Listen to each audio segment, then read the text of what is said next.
Hi, welcome to Wanderstop. The possible finale, maybe kinda sorta. If we play our cards right. Fuck, is this chapter 5? I believe? We had just... We had stopped... It's a chapter. That's so true. We had just... We had talked to, Zenith, and they had given us very vague answers that we didn't understand about how we could, you know, fix ourselves and stuff like that. And then they became a businessman, and we were kind of upset that they changed, because them changing wasn't directly helping us. And they were like, what the hell, guy? Let me live my best life. I just want to be a businessman. And we're like, well, fine, but that doesn't help my journey now, does it? But now we're in a whole new space. And I'm so scared to find out who we meet next. Because they all just keep leaving, and it makes me sad. Okay, anyway, let's let's play the game. Also, let me know if I need to edit any sound things and stuff like that. Oh, you wanted closure? You know? Yeah, sometimes. Yeah, kinda. It helps. Hi, Ulta.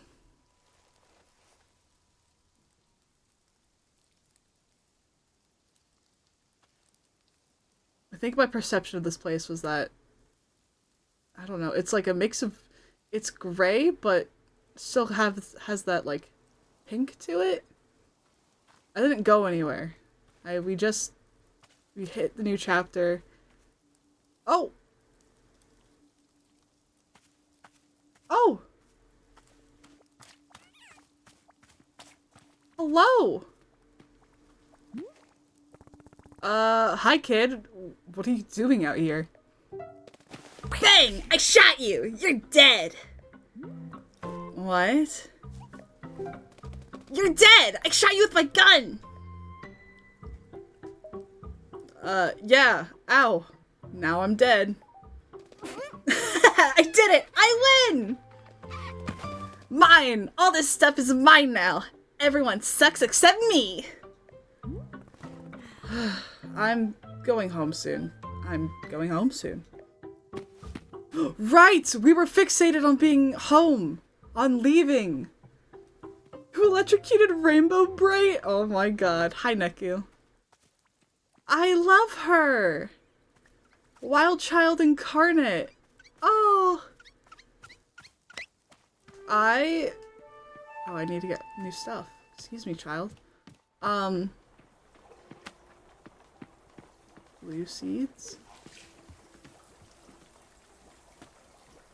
Oh, pink is back.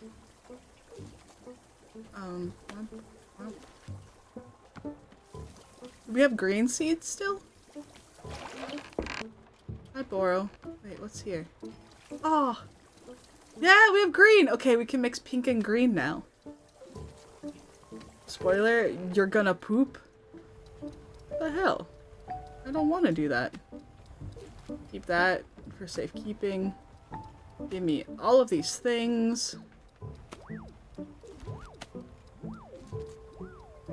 And give me this. Hi, Boro. What's up? Boro, there's a child running around the clearing. Oh yeah, so I noticed. Have you spoken with her? Yeah, she's, weird. Are her parents being anywhere nearby? I haven't noticed anyone with her. Yeah, I don't know why she's alone. I'll try to ask. Yes, Bora will keep an eye out as well. In the meantime, perhaps she would like a cup of tea. She doesn't seem like the tea drinking type. What? If Miss Ulta can find some enjoyment in tea, then anyone can. To be clear, I'm still not enjoying myself. Well, we've still got a bit of time left here. Boro will win you over yet. Thank you, Boro. Oh, tea.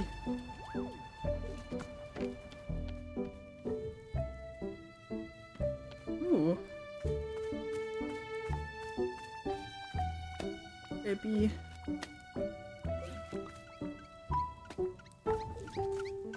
Oh. It's like, the floor is purple. Oh, there she goes. Running. Oh, bro needs to talk again? No. I need to farm, my guy. I need to farm. I need to... Where's my little spot?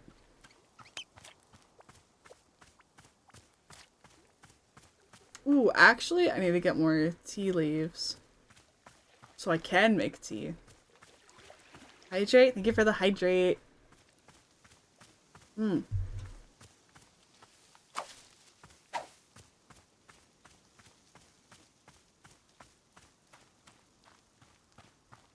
Is it gonna constantly rain here?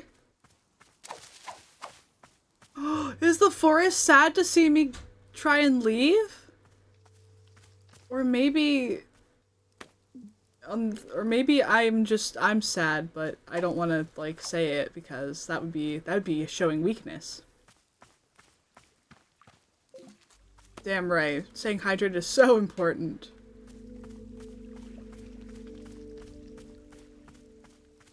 Oh, we still have coffee. Oh. There's remnants of what is it? Of so many people here. Here's my spot.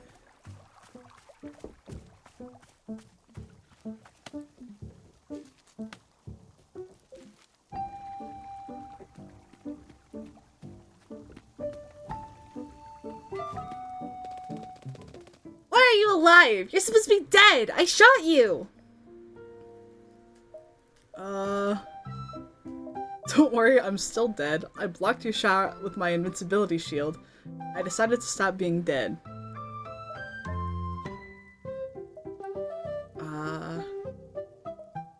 I blocked your shot with my invincibility shield. Really? What's your invincibility shield weak to? Is it immune to knives?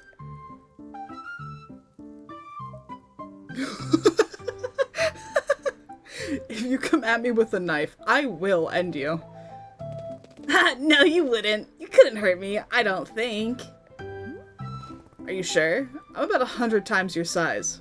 You're not 100 times my size. You're only like 10 times. 10 times is plenty. You gotta be weak to something. Hey, what's your name? Poop! Your name is Poop? You said poop. I got you to say poop. You sound so stupid. No. You said Poop. You said it again. You sounded even stupider the second time. What are you, like 9 years old? Aren't you too old for poop jokes? Nope, I'm 100 years old, and you'll never kill me, no matter how hard you try. Try to kill me.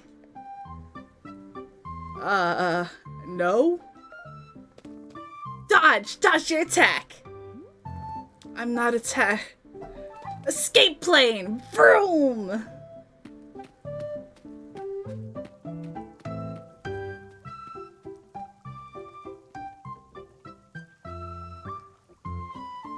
She's got my striped hoodie. Did you guys see her hoodie? It's very cute. Alright, plant. And give me some pink.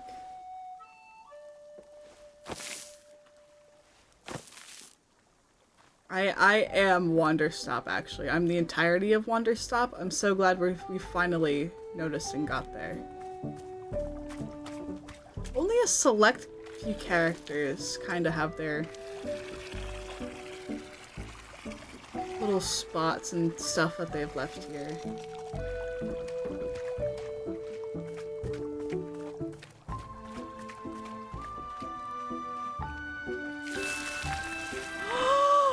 Oh! That's so cute!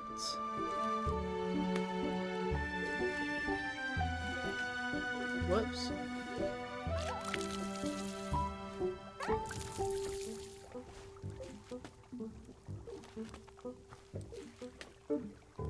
Okay, now we can do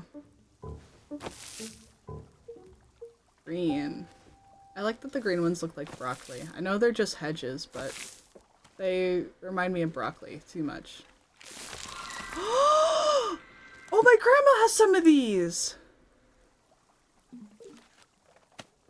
They're not, you know, exact same because haha, fantasy world. But she has flowers that look just like these. We called them fireworks. Oh. Thank you for the lurk, Dad. I love you. I want you to play this game. You think there is a point in time where Sandstorm would be called an oldie? Yeah.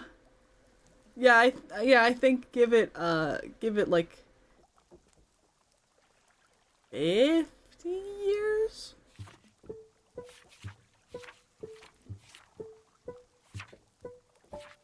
Okay, did I... Alright, I did it all. Now the large hybrids. Sky Whistle Tree. Sweet and sugary with a taste that lingers on your tongue for days. Makes you more likely to miscommunicate an important piece of information. Oh, great! Me in Discord reading that. Wow, I hate you to Libras. It's an important question. It's something I think about a lot.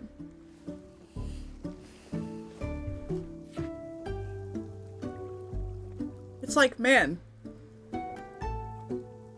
I think things from the 80s are like cool and old.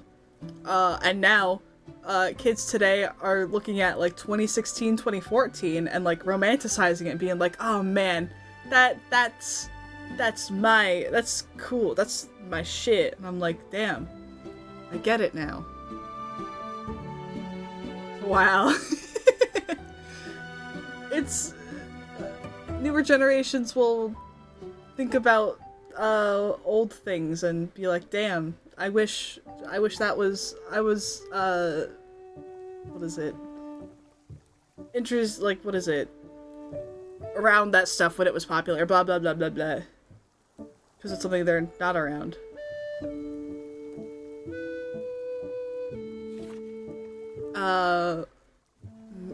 Melium bush? Chewing a sweet melium is said to increase your focus and concentration. Contains hints of vanilla. I need that. I want that. I need many of that, please. That's the supplements that my psychiatrist told me to take in addition to my ADHD meds. That's it exactly.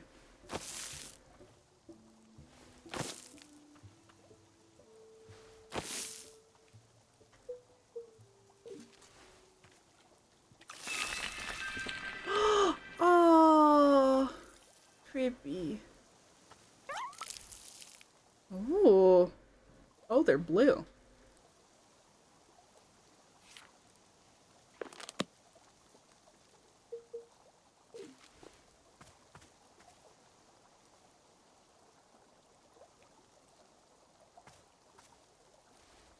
Is Sandstorm really 25 years old? That's crazy.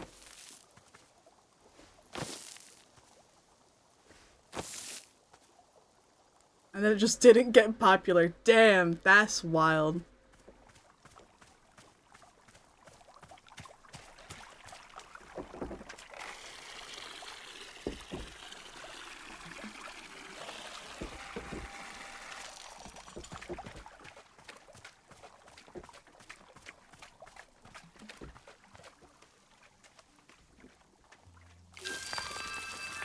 It's a good time right now. I'm enjoying the rainy atmosphere. Oh, that's pretty. I'm so gonna play this game another time. Like, this can't be the only time I play this game. I'm gonna have to play it like 25 billion gazillion trillion times.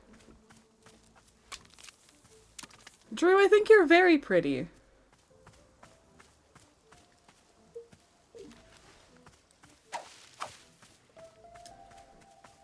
Bam, bam, bam! Mine now. Oh, now I have to go put it in the tea machine. Oh, look at how pretty the bushes are! Ah! No, I just like being nice to my friends. I don't want to call... I don't, you know... I'm allowed to say a genuine compliment. Not everything I say has to be a joke.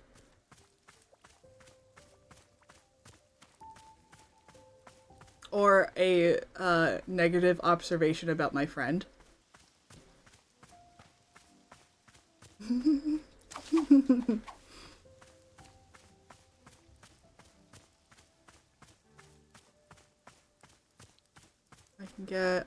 I can get some more of these guys.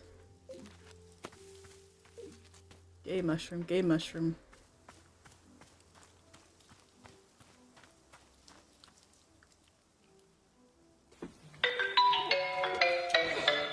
Oh my god. Guys, Sans is trying to call me.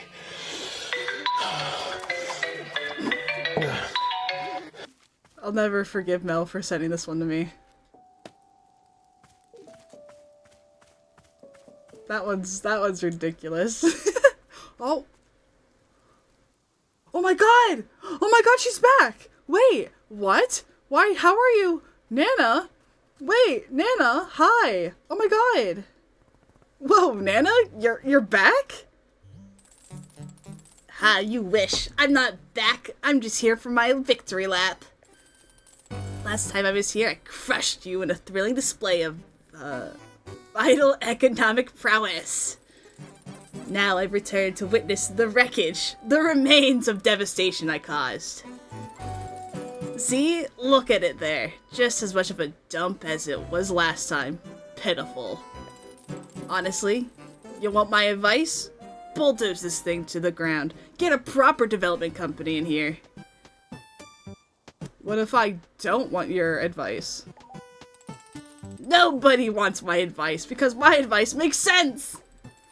I'm out here offering freedom, independence, proper hygiene, deductible expenses. But that's not what anybody wants, is it? No, Nana, we don't want to be successful and upstanding. Please, just let us sit in the dark, slowly drinking our stale government handout hot chocolate. Pathetic. You babies are all the same, except some are worse than others.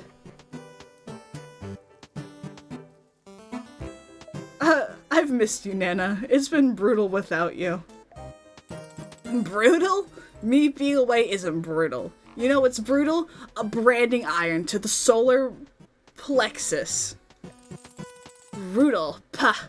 Missy, you've grown soft while I was away. Without the commanding authority of a market leader in your life, you've become complacent. Damn it. I told myself I wasn't gonna do this, but it's time to set up my shop again. I gotta teach you a little humility. As I recall, last time you sold nothing.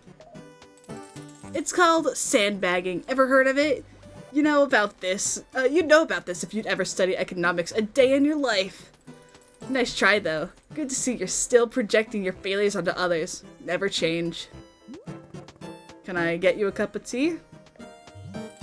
Absolutely not! I'm gonna get her a cup of tea.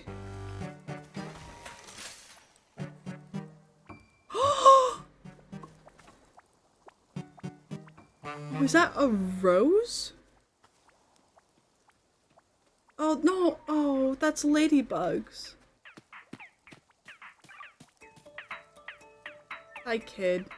I have to make, oh. It's a ladybug mug, okay.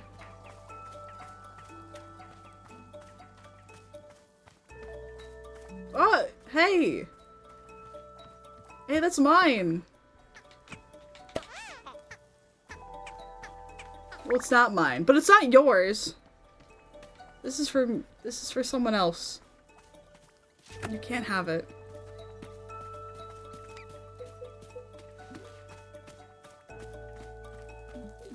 Whoops. Whoa.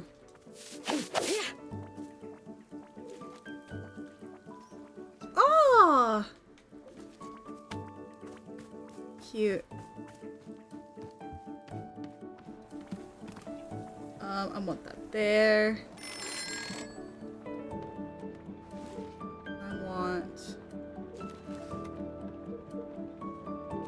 that there. Yes. Good. I want this. Oh. I want that there. Awesome. This is so cute. Oh, there was a book we didn't read last time. You guys want me to read you a story?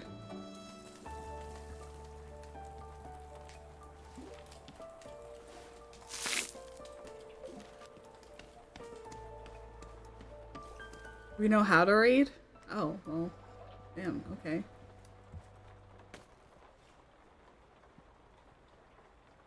Was it this one? Or it was a book about Chasing Bullets, a history and critical theory of the Dirk Warhard novels. This is the one we didn't read. Chasing Bullets by Lydia Turnwell. The enduring popularity of the Dirk Warhard novels presents an enigma for contemporary literary critics. How does one analyze and understand a body of work which is so superficial in its contents, yet which has achieved such enduring audience adoration? While many are content to dismiss their popularity as the result of the simple-minded desire for easily consumable and mindless content, I believe that this perspective misses... What? Oh, a crucial element of what makes the Dirk Warhard novels popular. After all, he's not the only vapid action hero in pulp literary fiction, so what makes his legacy so enduring? To understand this question is to understand the book's author. Jeremy Esterkoff, who wrote the books under pen name D.B. Steele, did not always produce such simple-minded literature. The novels he wrote early in his career, while similar in theme to the Dirk Warhard books, walked a much more nuanced line in their portrayal of action heroics. For instance, The Flag Bearer Rests at Dawn depicts the struggles of two brothers on either side of a civil war, whose fraught attempts reconciliation are complicated by the constantly changing messages of state propaganda.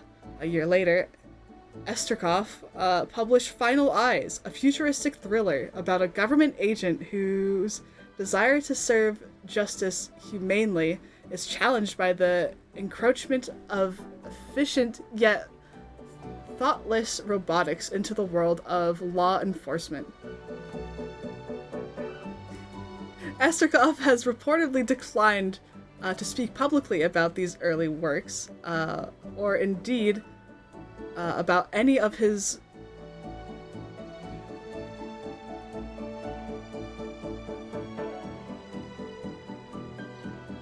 oeuvre. In time, he came to be known as the enigmatic recluse, someone who emerged from isolation only to deliver a new piece of work. His reticence to explain himself therefore invites a great deal of speculation as to why he shifted away from writing more nuanced material to instead pen Dirk Warhard novels. Of course, it's impossible to ignore the financial failure of his early novels, yet to focus on sales may miss the bigger picture.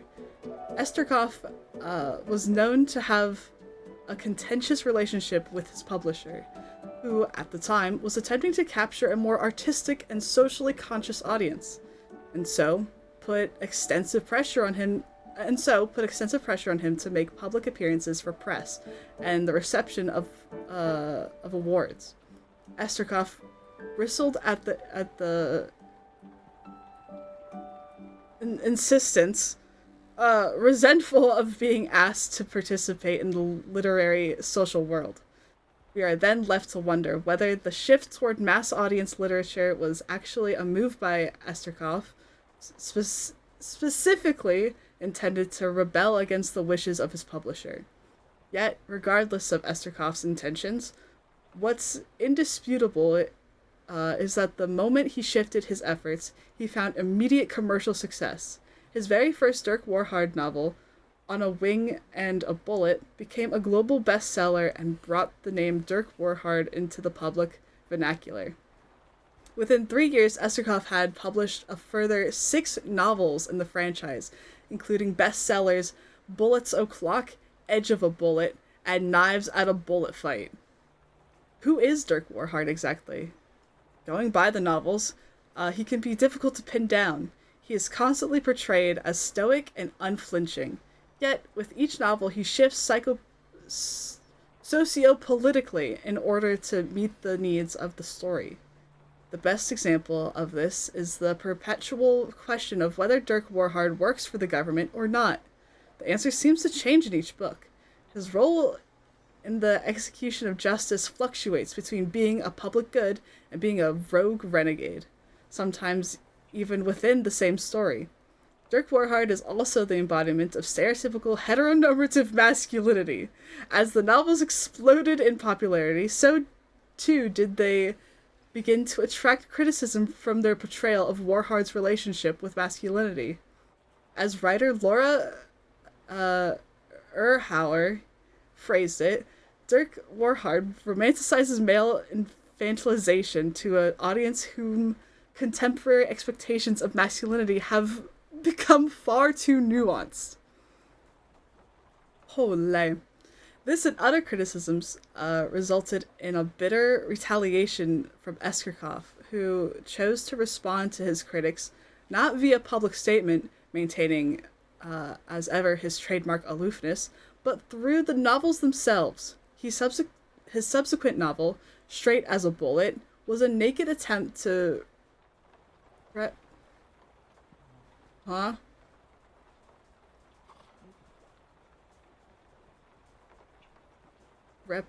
repudiate?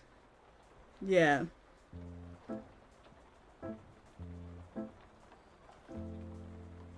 Repudiate, whoa. His critics by having Dirk Warhard double down on every one of his most egregiously masculine tendencies. In the novel, Esterkov's longest ever Warhard makes love to over 120 women and kills dozens of vegetarians. The exact phrase, "I'm a man and nothing will change that," appears 26 times. It's at this point that the novels begin to drive toward a very specific thesis. Dirk Warhard is incapable of fundamental change because he is who he is as a result of inherent traits rather than a product of social or political impact. For instance, in the Bullet Complex, the villainous Dr. Schrumptuk genetically modifies Dirk Warhard to make him more compliant and passive as a person. Yet, Warhard's genes literally resist the transformation, rearranging themselves back into their natural configuration, just moments after the procedure is complete. This is a recurring theme in subsequent books, such as Face Full of Bullets and Bullets Forever, wherein the villains become focused less on personal gain and more on simply trying to change Warhard. It's in this trend that we see the core appeal of Dirk Warhard begin to emerge.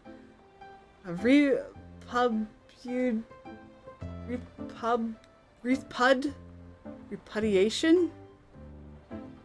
Yeah, of the value of socio-political change. Change is the only consistent villain of the Warhard novels, and the only concept toward which he remains consistently hostile. Even Warhard's notion of justice is malleable. At times he considers crime necessary to achieve justice, while at other times the elimination of all crime is the only path to justice. Yet, in no circumstances is change acceptable, for himself or for anyone else. Of course, we are again left to speculate as to the exact nature of Eskakof's personal belief in the content he was creating. Are we to see Dirk Warhard through the eyes of the author who once penned serious and moody works of nuanced interpersonal intrigue? In this sense, the Dirk Warhard novels could be seen as a satirical lampooning of mass media interests. Or are we to assume that Eskakov truly did come around to believing in the fundamental righteousness of never changing? This thematic thread may have continued through the novels, if not for a personal setback. Eskakof's brother passed away after the publication of the Bullet Haunts at Night, at which point Eskakof's prolific pace slowed dramatically. The loss devastated him. After several years of silence, he emerged from isolation with a new book, Whispers of a Broken Bullet, in which, for the first time ever, Dirk Warhard becomes a deeply emotive character. Warhard monologues on the nature of pain for over a dozen pages and openly cries twice. There's no villain or central conflict. Warhard simply travels from place to place, remarking grimly on the various people and locations he passes. In some ways, the novel feels like a return to Eskakof's earlier works, yet if the response to his early work was muted, the response to Whispers of a Broken Bullet was hostile. Fans of the series uproariously decried the changes and demanded a return to form, whether as a capitulation to public response or perhaps a desire to distract himself with work of a less nuanced sort. Eskakov abandoned the new angle on Dirk Warhard. His next book, Bullets Don't Cry, saw a decisive return to Dirk Warhard of old. In this book, Dirk Warhard murders over 400 people, including the Prime Minister of every nation on the planet, becoming the Prime Minister himself in several countries. His tendency towards cannibalism, already alluded to in previous books, ratchets up with the invention of his new justice cannibalism technique. The book shows Dirk Warhard's complete regression into the most thoughtlessly violent and virile version of himself, and was adored by fans upon release. Bullets Don't Cry ended up becoming the best-selling book in the entire franchise as the writing of this piece. Yet the series' resurgence was short-lived. A few years and a few novels later, a bombshell investigative report revealed that for an unknown amount of time, ghostwriters had been doing much of the work on the Dirk Warhard books. Eskakov was at this point in his declining years, and his publisher had progressively been enlisting uncredited staff writers to take over the significant amount of writing.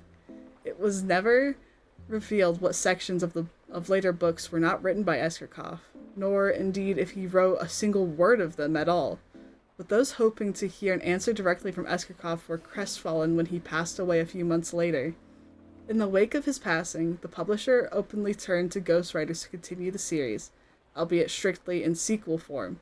Sequels such as The Fastest Bullet Alive 2, Ever Faster Bullets, failed to elicit a critical or commercial response of any significance. To this day, the publisher continues to produce these sequels, still bearing Eskerkoff's name, to a decidedly middling reception. The failure of these sequels and the question of the novel's authorship invites a question. What was it that gave Eskerkoff's heroic protagonist such broad appeal in the first place?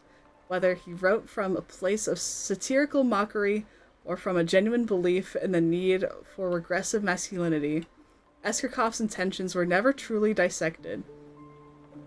His most enduring legacy, therefore, is not just the character of Warhard, but a collective disagreement over the authorial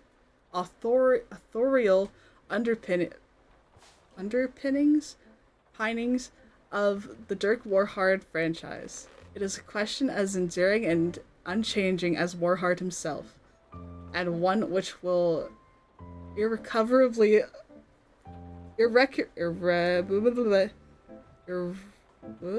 I cannot read.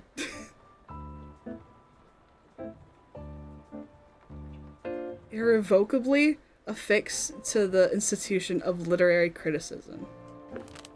Holy fuck. I think I read that book in my in my senior thesis class. Jesus fucking Christ. That was great. That was a good time.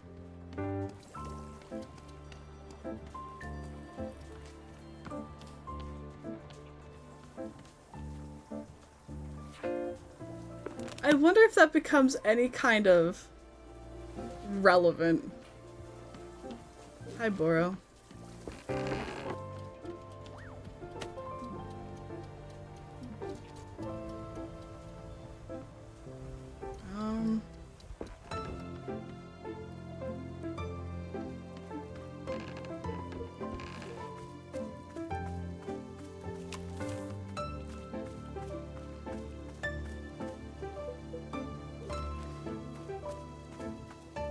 So anyways, that book was pretty horrible, yeah? I thought it was funny. Oh, I've seen this one like a billion times.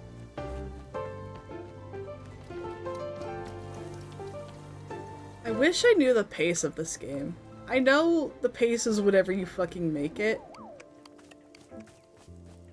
But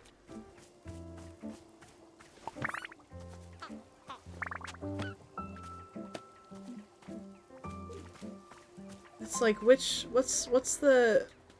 Should I focus on just, like, doing a ton of stuff? Or really just enjoy my time here? What do I do here? What do I put in the middle of that? What,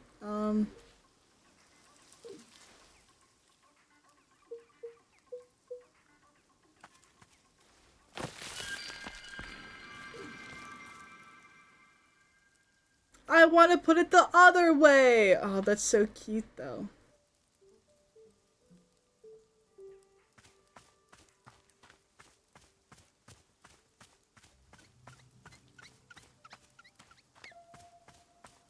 Ooh, good question.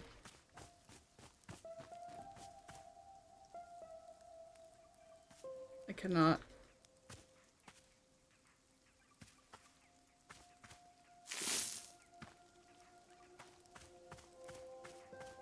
Where's Nana? Nana?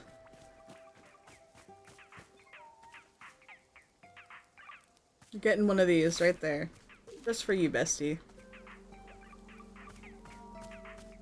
Yeah, it'd be pretty nice, huh? Oh, I'm so glad Nana's back. This is first recurring character.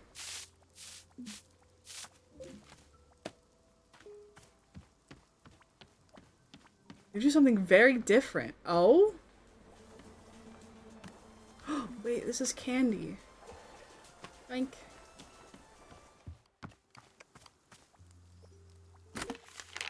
Hello. This is, Maybelline Acre. I recently received a package mailed to me from this address. The package contained my old pins and pin cushion. While I appreciate that you were likely attempting to return my pin cushion to me, I got rid of it specifically because sewing is ruining my life. From the minute I learned how to sew, I was unable to stop. From morning until midnight, nothing but sewing. I abandoned my friends and family. I tore my life to the ground to do nothing but sew and sew and sew. I've never known anything so viciously, violently addictive in my entire life. It will ruin me. Take it back. Take it and never send it to me again. I've not the strength in my heart to bear such an implement of unmitigated chaos. Well.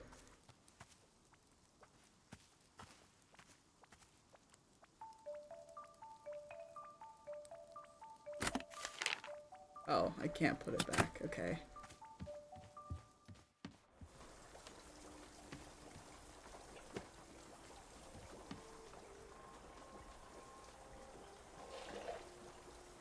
What do you mean Chucky doll? It's just a tomato. Hi, Dre. How's it going, Chief?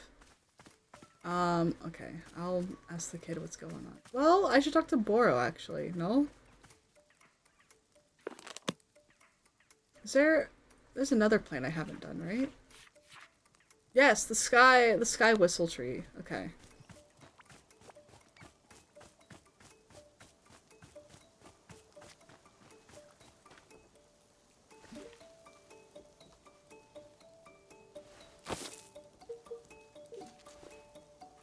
That horse racing game is peak?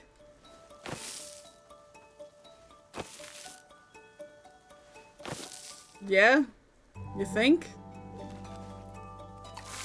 I just want to be able to gamble on horse women. That's all I want. Oh.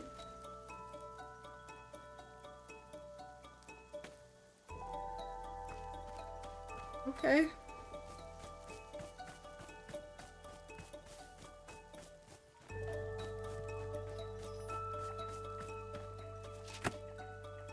Another one. Alright.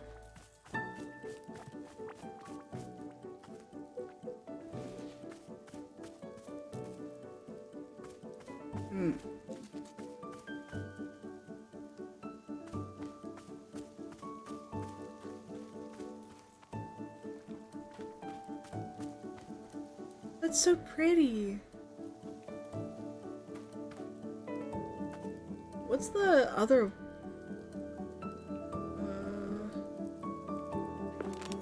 Is it pink and?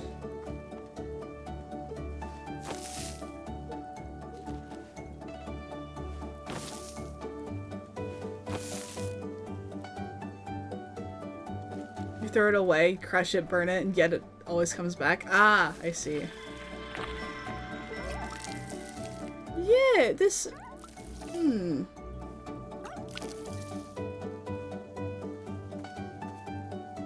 Cute.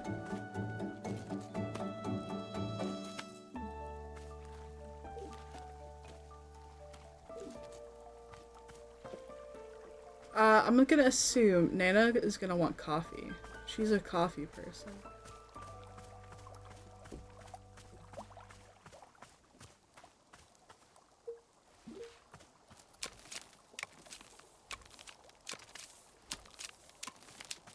Okay, where's Boro?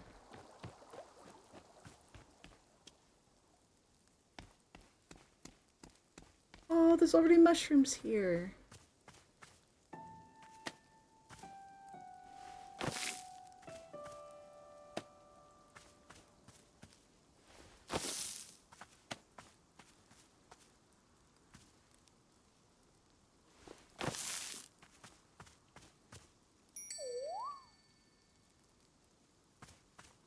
Mail's here.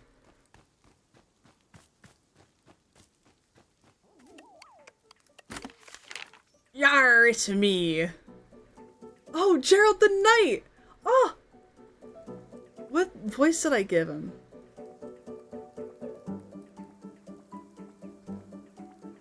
Oh man.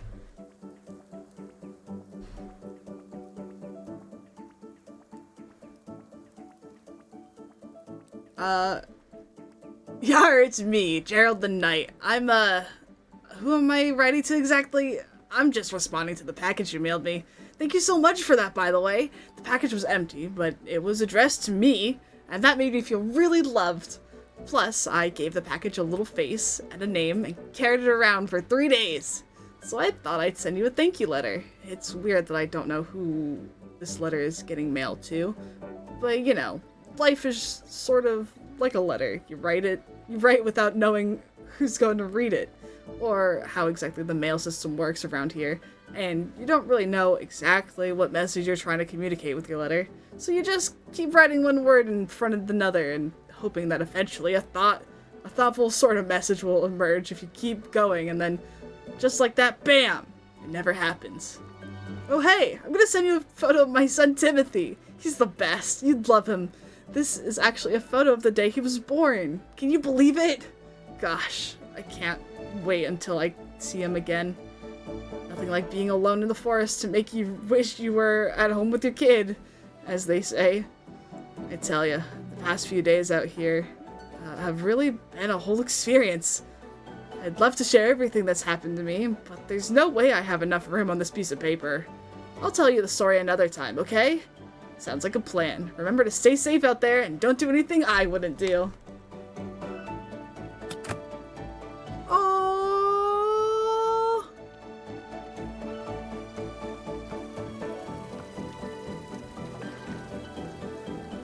I don't have enough frames.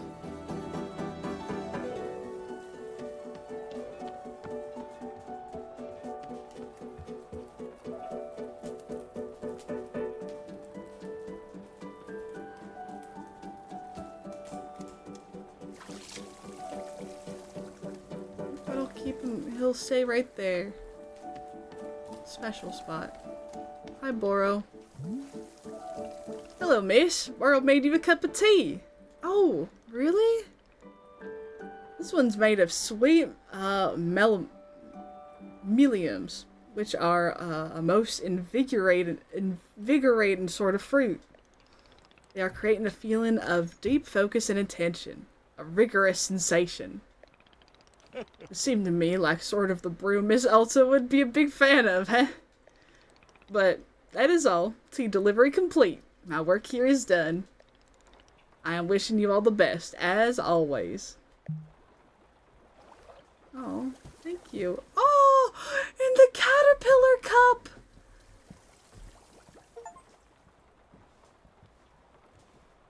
Oh.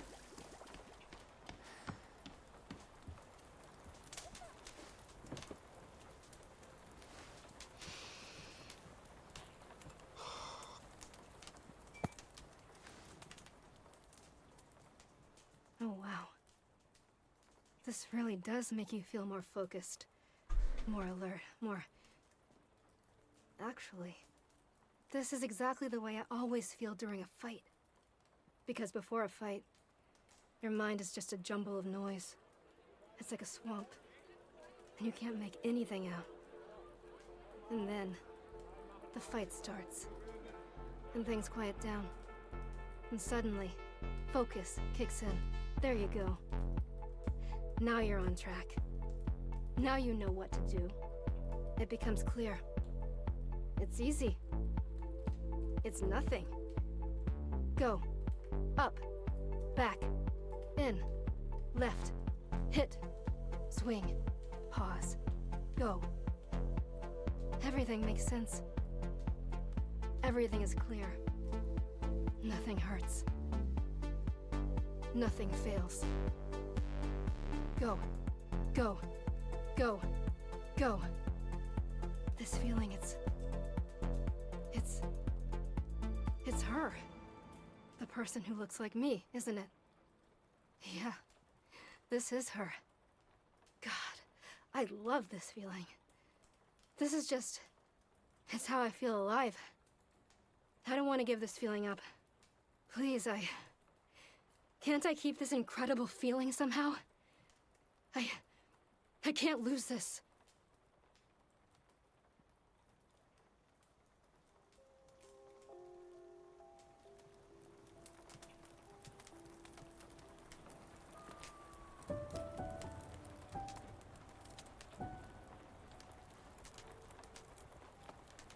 Oh.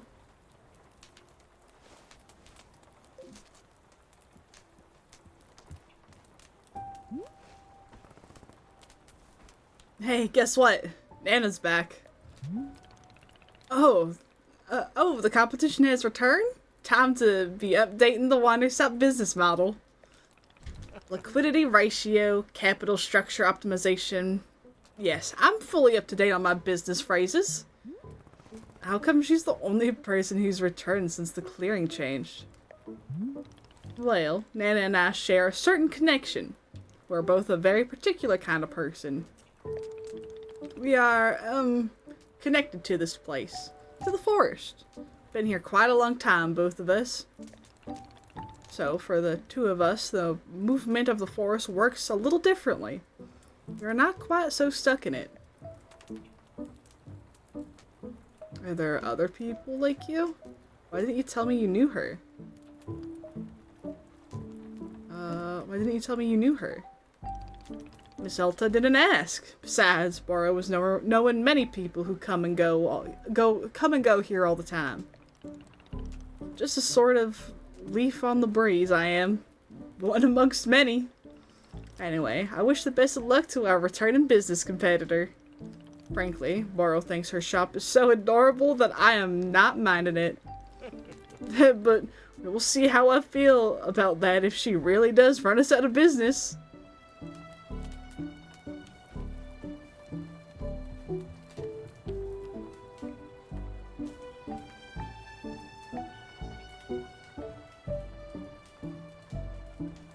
I like the little slide up there. That's cute.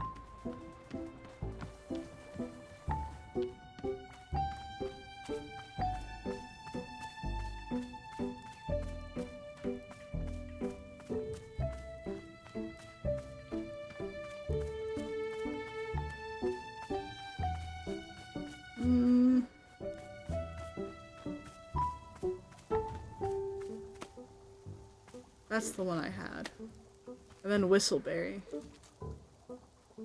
There's the child. Go, go, go. Child, would you like some tea? I want to tell you something. Alright, go ahead. I found a lot of dirt, so I'm gonna make a sculpture of me. Ah, a connoisseur of the arts. What's a connoisseur? It's someone who appreciates fancy things.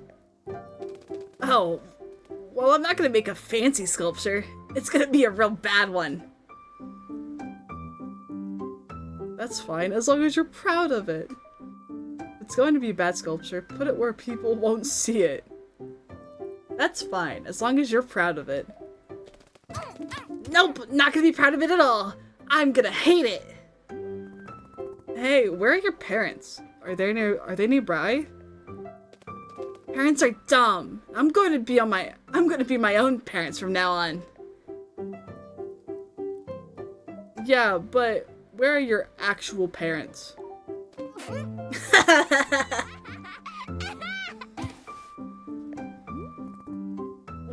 What is it? I don't know. You're just kind of old or something. Or something. If you're going to insult me, get specific.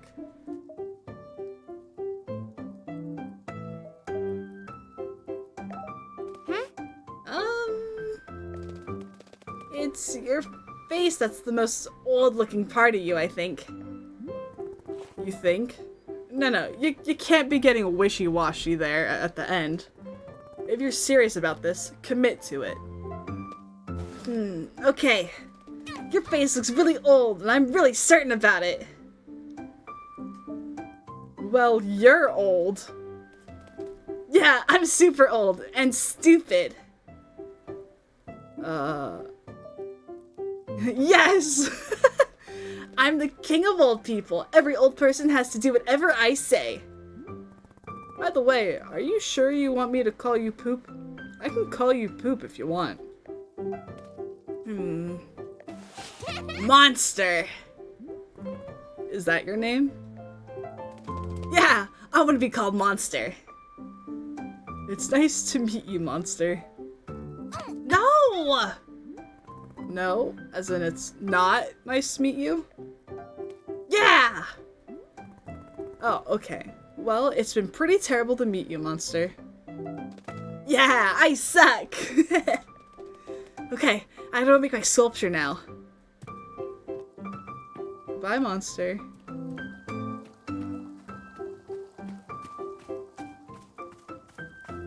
A rascal.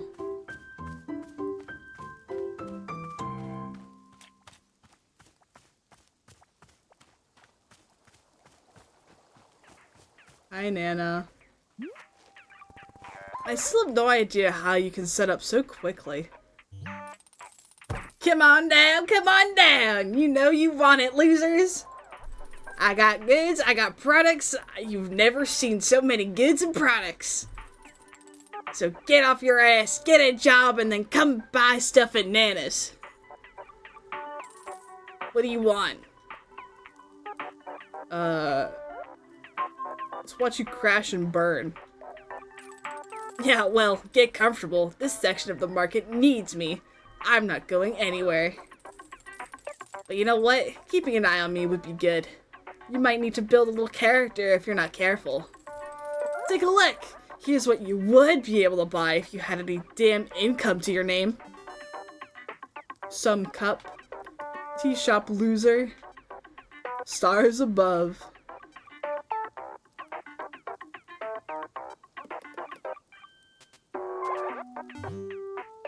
Ha! You should see the look on your face right now. Aw, intimidation, the recognition of greatness. These are the kinds of products you can only dream of. And even in your dreams, they'd be knockoffs. How about I trade you for one of them? Like before? Sorry, kid. That was the old me. I'll admit I had a bit of a freewheeling side back then.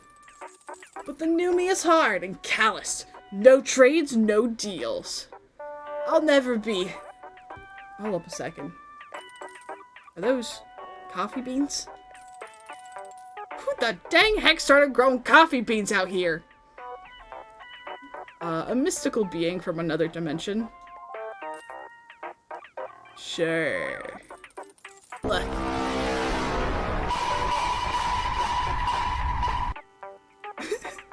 It don't matter to me where they come from.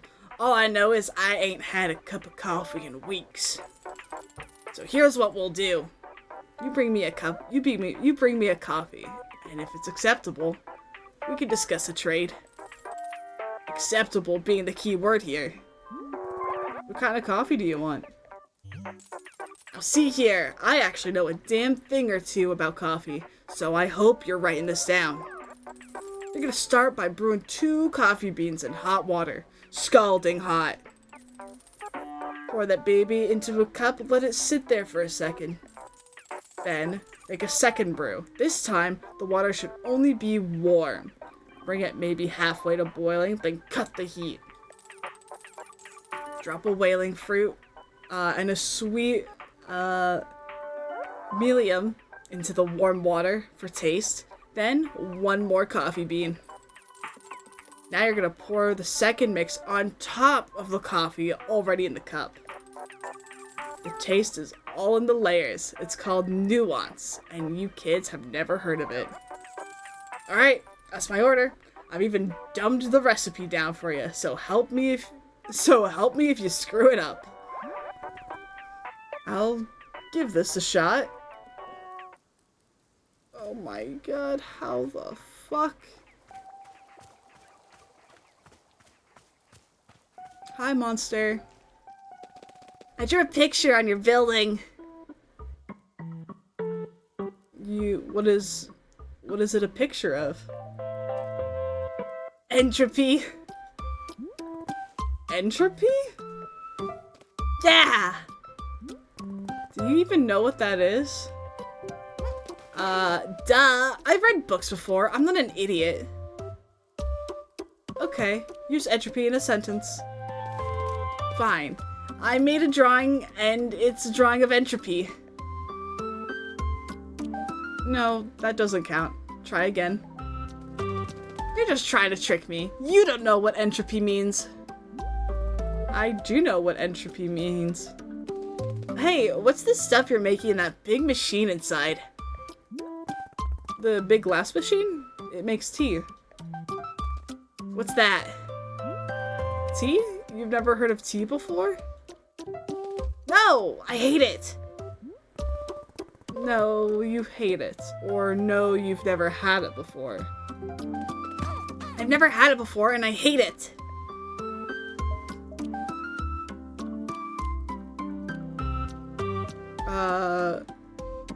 I'm gonna get you a tea. You should at least try it. Well, there's nothing I can do to argue with that logic. I want tea! Really? I thought you said you hated it. Yeah! But you want one anyway? Yeah!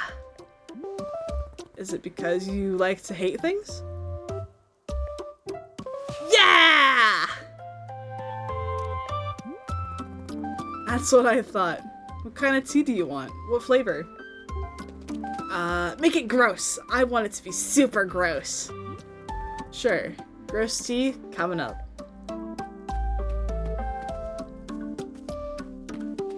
Hi, Boro. Apparently the kid is drawing weird pictures on the floors of the shop now. Is that okay? Boro feels this is a moment, of Miss Ulta to make an authoritative decision. What do you say? Is it drawn on the floors of the shop permitted? It gets rid of it's gone anyway. Yeah. So it's decided. A steady triumph of managerial decision making from shop director Ulta. Drawings from wall to wall. It has been the dawn of a new era for Wanderstop. Aren't you worried about another situation like when you left out colored markers for people? Ah, yes. You remember well. I'll tell you what. If the drawings become too unruly, you can simply sweep them away with your broom. I'll leave it to your discretion, Shop Director Ulta. Thank you, Boro. Entropy. I like it. Oh no, Melon. Take care. We had a thunderstorm warning here a while ago.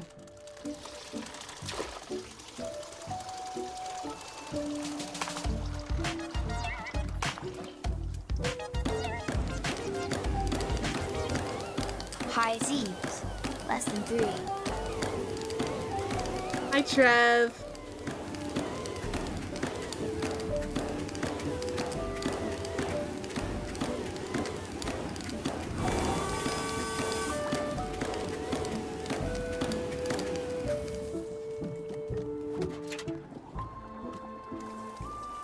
Alright, and Nana wants coffee?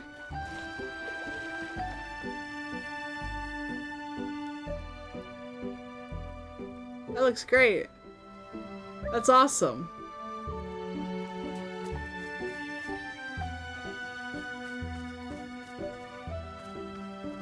And I put a coffee bean next to Nana.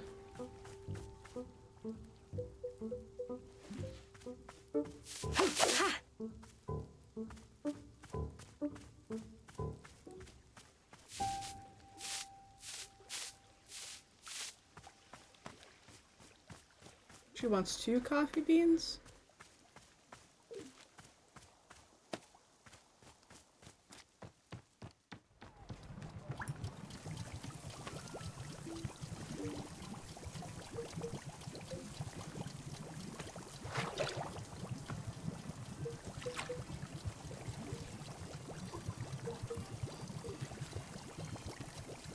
Nana hasn't had a coffee in so long, so now we gotta get her one.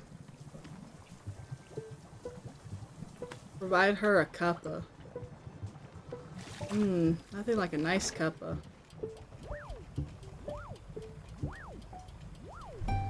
I want this dishwasher. This is the perfect dishwasher.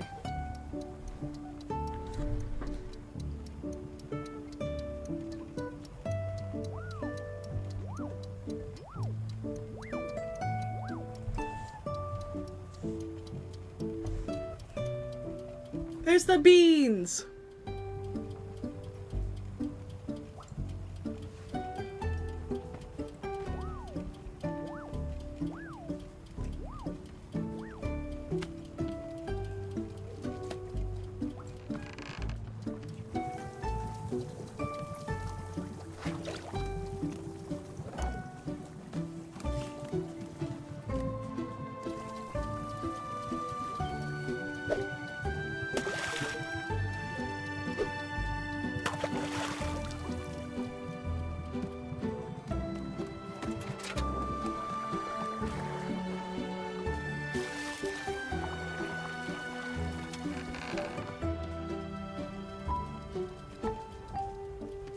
I don't have any, like, cool mugs. I just got basic ones.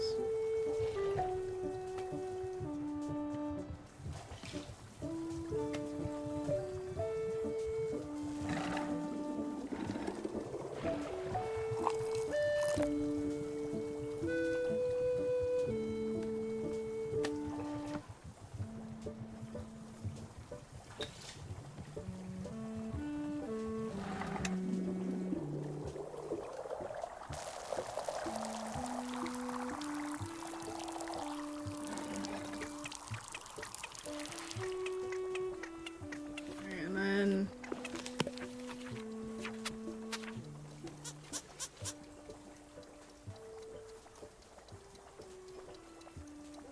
Wailing sweet sweet melium. Oh wait, I still need that. Wailing. Wailing, wailing, wailing. Yellow, surrounded by pink.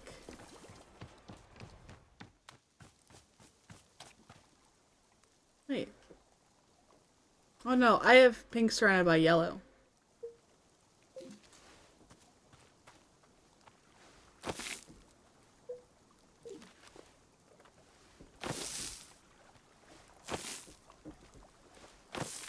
I should have put this on the other side, but that's fine. That's whatever. Oh.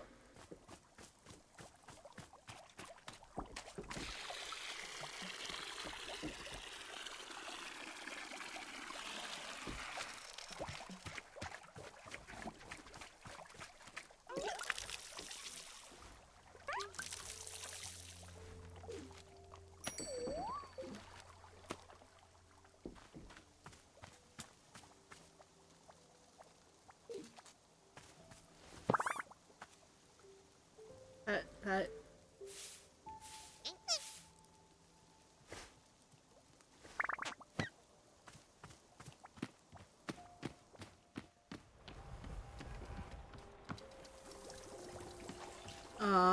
Oh, do I? I don't have coffee beans still. I only have tea.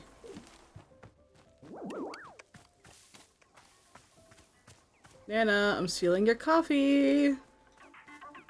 Thank you.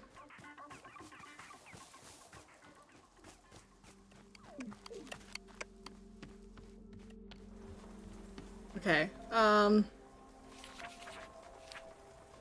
make a second brew with warm water, wailing, sweet melium, and 1 coffee bean. Got you.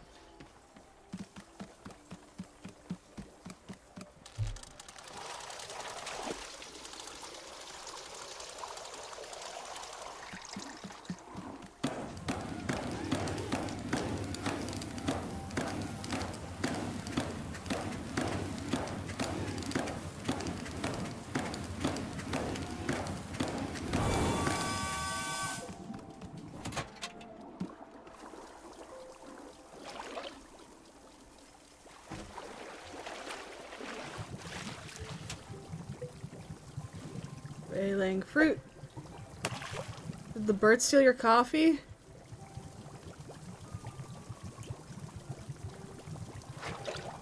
Fuck. It did.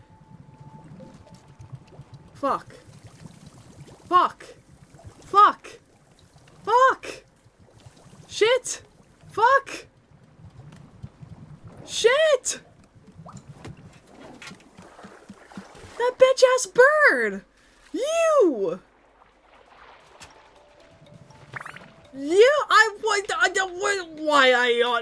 the fuck? Go to the pond and think about what you've done. No. Fucking asshole. God damn, now I have to find more coffee bean.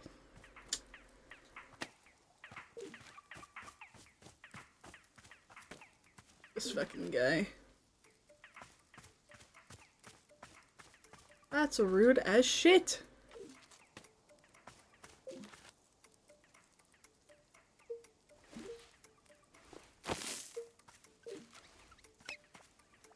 You. I was wondering why he was like different looking, but I was like, oh, do they change with the clearing? I didn't think so, but fuck, wait, no, that's not what I want. Here, I'll take it, but it's not what I need. Give me a cute coffee cup, please.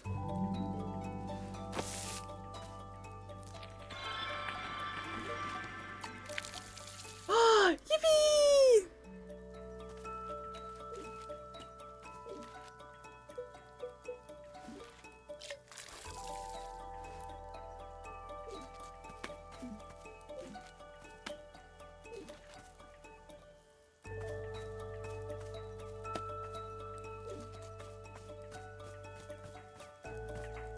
Oh.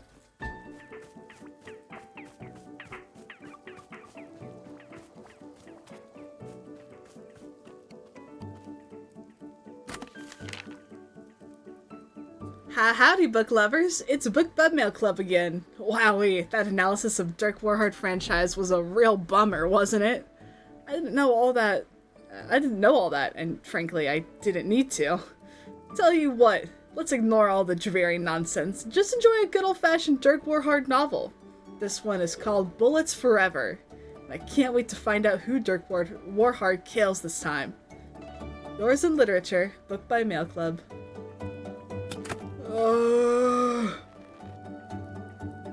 Another one.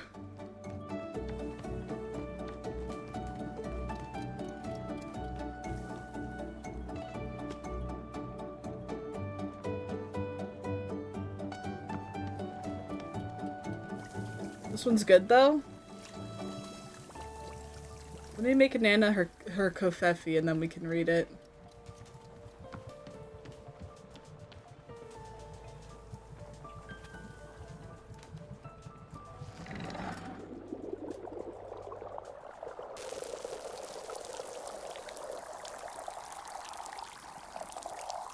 Can't believe them bitch ass birds, bro. I'm pissed. Do I need to... Oh, these are all clean.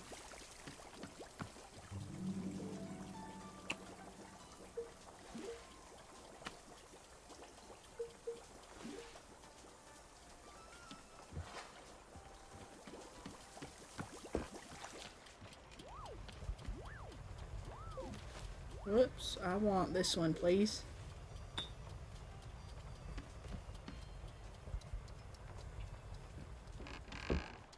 I do! I like the little drawing so much. Entropy. It's either a dinosaur man or a robot-looking guy. And her, their, sculpture.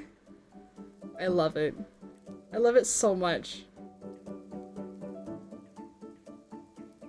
If I didn't have anxiety as a kid, that would be me.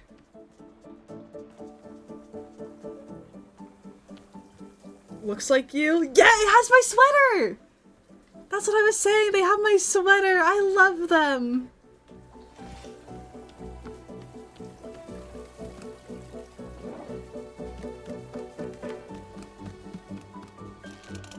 I see the robot dog from Jimmy Neutron. Oh, true! Goddard? Okay, this one has to be scolding.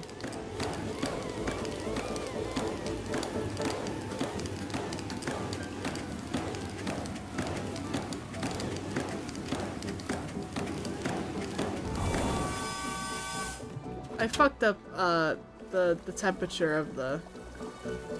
I meant the Mudman.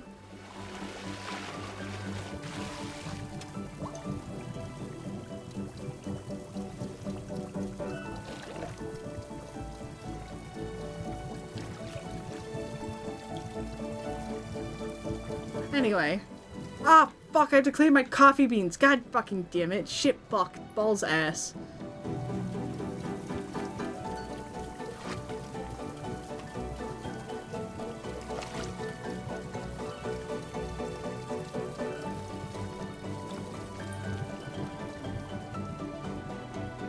Yeah, fucking ruined. Oh, blah, blah, blah, blah.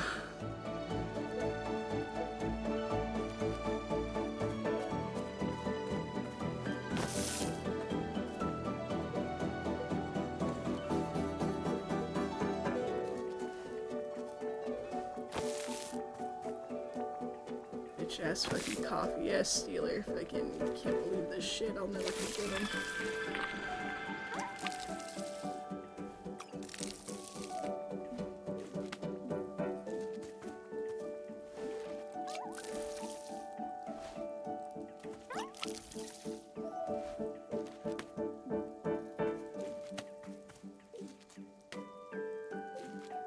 Yeah, fuck them beans. Pieces of shit. Can't believe they had the audacity to be nasty. The gall.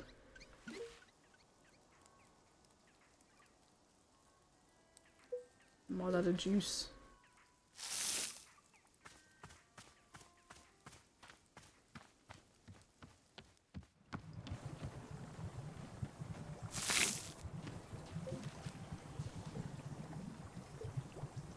He's so cute. Okay, Kofefi. Kofefi. Kofefi. Kofefi.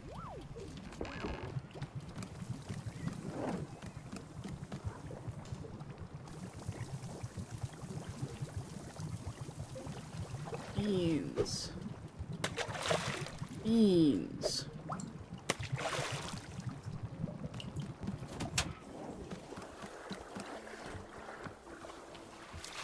They fucking took one of my mugs. Oh, never mind. I lied. I already put it there. Haha, they didn't take one of my mugs. I'm not upset anymore. It's fine because I now know where the mug is. Ha ha ha ha. Tee.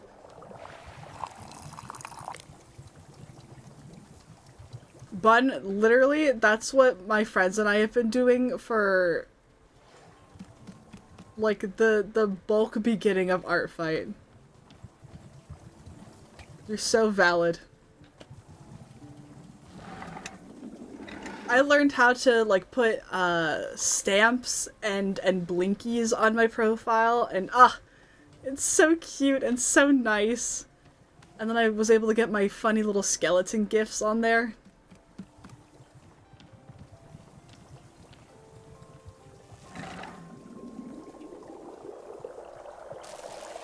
Your BB code skills? What the fuck does that mean? What the fuck is BB code?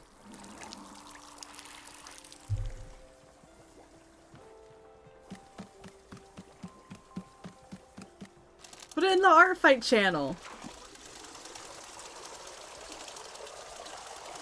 A whole channel dedicated to Art Fight. Code Stefan forums back in 2010s. The aesthetic that I want to have.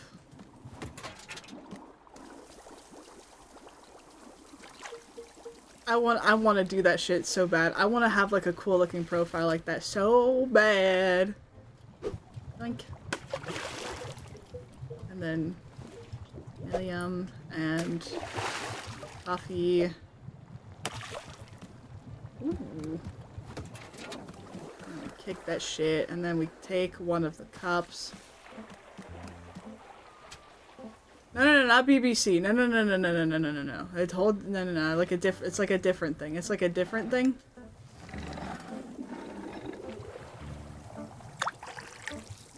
Oh, I should probably put more. Oops. Maybe I should have put more of the other coffee in too. Whoops.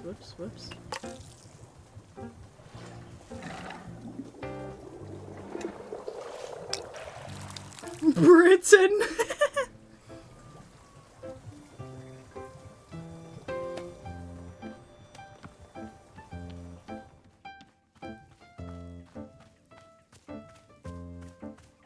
Alright, Nana. I think I got your tea right. I mean your coffee right.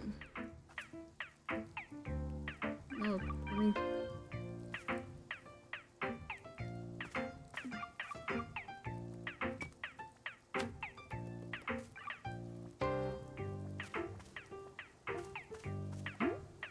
God, fuck, okay.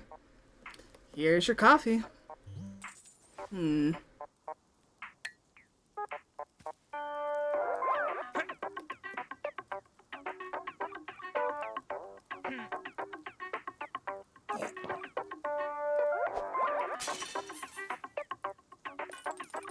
Well, hot dang. Missy, you've made a cup of coffee.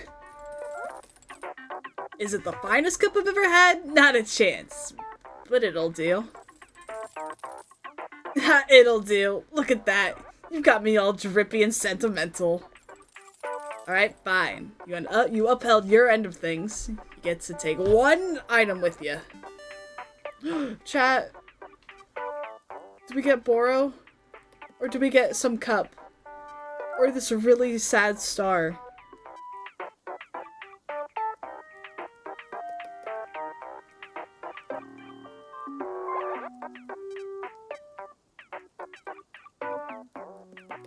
Last time we got a cup from her too, and it said die on it.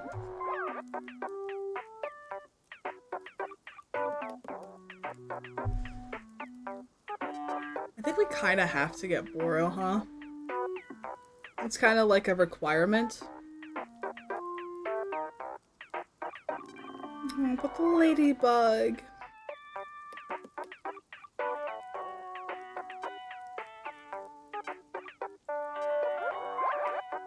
Tea shop loser.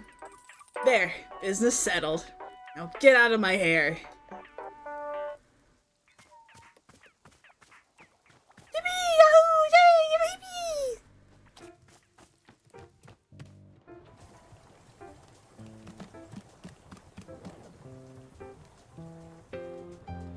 I have personal reasons for wanting the ladybug mug.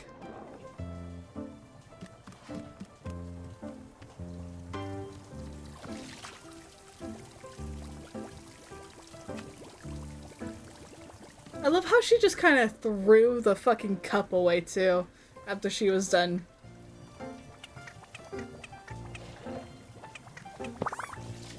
Oh, fuck do you think you're going, mister?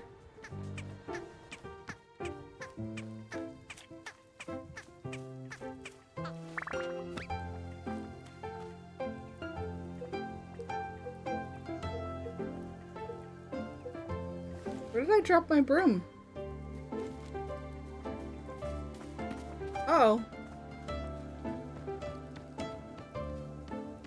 Show it to Boro first? Oh shit, true? Where did my broom go?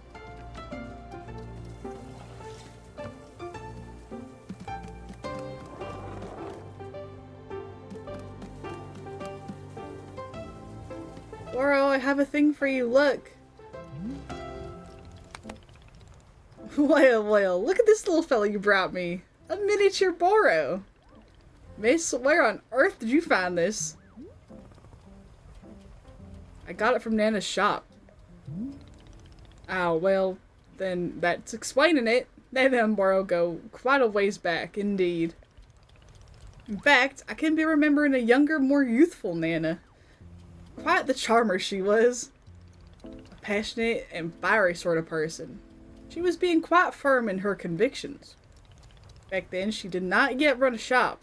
Instead, she, well, she was a champion of many causes, many important undertakings. And Boro helped her, whenever it was being possible. Oh, but this was all so long ago, and we have both changed since then, especially her. Yeah, quite different times they were. Goodness. At any rate, this Boro doll certainly indicates that she is thinking of me with fondness even now. Or simply profiting off my likeness. Yeah, it is one of those two possibilities. Thank you for showing me. I hope the doll finds a charming little home. It's gonna be on the shelf.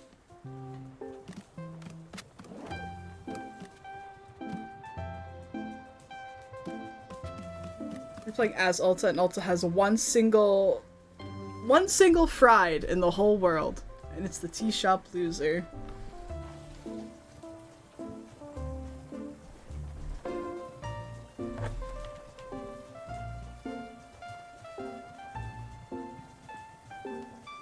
Did I not remember that that little thing is there?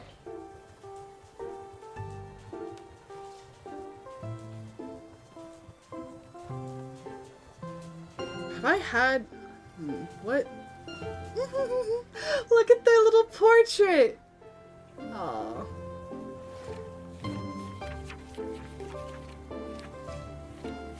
That's fine, Drew. I'm allowed to razz you about it.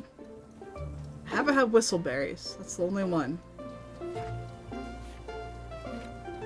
I've had everything else, though.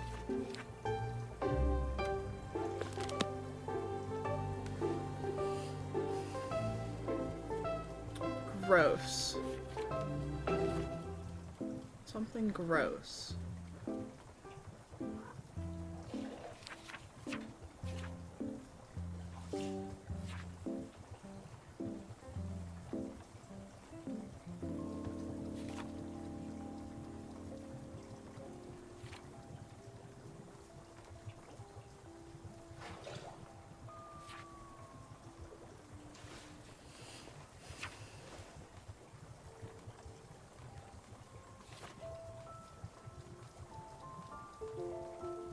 Do I want to...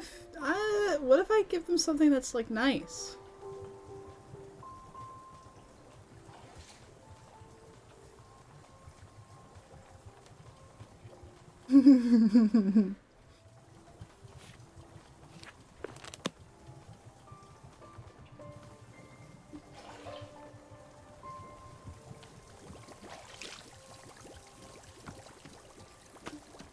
Where did I put the broom?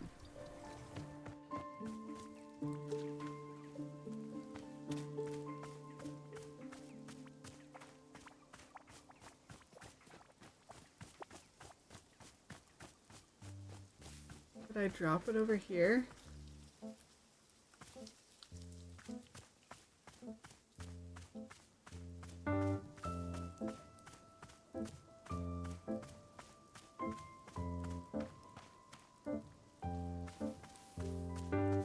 Holy fuck, another ad? Jesus Christ.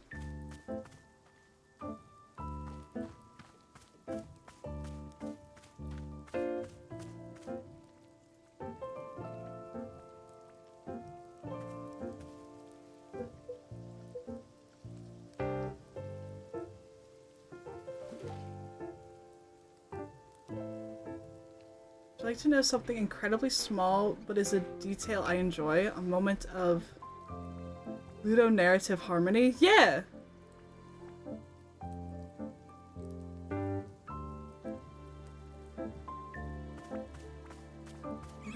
What the fuck does that mean?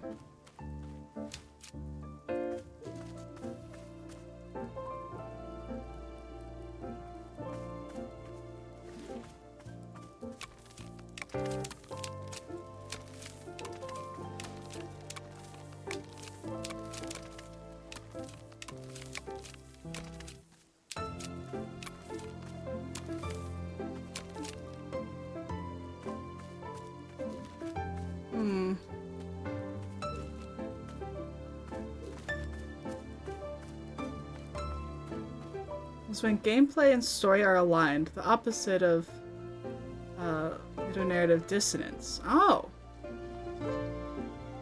Okay.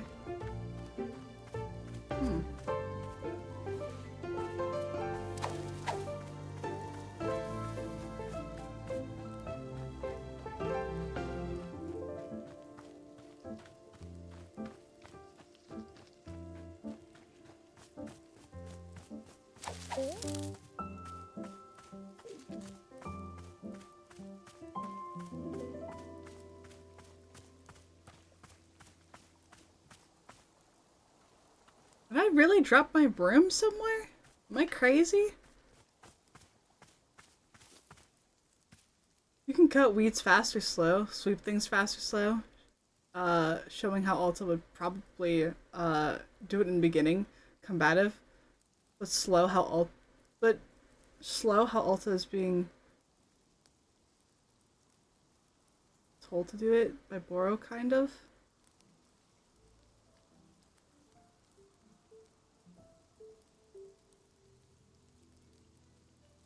Yeah.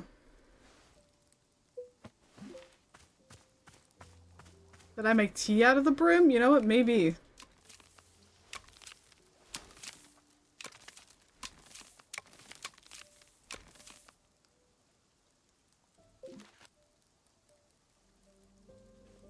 I thought I looked there and the broom wasn't there.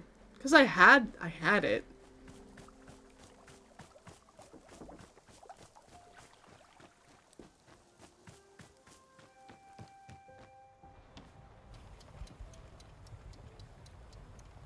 Or help! I lost the broom. Need help with gardening. Yeah? Fuck, never mind. That's fine, I don't...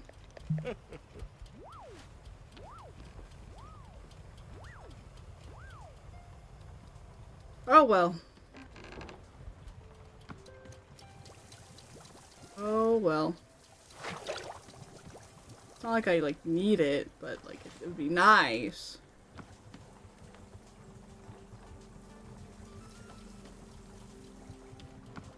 Oh, reset them?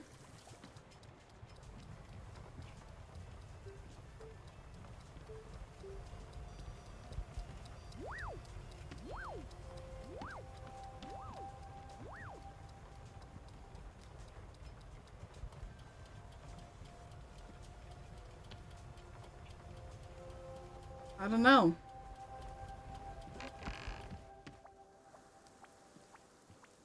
Maybe. I'm too scared to Google.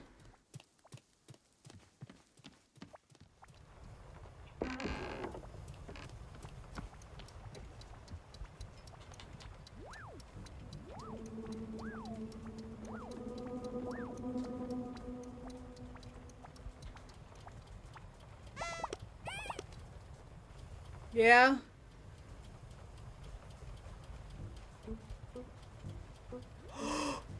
You're right! Hitman vision! Oh my god, Proto, you're so fucking smart. God damn it. Thank you, Proto. Hitman vision. That'll do it.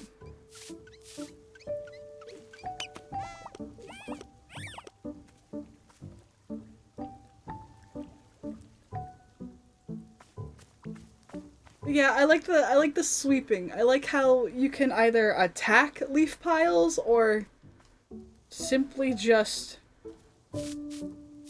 sweep them. Oh, I have one of these.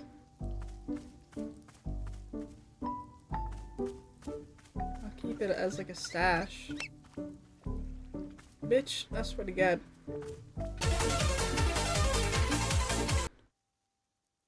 Tea time. It's a game about giving coffee to penguins. So true, so true. And they keep following you like bastards. Like little bastards. You can pet them.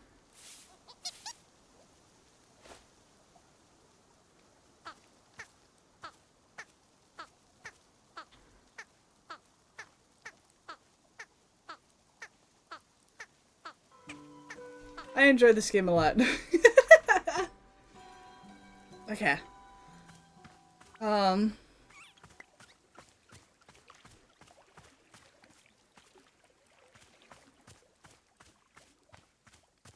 I want to decorate these places.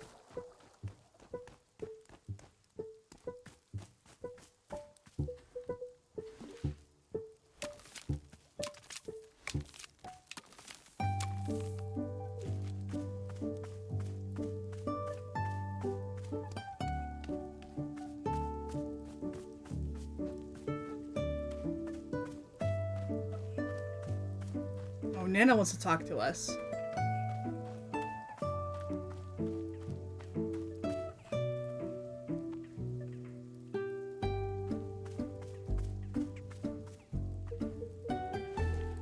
I'm just kind of out here looking for more trinkets.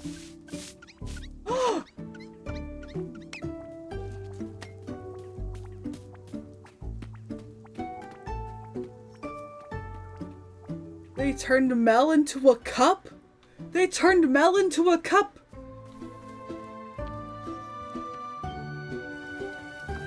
Holy fuck.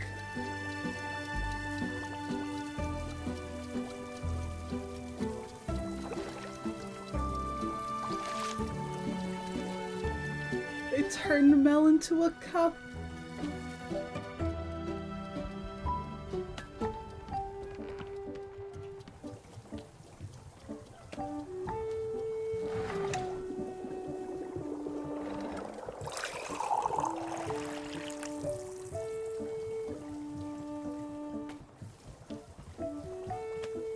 Oh no, it would be such a shame if a little guy came in and started drinking all of my tea. Oh no, it'd be such a shame if they had cute, different, pretty colors.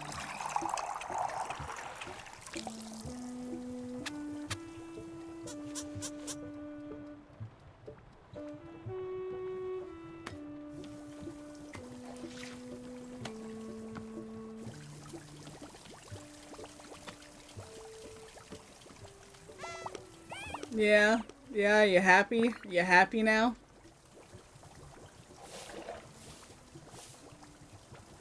You're weird looking.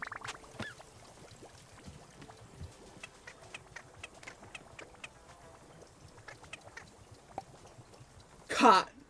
Caught in the act.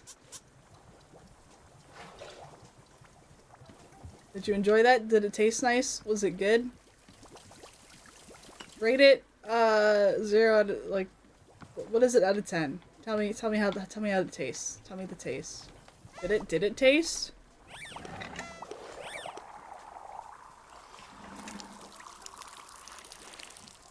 Okay. If we're gonna make something gross, I know what we gotta do.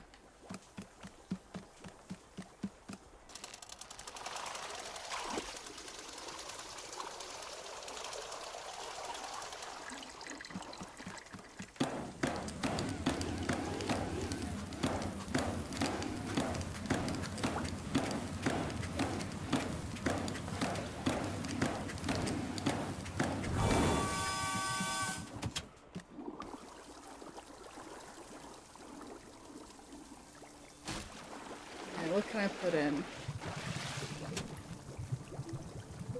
First, T-ball.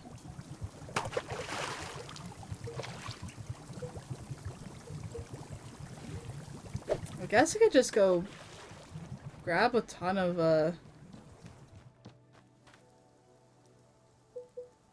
need water. That's what I need.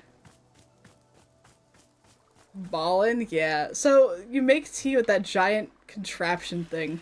And it's so fun! It's so- oh, dude. It's so fucking good. It's just a good old good time. Oh, it already has little berries on it. Alright. Peppers. My bad. What if I mix coffee in with it?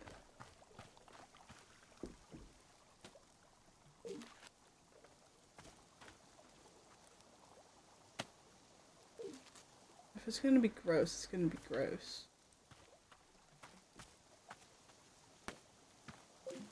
So the first ingredient doesn't really fucking matter.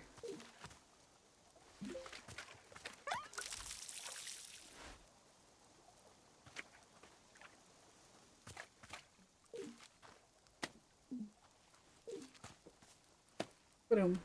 Ba-dum. Okay. Hi. Uh-oh.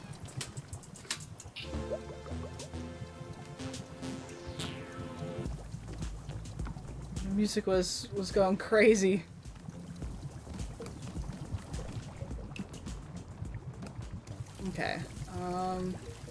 whistleberry. Add a ghost fruit. Add a prism pepper. Something gross. And I can give the kid the moon cup.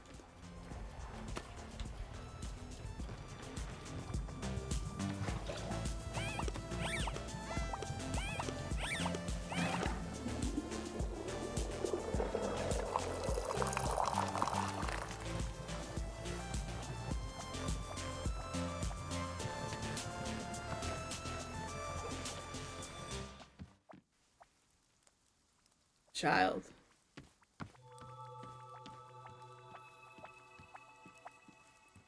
I got a cuppa. Take it. Here you go. Gross tea. What is it? Just a cup of liquid? That's what tea is. It's just flavored water. This sucks. Tea sucks.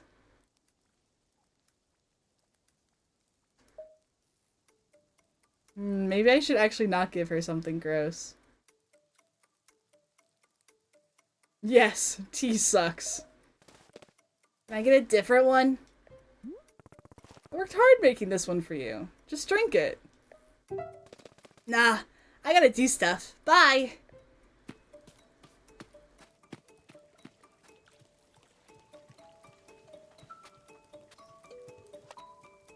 Is she actually leaving? That'd be insane if she was.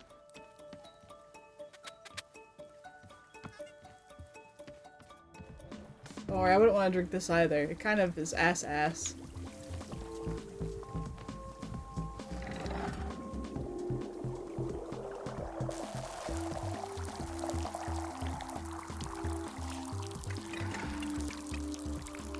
Oh! They look like tulips. Oh! So every time you make a batch and you just let the water like kind of go onto the tree absorbs it and then makes these flowers. It's so cute. Hi, Boro. Hello, miss. Boro is having yet another one of his silly ideas. I'm feeling like the pots inside our shop are looking a little bit barren. So I thought to ask you if you'd care to fill them up with some plants. You did such a wonderful job before with the hanging pots. Wouldn't it be lovely to also fill up the pots inside? Sure, I'll try and find some time for it. But aren't we leaving soon? What's the point of decorating all over again? The point? The point would be that having beautiful plants nearby is a lovely thing. Perhaps not for much longer, it is true, but that is being just fine in Boro's opinion. It is your decision. I'll leave it up to you whether to decorate the shop pots. Alright, sure, I'll do it. Lovely. Any plants should do the trick. I'll let you decide which ones. You could just be filling the big stationary pots. No need to fill the smaller ones, unless you really want to.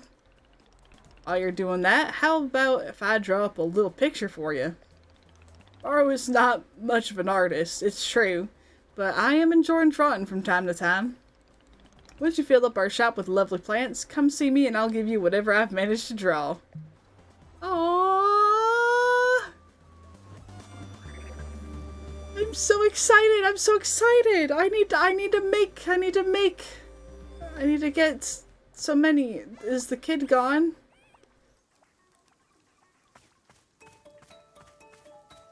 No, she's still there. What if I get her a different tea?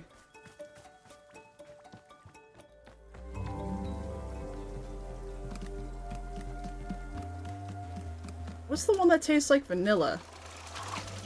Is that the one I haven't had?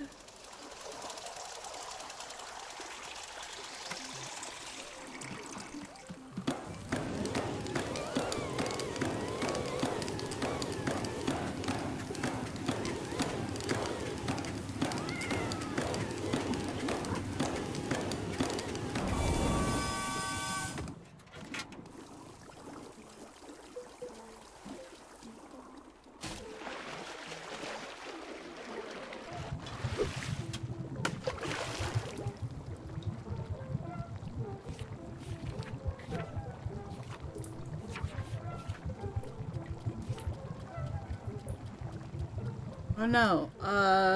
Whistleberry. Sweet and sugary with a taste that lingers on your tongue for days. Actually, maybe they like that.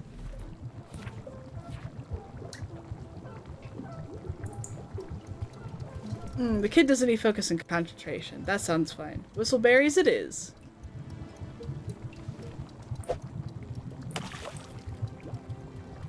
Oh.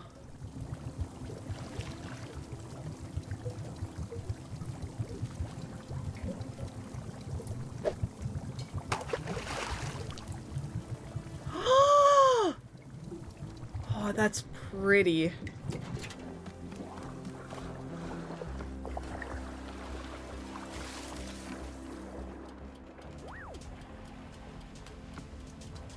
Oh wait, I want milk cup.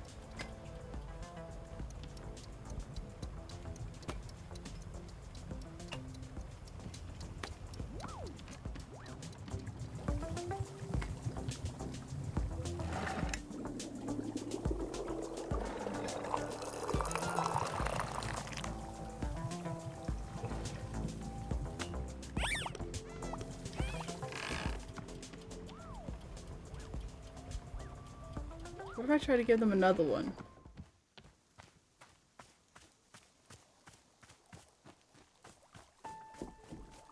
Child.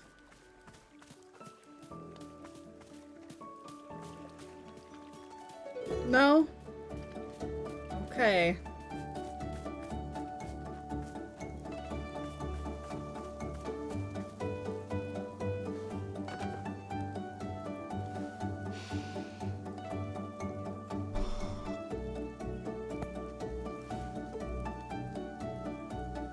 When I was 15, this was after I'd run away from home and then come back, my mom pulled me aside, and she asked me why I seemed so scared. Why I was always insisting that bad things were going to happen, and that everyone needed to be more in control. Had someone hurt me? She asked. Was I in some sort of danger? I didn't know how to answer that. How to explain that, no, nobody had hurt me. I just knew. I knew something was going to happen. How to explain to her that I just had to be ready. So I didn't say anything. And then she looks at me, like she's about to communicate the most important information of her life. And she says, "Alta, do you need to count things?" What? I had no idea what she meant. She said, "You know, counting things for no reason everywhere you go, and something bad will happen if you stop counting things." No, never. To this day, I've never felt anything like that, at all. But I don't know why. I told her yes. She nodded, very seriously. "Okay," she said. "There are ways of dealing with it. Don't ever let it show if you can help it. And please, don't tell your father. Don't tell your father."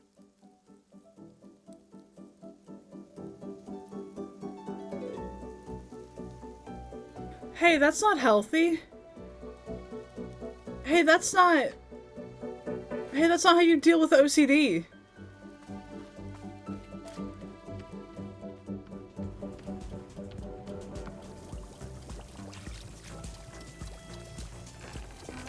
Damn. Damn. God, I want to know so much more about Alta. Bro, what?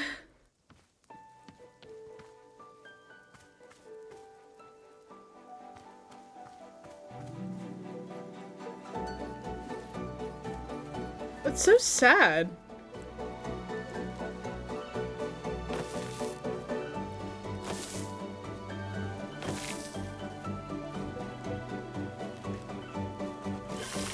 Oh, I didn't mean to make that, but I guess I did.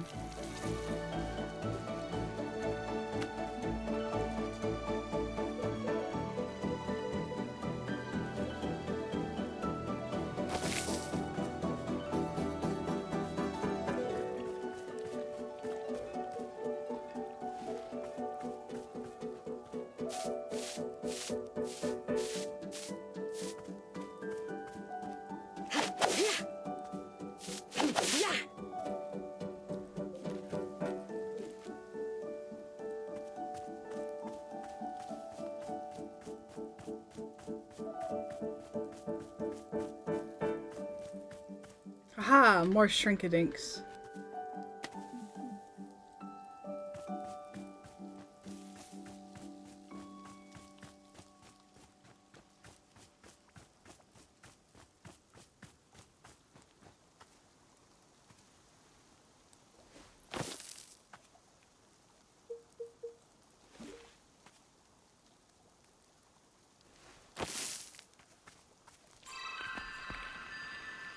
It's so cute!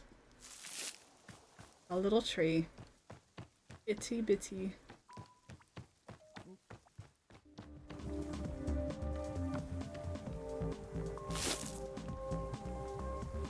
Yeah! Oh, I gotta plant it like outside and then get the pot.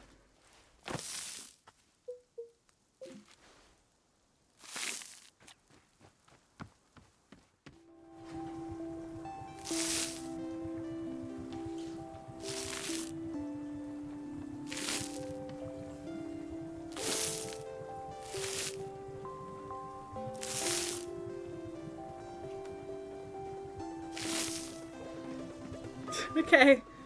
Sure. Make it work.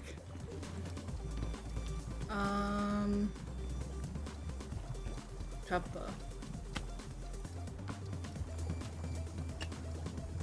Another one for the birds.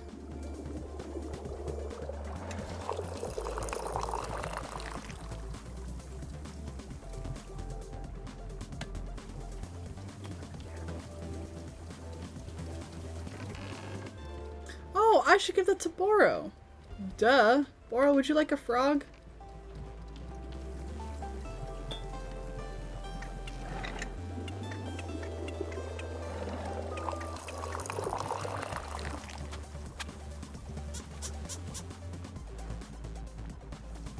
Oh, you're so pretty.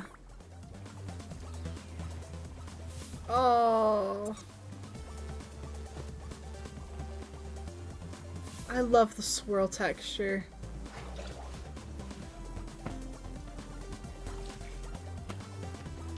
Boro, I have a tea for you.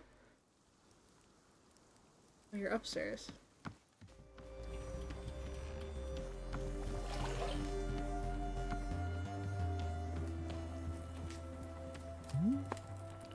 Why, Miss Alta, have you brought Boro a cup of tea? Yup, this is for you. Wonderful. Use holographic foil now? Yeah! God, it's so pretty. Oh goodness, this tea must surely contain whistleberry. It is the fruit of miscommunication, yeah. A most precarious mindset to be in. Boro is certainly not immune to miscommunications. I am having my share of them. Sometimes to say the wrong thing can be quite harmless, but there are times when a friend can be quite hurt. Many years ago, a person who I am knowing quite well was making a decision I did not agree with. She wished to lend her power to a group of men whose motivations she believed were good. However, I did not quite believe the men were being so trustworthy. This friend of mine came to me. She asked for my advice on the situation, and I cannot say what was in my heart. For some reason, I told her to be trusting of the men. Why did I do this? Perhaps I simply didn't wish to disappoint her. It is not a thing I am proud of. Eventually, these men used her power for selfish purposes, allowed themselves to become consumed by it. My friend, well, it turned her quite cold. In fact, she was never truly so trusting after that. It is being quite sad to me, because I am feeling a sort of responsibility for it. If I had intervened, perhaps my friend would have kept some of her old warmth, the way I remember her. Sigh. Oh, who can really say? In all likelihood, she would have gone through with it anyway. But Still, I cannot help but be dwelling on it from time to time. No matter, I'll put it out of my mind. Thank you very much for the tea, Miss Alta. Thank you, Boro. Hi, Demo! Hi! How are you, King?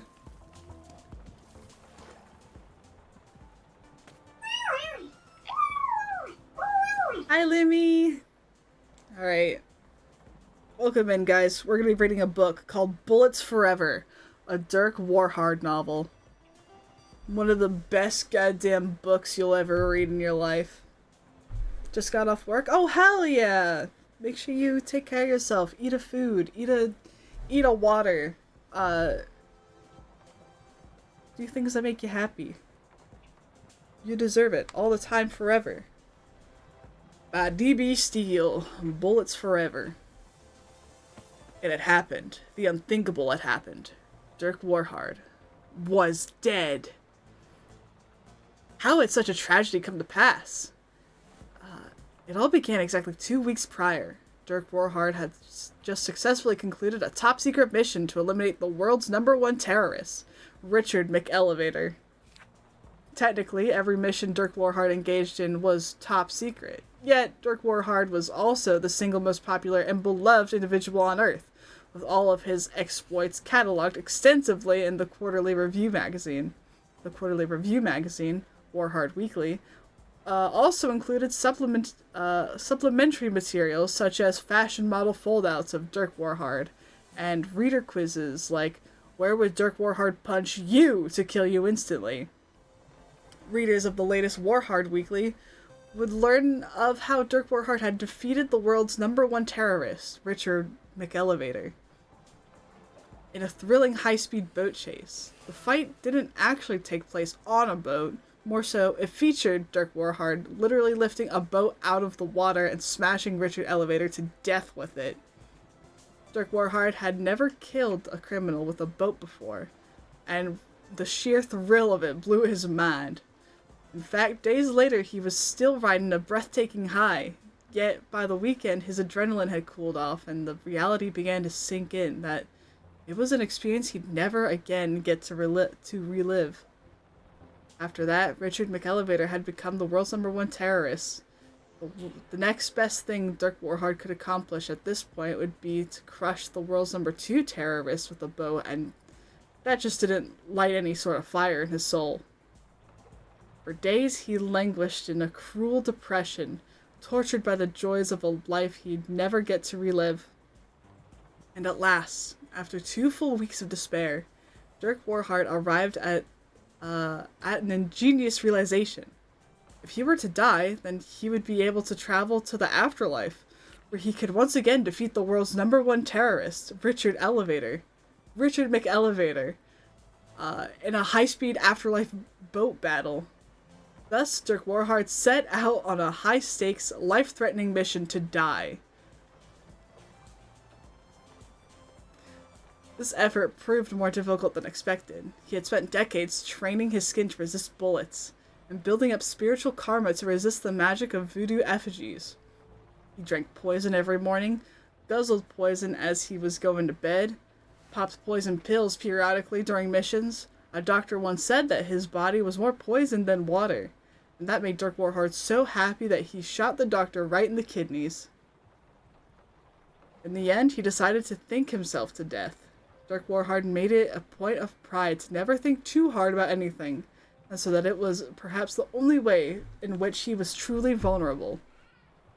He began by attempting to spell long and complicated words, yet discovered that he was a natural genius at spelling. Then he decided to invent entirely new, much more complex words to spell, and found he was a master at that too. Finally, he decided to invent and spell the single longest word imaginable, and that's what finally got him.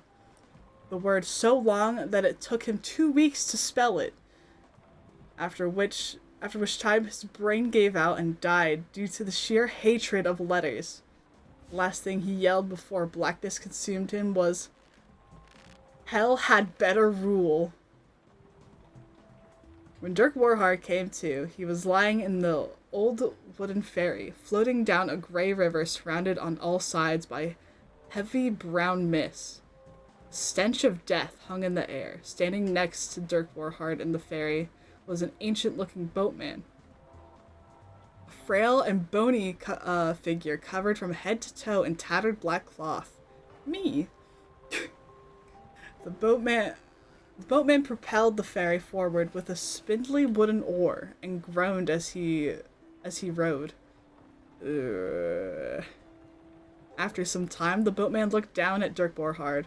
Oh snap! Are you Dirk Warhard?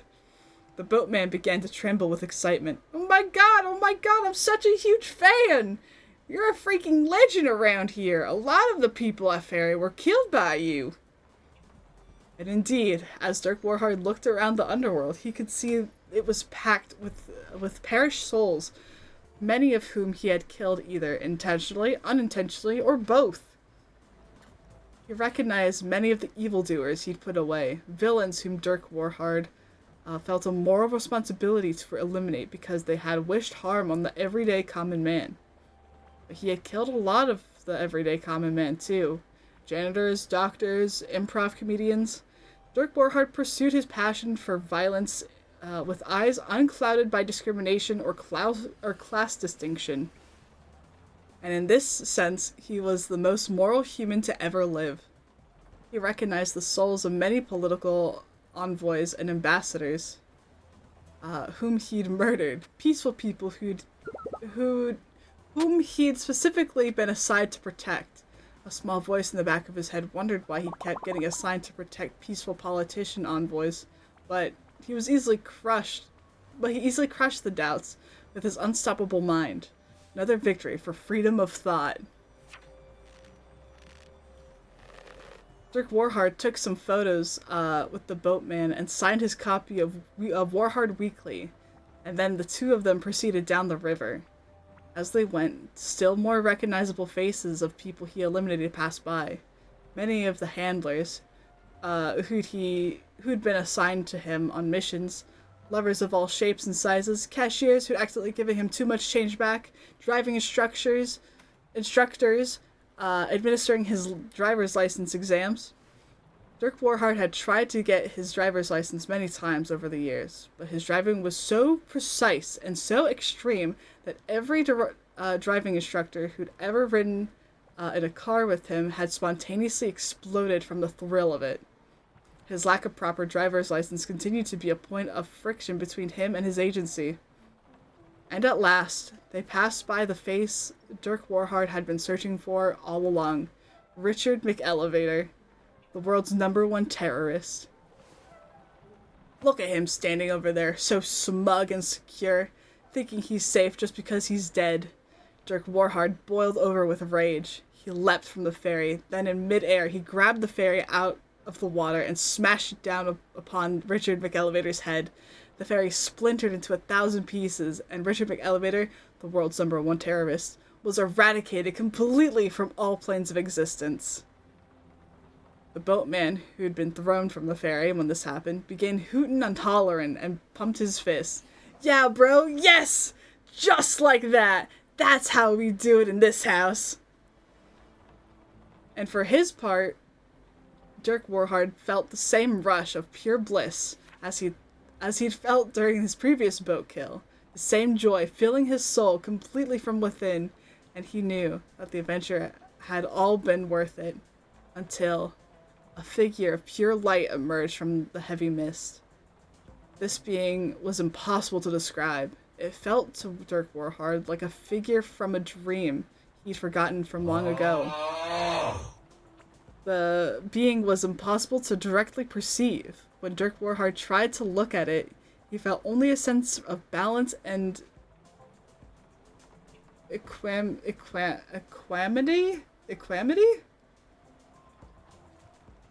From the center of this being flowed the essence of all things, of light and dark, of the beginning of time and the end of creation. This being both existed and did not exist. And when it spoke without speaking. Dirk Warhard, said the being of light, You have come to the land of the perished, and you have destroyed a soul. You have eradicated life, not just from the mortal plane, but from all existence. The being floated in all directions simultaneously, illuminating the landscape. All things are bound by eternity.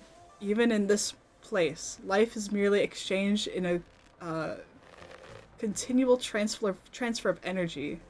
It is this perpetual movement of life, its ebb and flow, which gives rise to consciousness. Your own consciousness depends on this life energy. To destroy it is to threaten existence itself. Now, the being of light coalesced into a single form and stood before Dirk Warhard. Come, Dirk Warhard. I extend to you my friendship and my knowledge. Your power is so immense, I ask you to employ it in the pursuit of true compassion towards each other, towards others. For there is no power so great as that which stems from a place of genuine love. I wish this for you.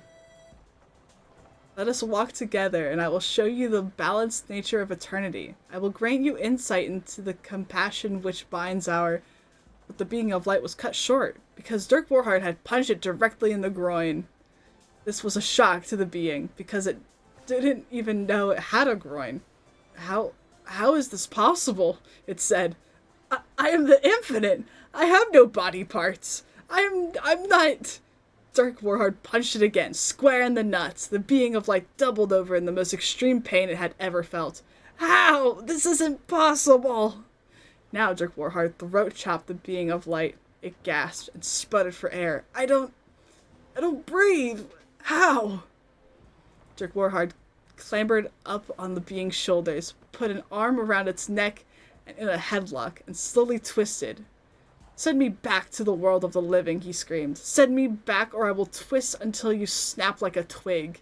He applied even more pressure. Please, no, gasped the being of light. Please, I'll do anything. Just let me go. The being of light pulsed with a golden glow, and Dirk Warhard felt his body begin to rise. He let go and ascended upward, out of the heavy brown mist, back toward the land of the living. The last things he heard were the being of light breathing in huge heaving gasps, and the bony boatman yelling, Are you freaking kidding me, bro? Yeah! Yeah! When Dirk Warhard returned to his body, he discovered that the adventure he had given him a new perspective on life. Going against his general distaste for thinking, he reflected on the fragility of human existence and how easily a life is taken. He felt a weight on his chest when he thought about all those perished souls who'd never again breathe fresh air, who'd never walk in the grass nor spend cherished time with the ones they love. And so with this new outlook on mortality, Dirk Warhard decided that he would live forever. After all, he'd already been to the afterlife once, and to be honest, it kind of sucked. So he'd rather not go back again. This was a huge relief to decide, because it solved a lot of problems and he had felt the weight in his chest lift completely. With another successful mission behind him, he sat down to begin describing his new perspective on life and morality for his column in Warhard Weekly. He was also the editor-in-chief of Warhard Weekly, so he'd have to be up all night editing and revising his own writing. Not to mention inventing a whole new host of complex words, but that was just the way he liked it. He grinned. God damn, it's good to be alive.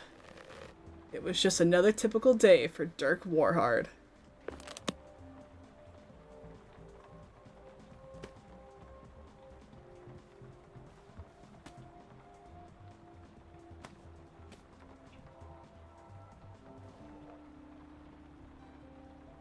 I read this one, right? I definitely did.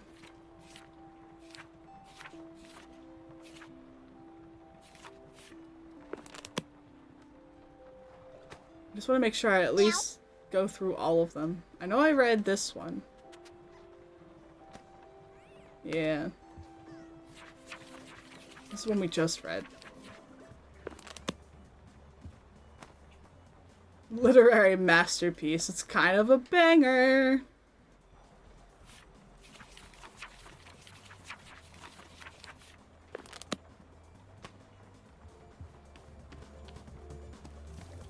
Hi Switch, hi Pistola, hi Sneak.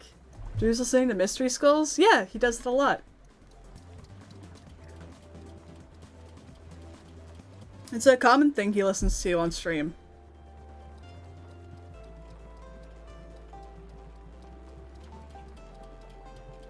Took a cat sitting gig and they gave you $200? Yo! Let's go! Switch, I'm glad we got to the silly part when we did, because don't worry, this Dirk Warhard is silly. It's silly. It's really goofy. What other plants do I want to put? Ooh, Plumelon bush? Maybe?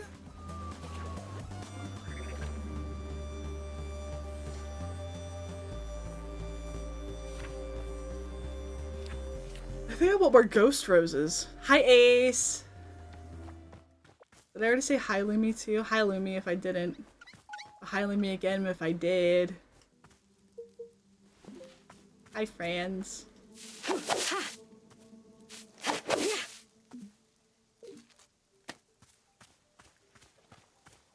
Ace, would you ever play VR chat with, me, Ava, and Devi? You can say no, it's okay.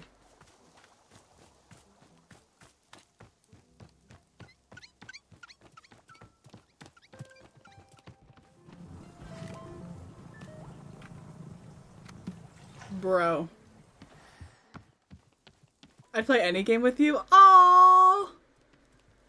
Oh my god! Monster Drew Boro! I love that child. Oh.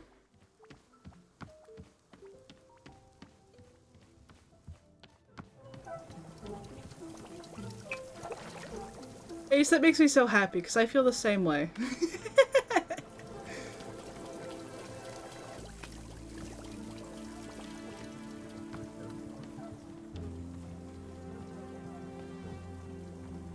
Alright, more Ghost Rose. I should probably... Oh no, we're good. Oh, I need more Shrinkadink.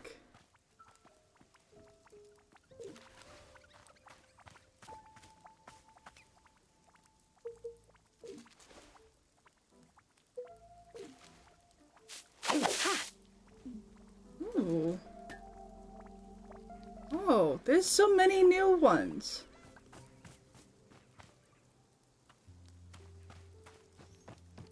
You too, bestie. Oh. Stop. You're gonna make me, like, feel important in people's lives or something. That's gay.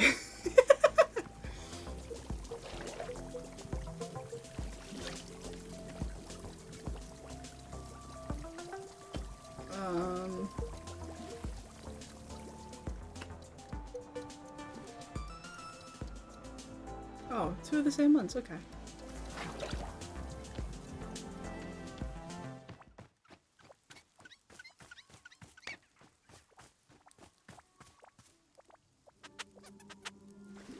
Dupe shroom. I have many a gift shroom. And a photo. Here, Bruce, you can take that one.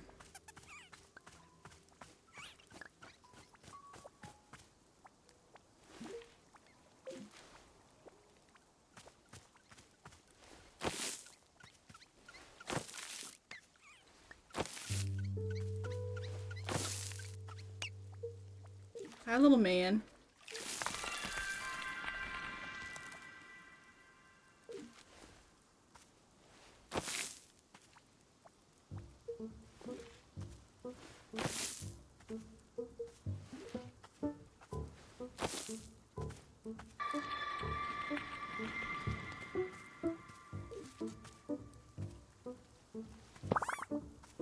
Alright, little guy. Go over there.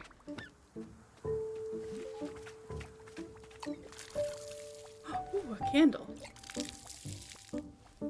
A vase. I want to make sure the candle doesn't get in monsters' hands. They will eat it.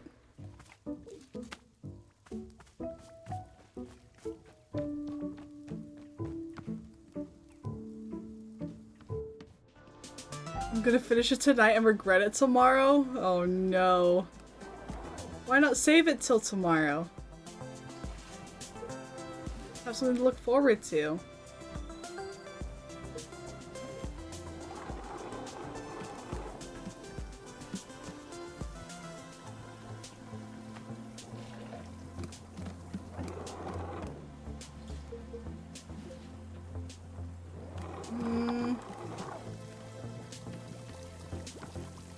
Cause I don't wanna. That's fair. That, you know? This man's spitting. That's real. That's on God. Live your best life, King.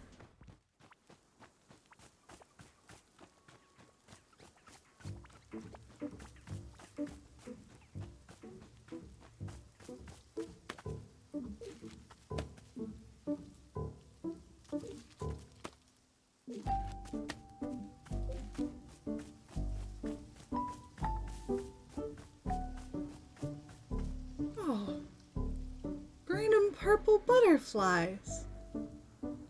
Oh. We're going to a mini coma after work tomorrow? Fair enough. What if you're not off Tuesday?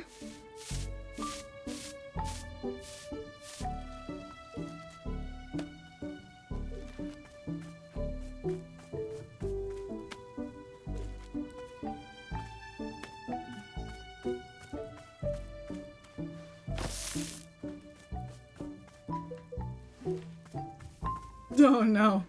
Well, I hope for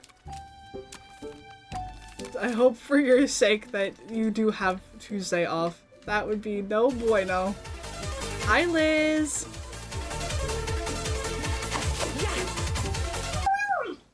That's what I'm saying.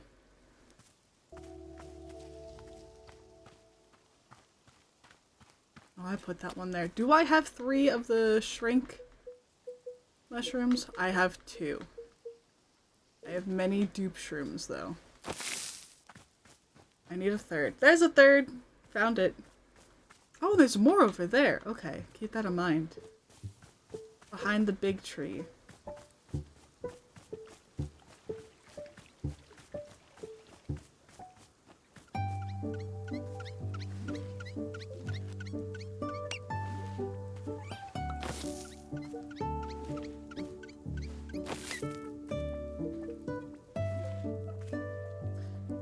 Did you guys know that the music for this game was made by C418? The same guy who made a lot of the Minecraft soundtrack.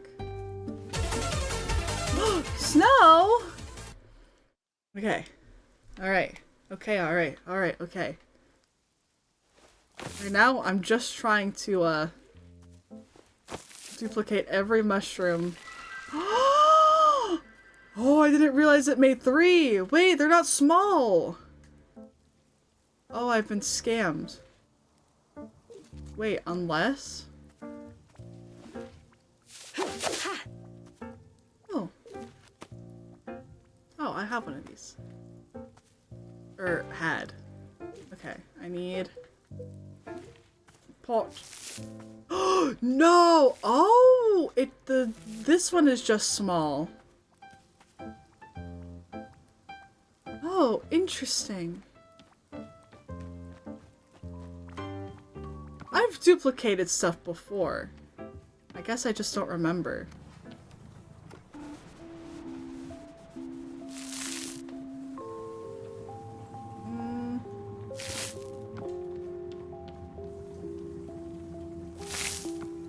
Yeah, that looks nice there.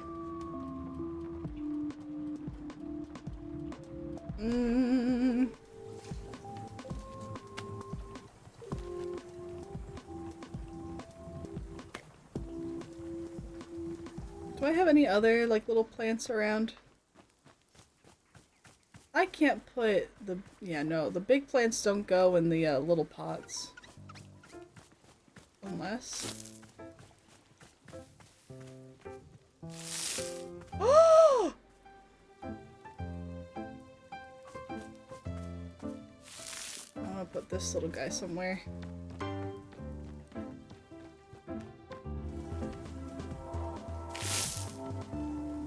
Oh, that's so nice!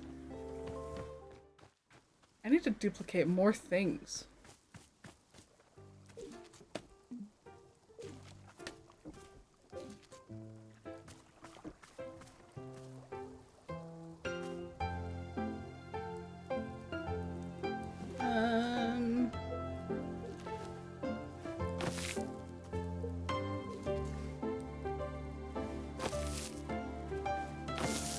This is how we make different plants, by the way. We just put different seeds in a form and bam! More plant.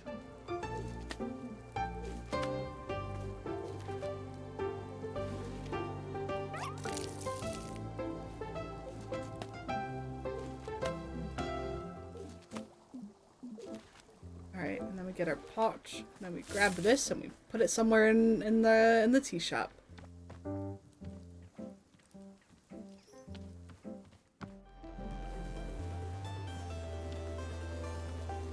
Right there is cute.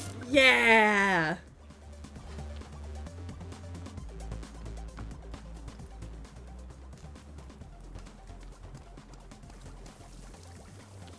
Earlier in this game, well, the whole reason why I'm doing this, like, putting things in pots, is because Boro was like, hey, you should do this.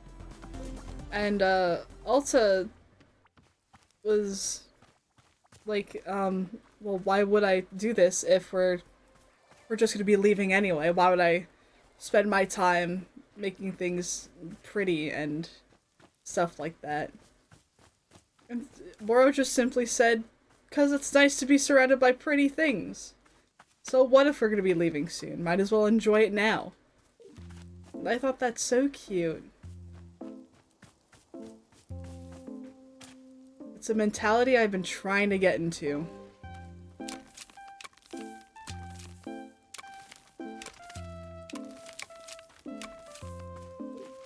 Boro is so fantastic. Oh my god.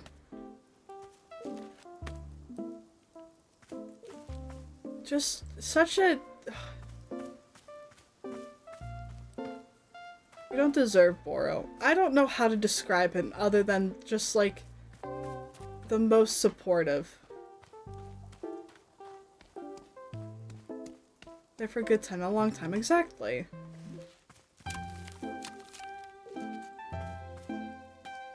Not everything is made to last, and that's okay.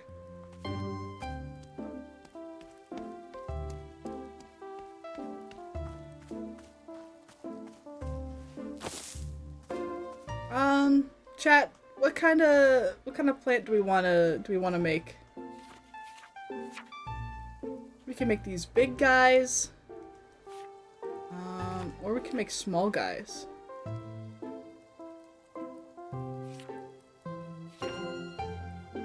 Ooh, we should make some sunset trebles. Yeah, that would actually be fire. Sunset trebles and maybe some weeping myrtle, maybe some azzy flower. Rising something.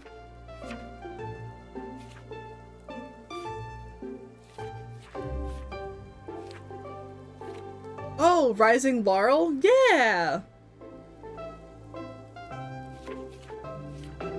I'm gonna make a weeping myrtle first.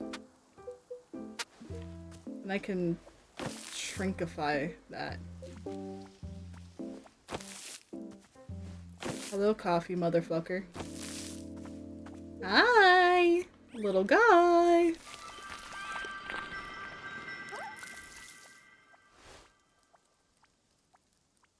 Are you what you're not what I meant to... I did the opposite. I did the complete opposite of what I wanted. I made a puff pod fern, which is still pretty. Hold on, double check. Alright, it's pink in the middle. Right.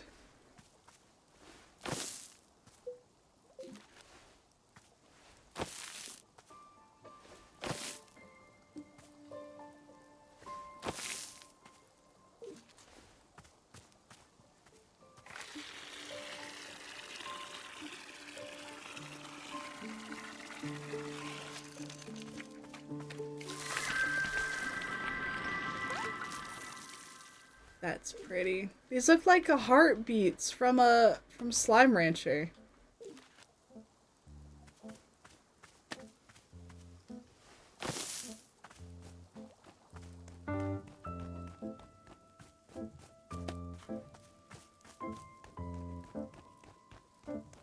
Heartbeats are rock slime's favorite food. No, that's not what I wanted. This one.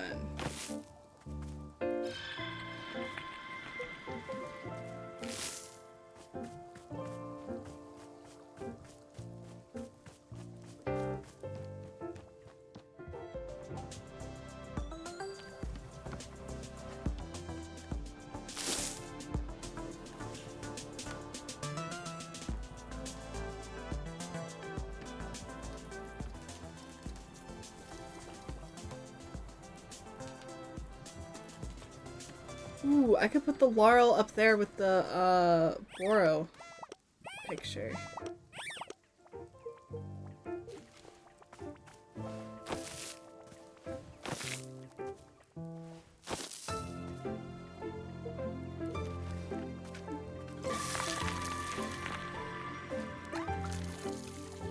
Oh, it's like blue.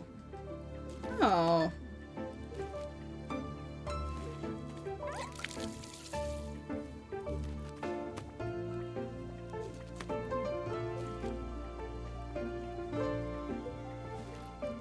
Gimme.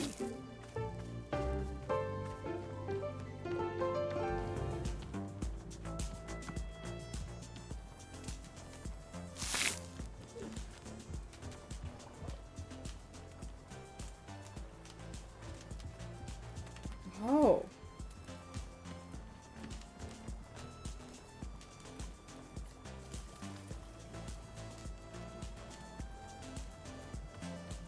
Is there another pot over here? No?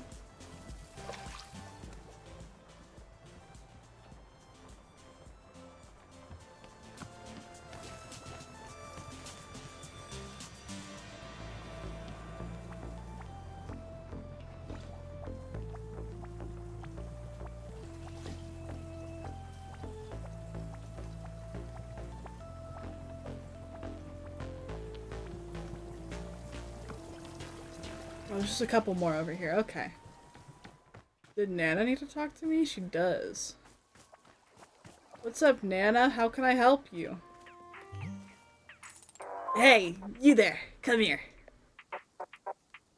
Hello, customer of Wanderstop. How may I help you today? Oh, cut the crap. I don't need your sass. Look, over there.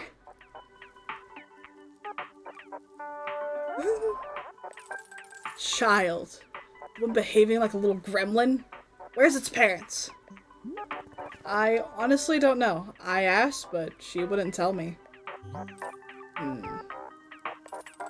Kids off the leash, running around causing havoc. Don't like it. That's it. That's all I had to say. Now get out of here. Make me. Make you? As if I got nothing better to do than be your disciplinarian. Oh.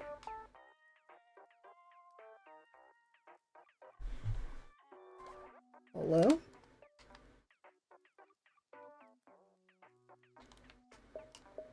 Oh, never mind, we're good.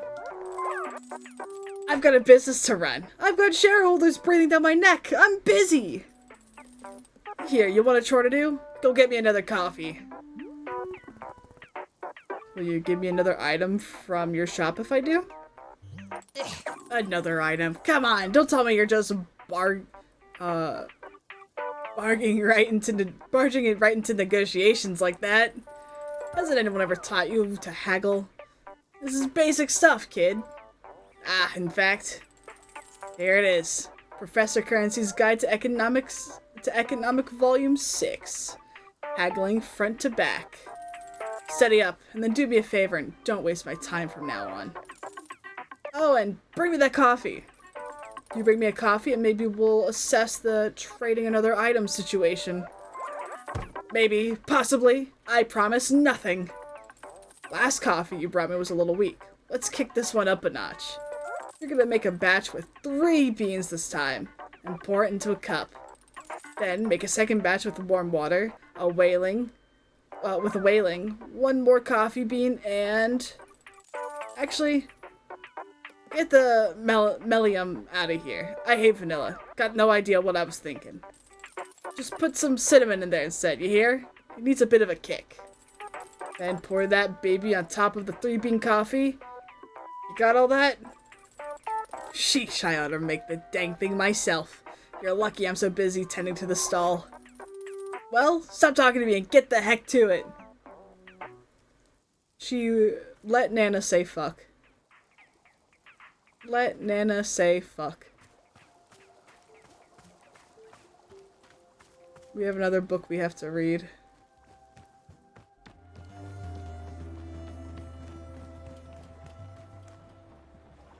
Professor Currency's Guide to Economics, Volume 6. Welcome back, reader, to the thrilling world of economics. If you've read each volume of my book series up until now, you should already be comfortable with such topics as inflation, scarcity, counterfeit dollar bills, the screamular effect, imaginary taxes versus actual taxes, and all 7 methods of exporting dairy. In this volume, however, we will be focusing on one singular topic, haggling. Haggling is the great paradox of economics. If everything has a price, why should the price change via negotiation? In this sense, haggling is a sort of economic black magic, a forbidden art to be called upon only in the most dire of circumstances. In some countries, excessive use of haggling can lead to a drastic prison sentence. Of course, a person skilled in haggling can quite easily reduce the prison sentence down to practically nothing. When is it appropriate to haggle? There are 3 generally accepted circumstances in which price negotiation is called for. First, when a vendor has used cosmic witch energy to artificially raise the price of a product. Witches are widely known for being disdainful of the basic tenets of capitalism, and will therefore lend their powers to unscrupulous vendors in an effort to offset the market. Second, it is acceptable to haggle on behalf of a small orphan child who's sickly ill, and only has a single coin to his name, who hands you the coin and coughs pitifully, asking if you'll please help him buy a loaf of bread for himself and his sister, and he knows that a single coin isn't enough for bread, but will you please see if you could somehow negotiate the price down? Oh. And finally, it is acceptable to barter within a government-approved 12-foot by 12-foot haggle zone if properly sanitized.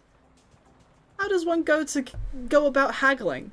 For many centuries, the most popular way to initiate a negotiation was by declaring the code phrase, "Good gravy with spices, let's haggle these prices," which would then be responded to in the affirmative with, "I'm ready, I'm willing, I'm fighting for each shilling."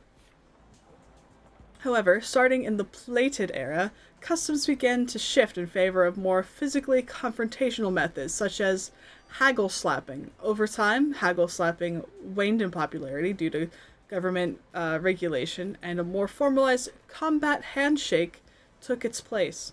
You are, of course, welcome to use a combination of these methods depending on local customs. So, let's say the pre-haggling rites have been completed, but the negotiation itself has begun. Now what? It's time to remember the number 1 rule of haggling. Always reject the first offer. It makes no difference what the content of the first offer is. Even if you've been offered everything you're seeking, plus another 25% on top, you turn it down. Be sure to couch your rejection in a pithy, condescending remark like, "Ha, okay. We've gotten all the pathetic joke offers out of our system. Let's get down to business." The reason for this is simple. Haggling is all about establishing dominance. The person with the most confidence is always the one who wins the haggle, regardless of what the actual terms of the deal end up being. And the most important aspect of confidence is knowing that you could walk away at any time for any reason. You must be willing to burn everything you cherish to the ground at the drop of a hat, simply to spite someone who is slightly more arrogant than you. Bye, Ace. Love you, Ace. Have a good time, Ace. For this reason, after you reject the first offer and your opponent makes a counter offer, the sensible thing to do is strongly consider rejecting the second offer as well, regardless of the details. Many business people will flip a coin to decide whether to even consider the second offer or reject it outright. Of course, coin flips are well known for their better than average odds. So you may wish to instead roll a series of weighted dice to create a higher likelihood of turning the offer down. If you've made it to the third offer, well done. You are now entering the vaunted master's inner circle of haggling. If up until this point the negotiation has been like a game of checkers, from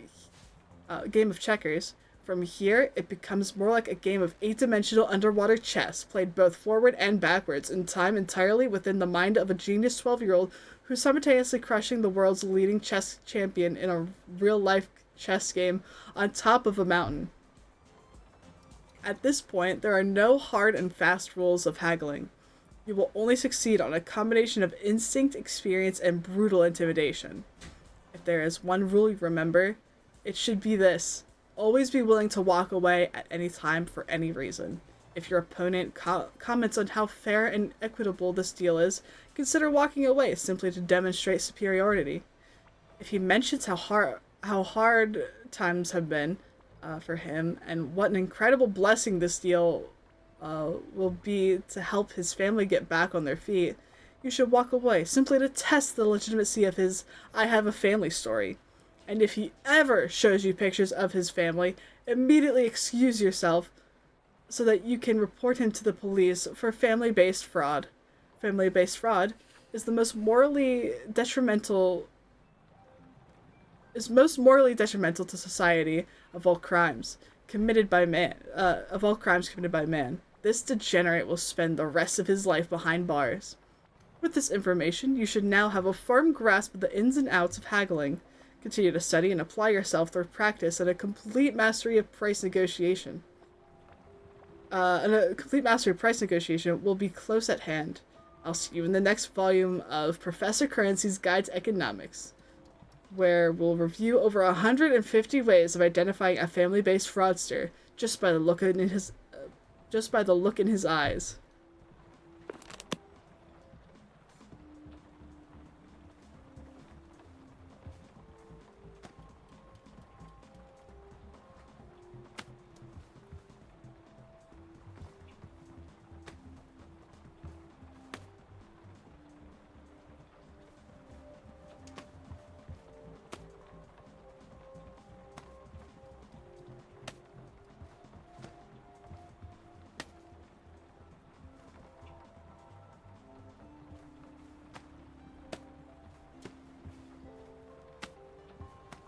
There we go.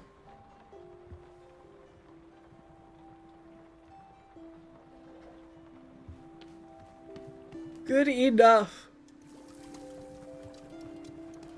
Alright, she wants coffee? I'll get her some coffee. I eat like 4 beans.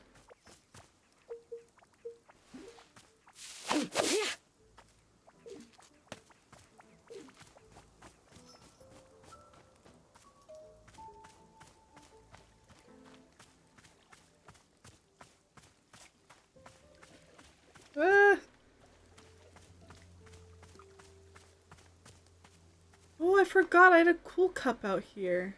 Oh. Is this supposed to be like a mushroom cup? A tree stump cup?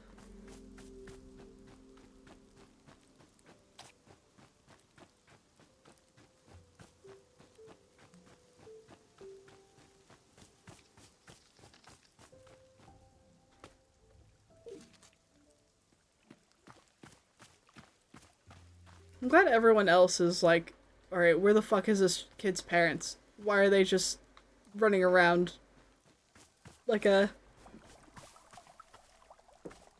running around and causing havoc? Who do they belong to? Where did they come from? Where did they go? Where'd you come from, Cotton Eye Joe?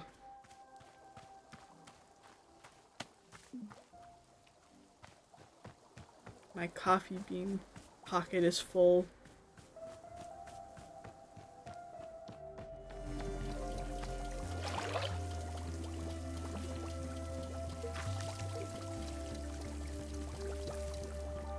We need a whaling and something cinnamon-y.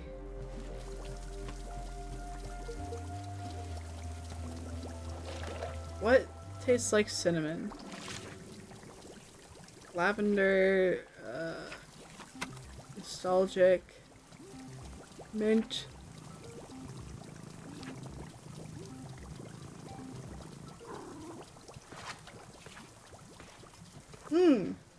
Held melon. Pink in the middle, surrounded by yellow.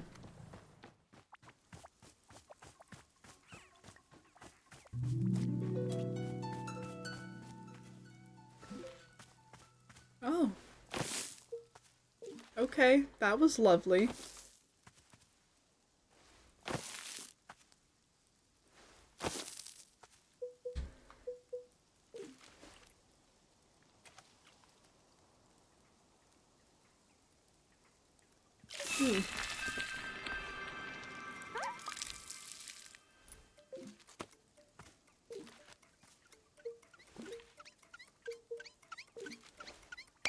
Hi, bud.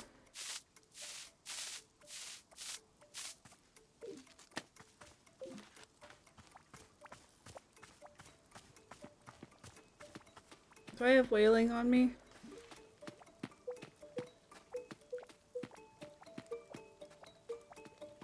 I don't.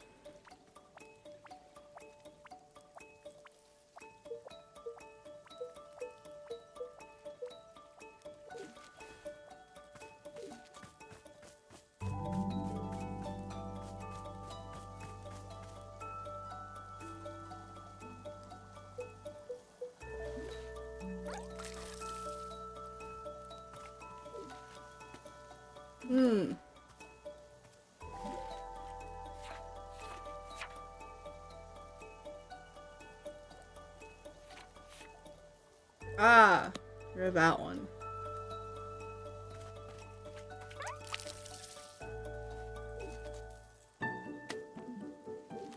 Drink.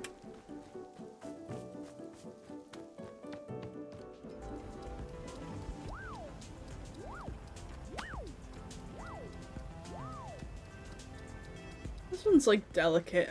Oh, that one's roses. Oh, I love that.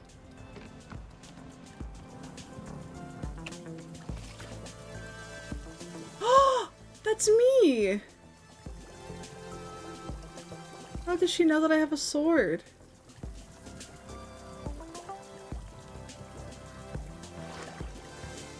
Oh.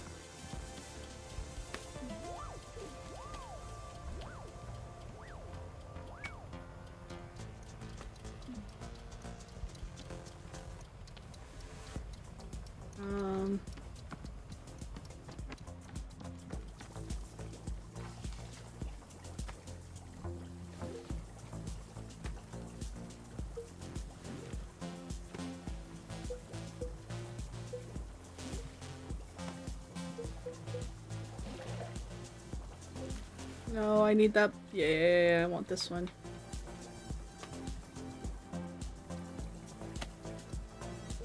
Okay. 2 more.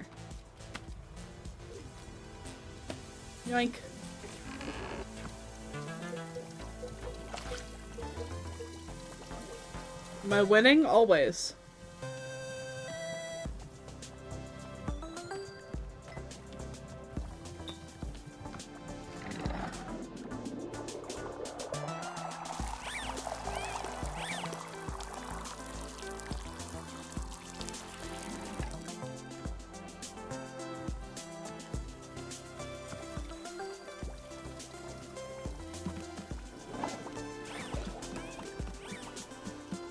Thanks, Multigrain. I'm doing my best.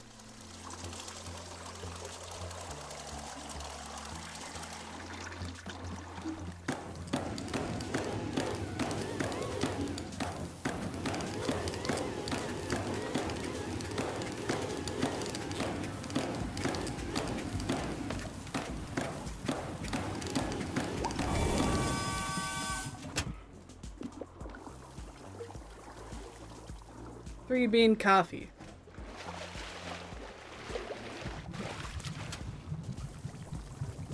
Does she want it how she... Yeah, alright, second brew.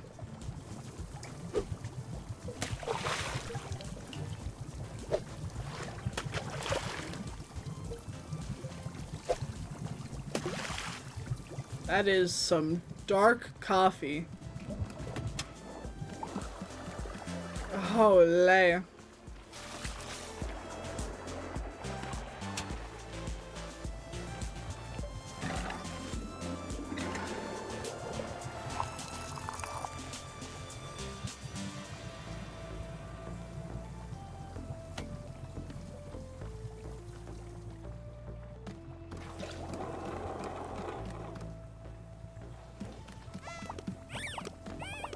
Yeah, do you want triple bean coffee? I can get you a triple bean coffee.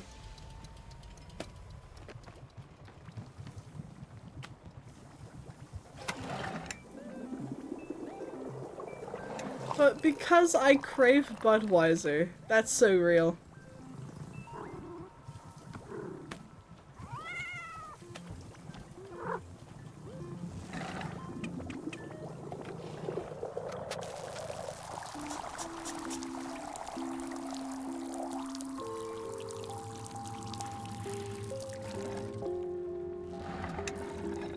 You got a very rich color to you, bud.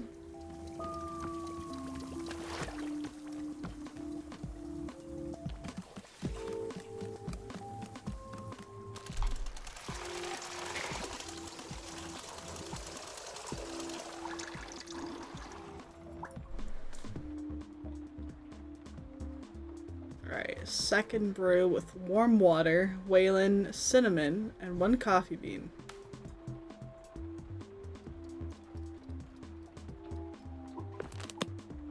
Warm water.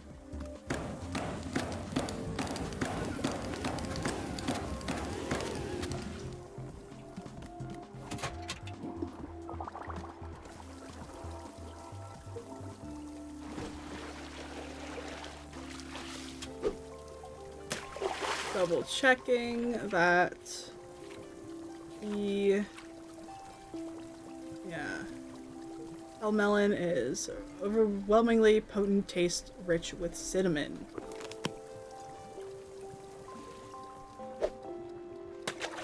And then 1 kofefi bean. Whoa. I thought I fucked up. I did not though.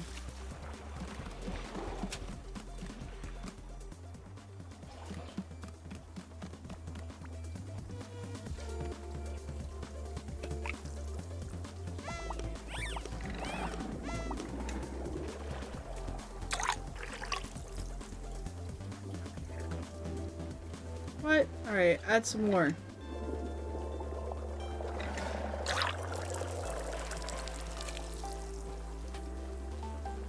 There we go. Alright.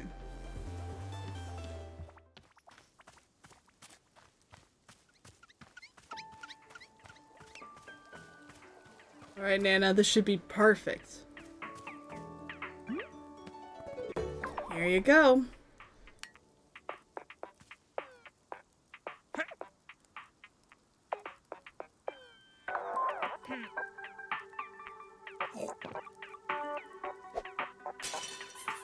Mm-hmm.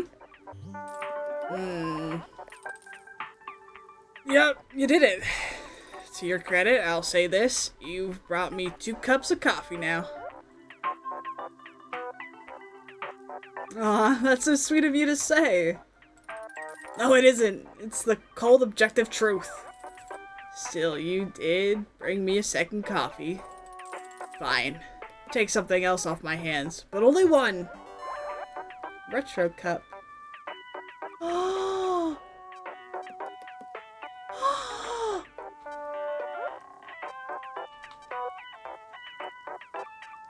We want cool ghosts with sunglasses, obviously. Say, kid over there, the one whose parents are a mystery. What's her deal? What's she doing around here? No idea. She's just been running around, drawing on walls, asking me questions. She calls herself Monster, but I don't know if that's her real name.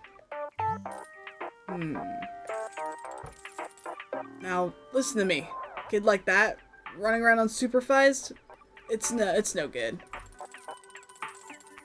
Kids don't just automatically become healthy, well-rounded people like me. It takes work. They need coaching. They need direction. You hear what I'm saying? What have you done for the kid, eh? What kind of direction are you giving her? I've given her tea. I'm proudly letting her draw on the walls. That's your idea of proper role modeling? Listen up here. You're gonna ruin that kid with your hippie delusions. Gonna run her right into the ground. Forget about the ad hoc art class you're letting her host.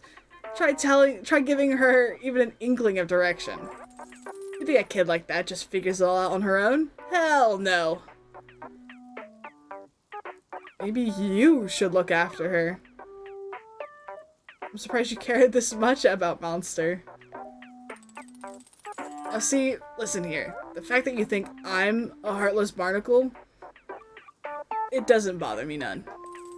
I got no need to explain myself to you. I'm just here speaking the cold, objective truth. The truth is that you're the only person here that this kid will probably listen to. Got it? So don't screw her up with your nonsense. Alright, get back. Now get out of here. Your Nana Buckless vibes are wrecking my intended atmosphere. Thanks for the advice. Ha! Well, gotta help the kid.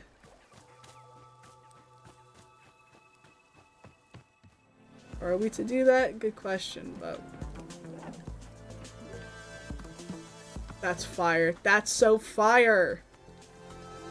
That's so flames! Hi, Monster. Hey, I got a question. If I find a thing and nobody else is using it, that means it's mine, right? Do I get to keep it? What exactly did you find? Come here, I'll show you.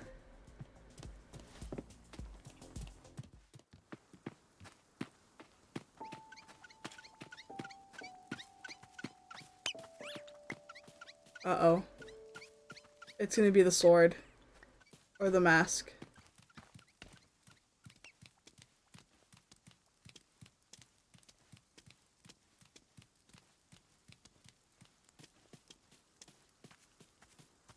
Oh. Look, it's a cool sword. I found it, so I get to keep it, right? Well, that's actually my sword, so it already belongs to me. If it's yours, why was it sitting over here? Oh, well, it's a really strange reason. I don't know how to explain it. Tell me. Well... I'm a fighter. This is the sword I use in combat. You're a fighter? Yep. 8 years professionally. Whoa, that's so cool! Where'd you get your sword from? How'd you get it? had it made for me. By one of the truly great blacksmiths where I lived.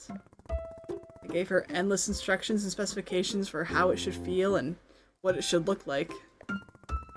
When I held the finished work, I knew beyond a doubt that it would help me become a champion. Endless days I trained with only the sword, over and over, learning its every subtlety. Years of practice, hundreds of fights, all using the sword. By the end, I felt complete and total mastery with it. This sword was made for me. I shaped myself around it. Whoa! Do you also wear this big stupid mask when you're fighting?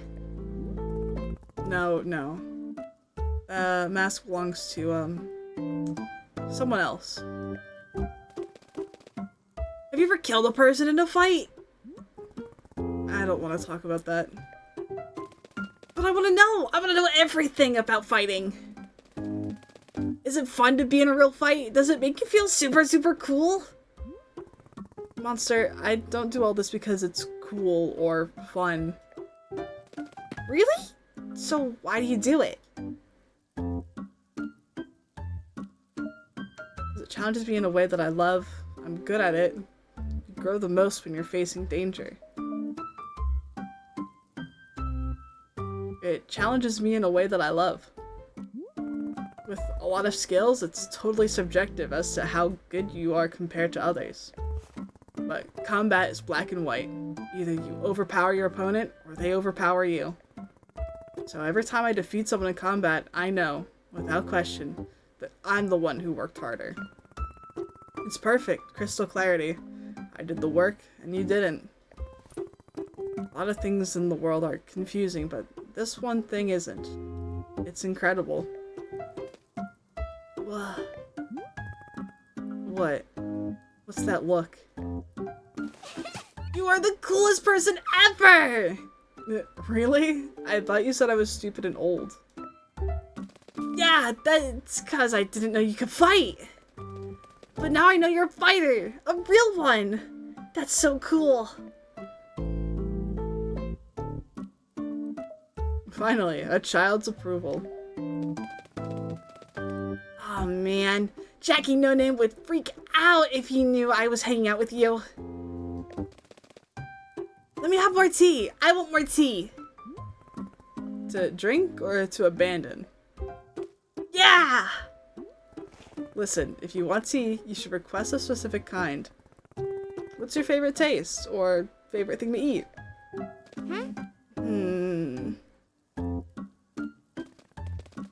Sometimes I eat dirt, but not because I wanna, just because it makes Annabeth so mad, which I like. What else? What else? Cereal! Commander Crispies is my favorite. I eat it every time I'm staying at Tessa's house, at Tessa's place. Tessa's mom is so cool, because she actually lets me eat sugary cereal. Cereal sucks if it doesn't have lots of sugar in it. That's what Commander Crispy says. Okay, so what you eat include breakfast cereal, sugar. So things that you eat include breakfast cereal, sugar, and dirt. Yeah, I think so. Alright, I'm gonna make you a cup of tea, and this time you're gonna actually drink it.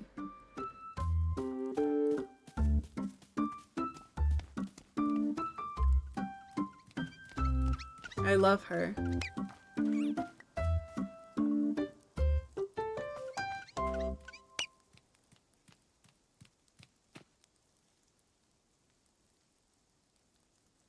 She wants to tussle with that guy.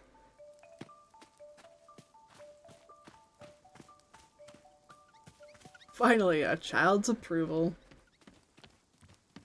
So hi Blossoms, hi! I can get rid of this coffee.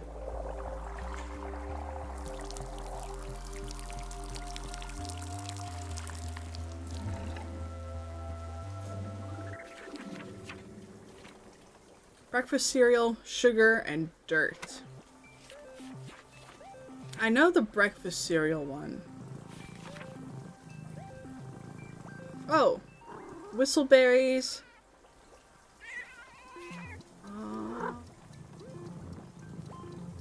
Snuck cones. And birds.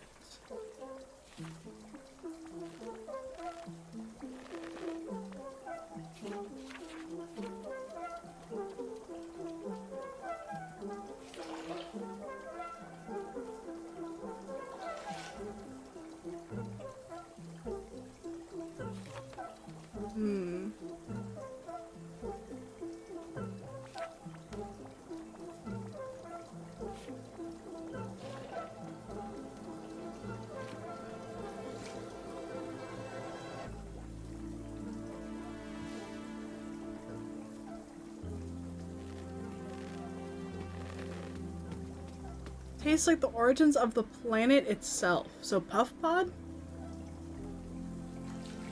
Okay, let's make these plants real quick. Puff Pod is blue surrounded by pink.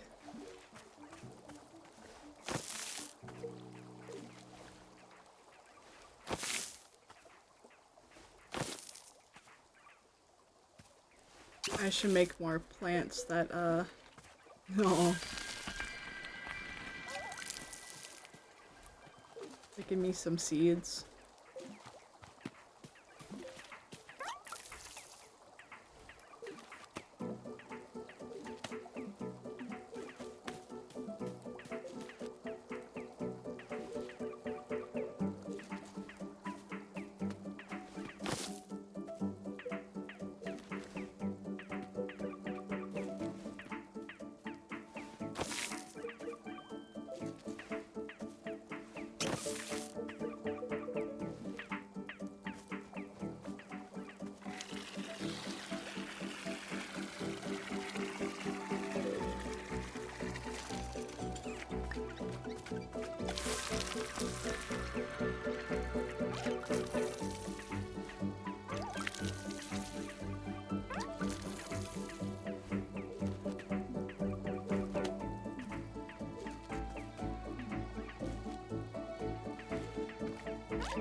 I want more of these. Just because they're so cute. I fucking love them.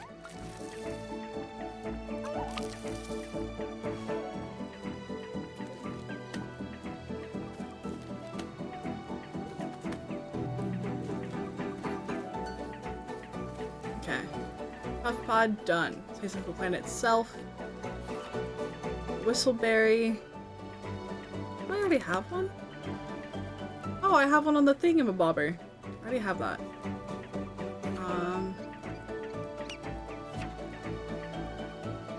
Snuck cones. All yellow.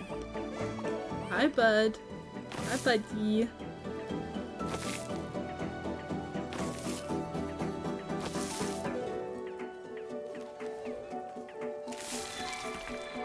So pretty.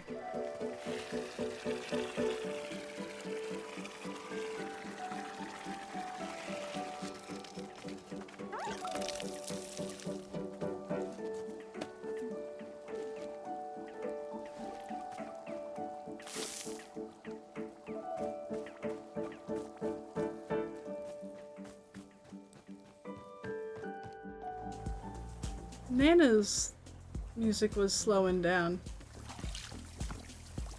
And mine was. That's so pretty! I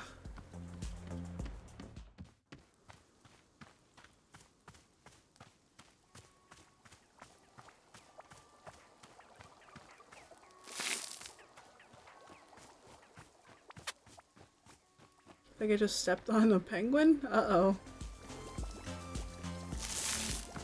Yeah. One more.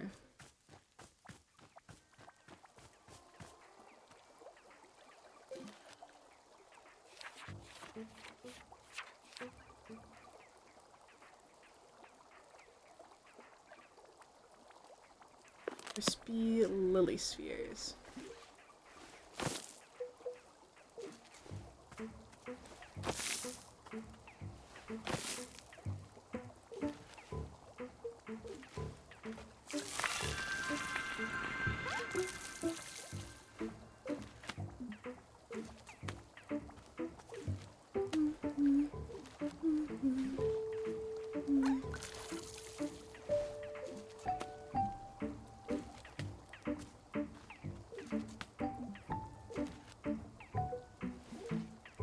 Yoink.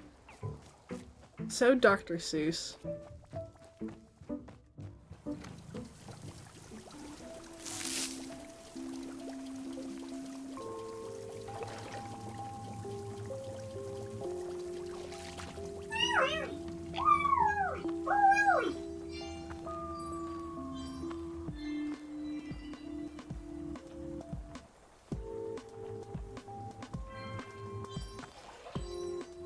Hi.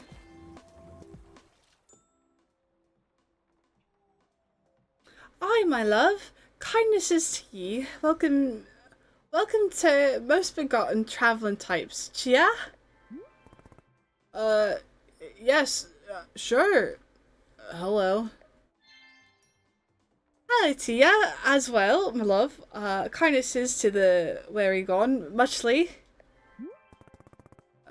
This is Wanderstop. It's a tea shop. So it's true?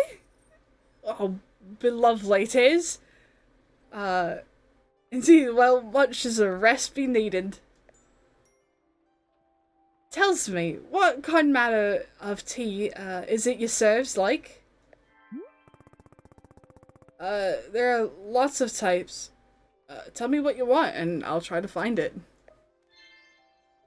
What I want? 'Tis the lovely sweet of sentiments, yes?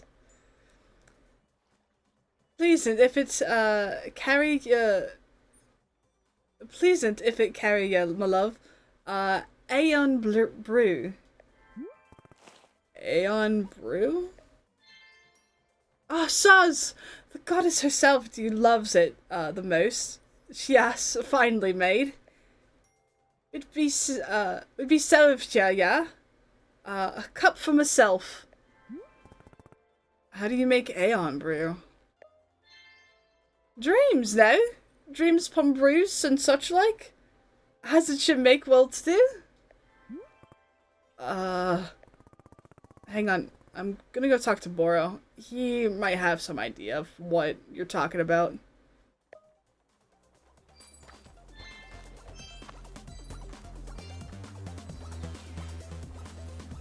I love her.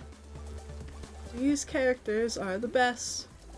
Hey, there's a customer over here saying some things that are difficult to understand. She mentioned Aeon Brew?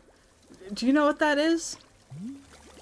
My heavens! Boro has not received a request for Aeon Brew in many ages. This is one of the elder drinks, used in ceremonies from long ago. Our new friend must be an old Aeon. What a treat!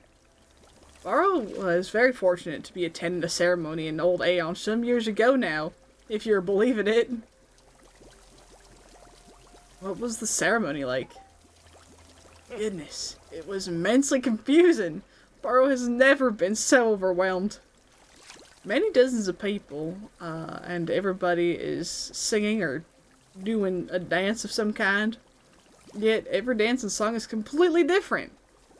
Was it all being improvised? I couldn't say. Then we would stop and be starting again, all in perfect unison with one another, over and over. For hours like this it went on.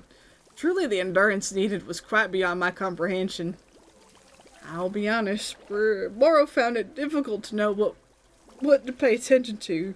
So much happening. Yet, for all my bewilderment, it was a truly unique experience. Unforgettable in every way. Oh, but the Aeon Brew. We must be making some. There are several steps we need to be following. First, use only cold water. You must be infusing the cold water with these ingredients in order. First, a dupe shroom. Second, a wiper sprout. Third, you must color swap a puff pod using huge shrooms. Add one of these colorful puff pods to the infuser. Fourth, toss in a blue loop. After all this, you add a T-ball. Then you must let the ingredients sit for 1 full minute. Then, finally, after a minute, add one more T-ball into the mix. Nothing else, just those ingredients. All taken together, this should be making the Aeon Brew. If Boro's memory is serving correctly, that is. Memory is not my strongest suit. Not like bowling. Much better at bowling. I sure hope this is helping. Let me go make this tea before I get distracted by something trivial. Very good. I hope our new friend enjoys the Aeon Brew.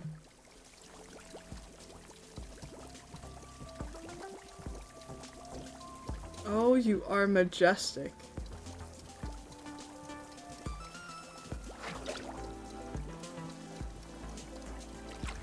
Oh, I love her.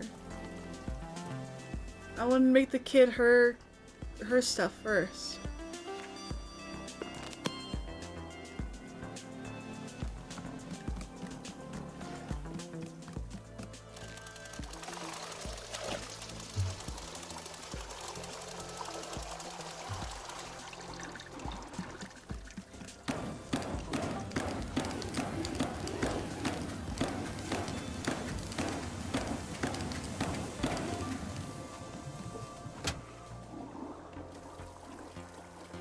Breakfast cereal. Breakfast cereal is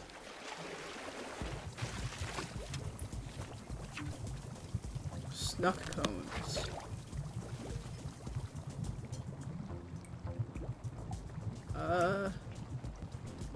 Bud.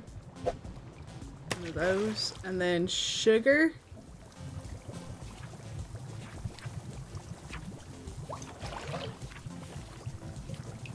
Whistleberries.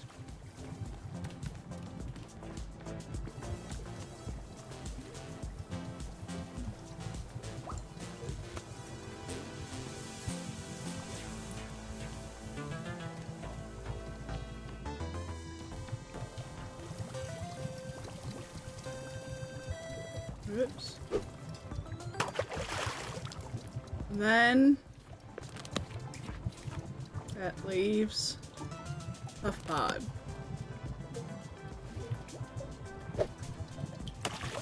Then a T-ball. Yeah, that looks about right.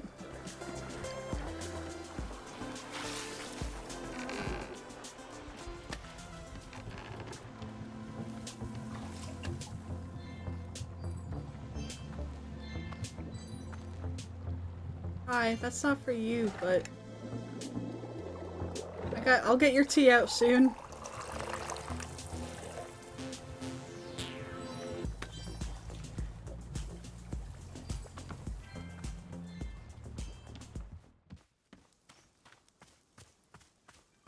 Kid.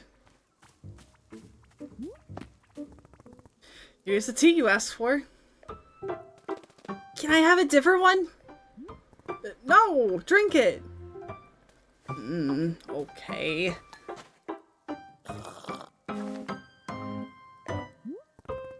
What do you think? Whoa! It tastes just like Commander Crispy's!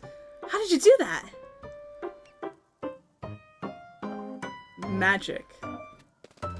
Haha, no way! Magic's for nerds. Maybe tea doesn't suck. If it tastes like Commander Crispy's. It don't taste like dirt, but that's okay. I never really liked eating dirt anyway. Oh hey, there's something I need to ask you. Do you think you could beat a lion in a fight? Definitely. Yeah, I think so too. What about a whale? Could you beat a blue whale? Definitely. Good! That's what I thought. I just wanted to check. Which would you rather fight? A lion or a whale? Why not both? Yeah! I want to do that too! I would stuff the lion right in the whale's blowhole. Could you beat a guy if you had a sword and all you had was a toothbrush? Could you still kill him?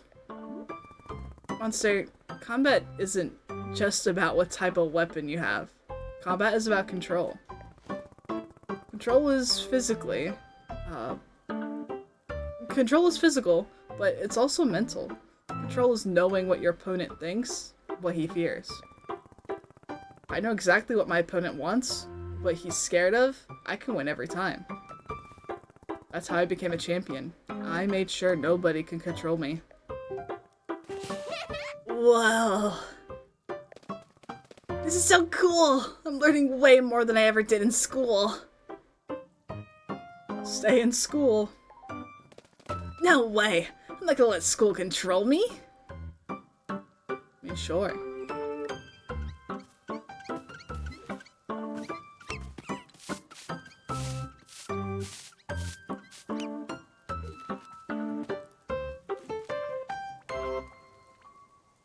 She's still holding the cup in her hand. That's so cute.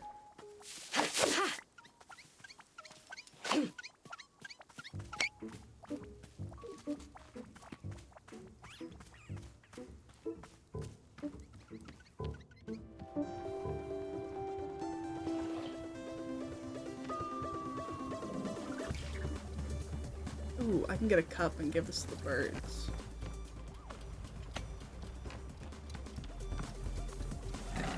Oops.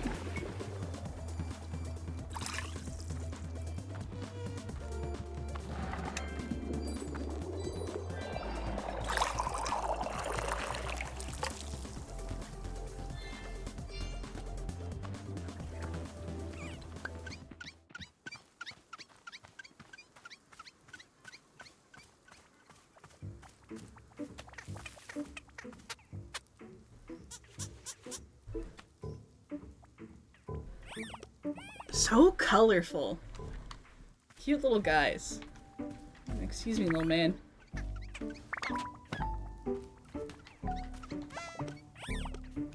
Uh-oh.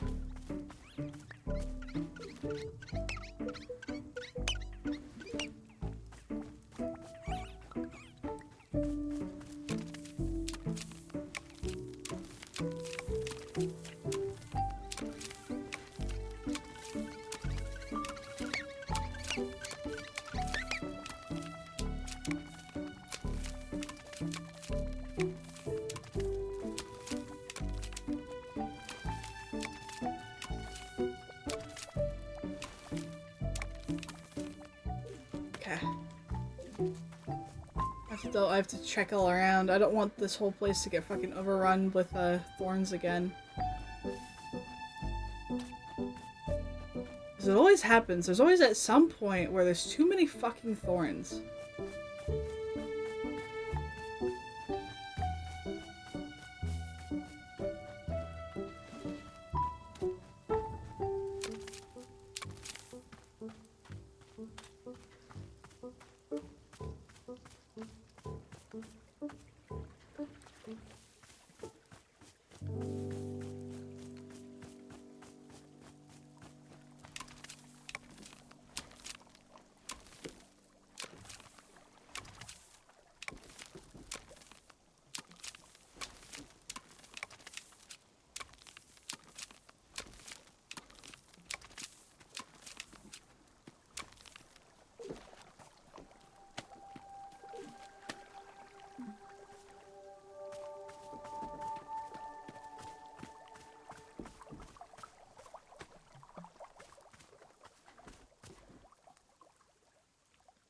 Thought I saw some more.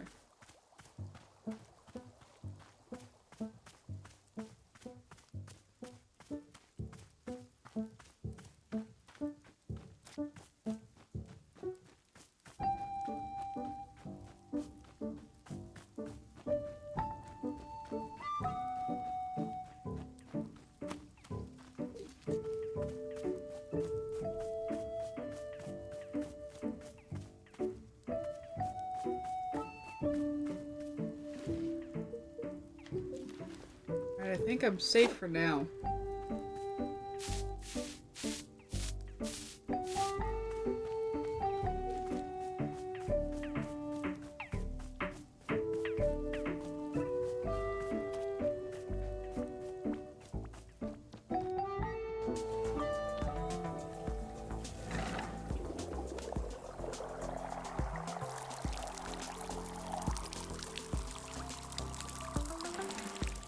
Okay, what did Boro say?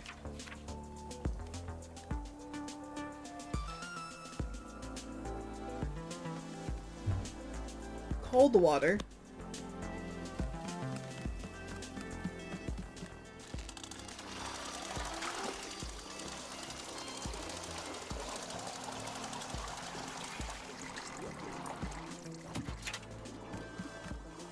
A dupe shroom.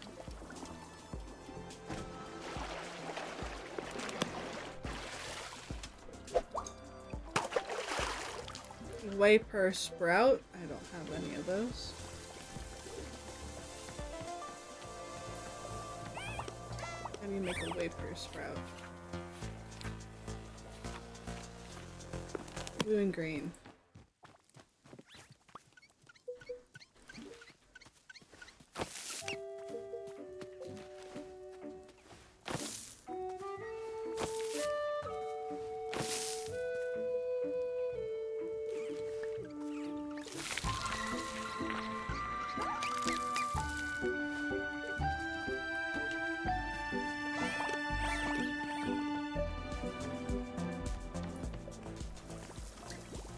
Whey per sprout. Color swapped puff pod.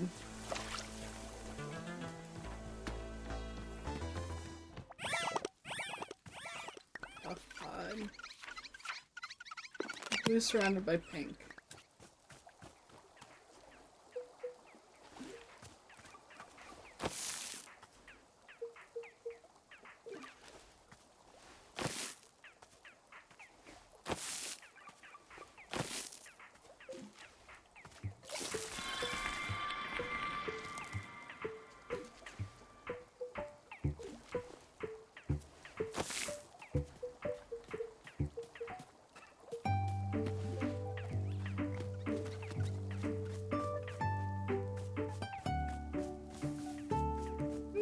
Two, right here. Perfect.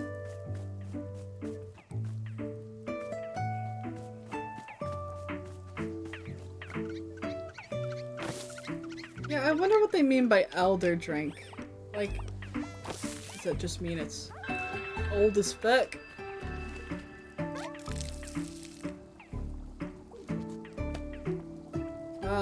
What else?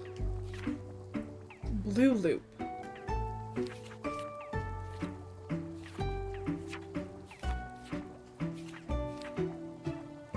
Green surrounded by blue.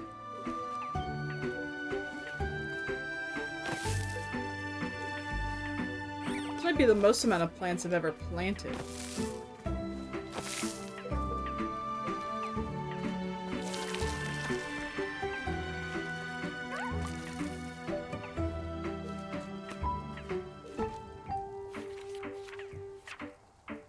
T-ball, wait 1 minute, T-ball.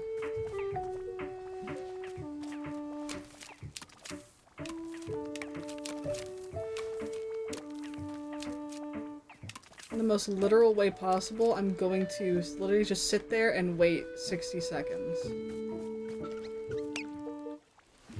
Not like go do something else. But I think this game just really wants me to just sit there for a hot mo.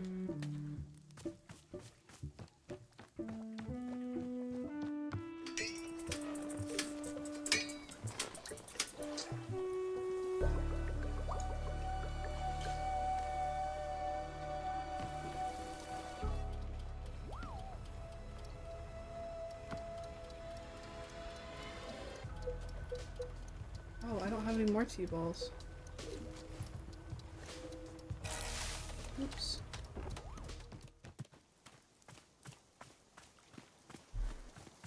I thought I had some. Oopsie, oopsie doopsie.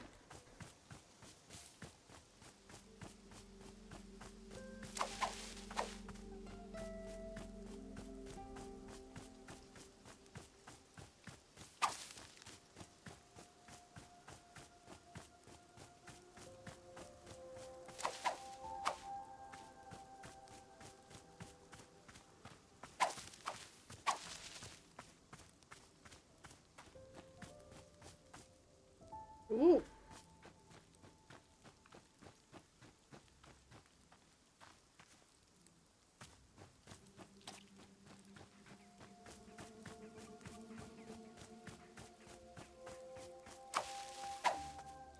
I love this game's music. Oh my god.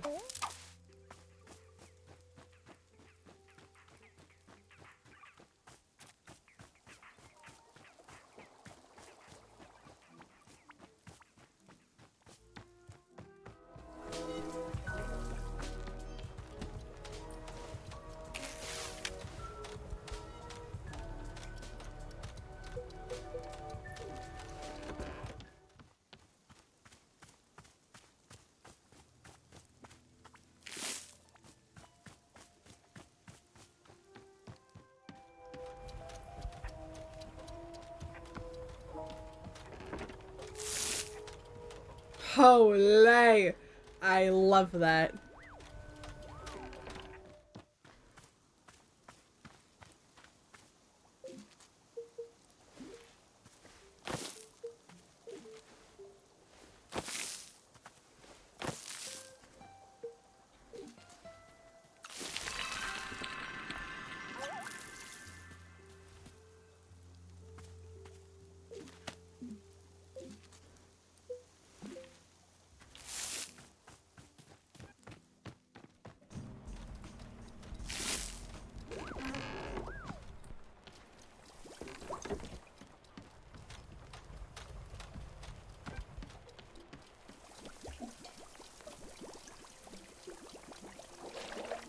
Is there any other place that doesn't have a fucking plant in it?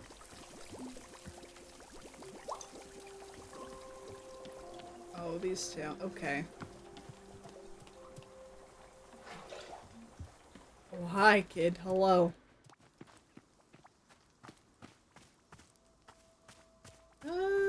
Let's rewrite it. I don't know what this. I forget what this one's gonna be, but it'll probably be cute. I need water.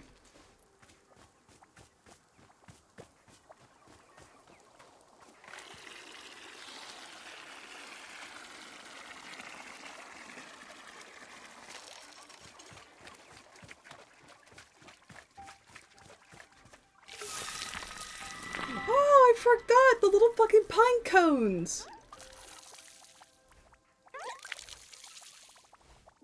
It's like gamer pine cones. So cute.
They're just a wee bit too tall.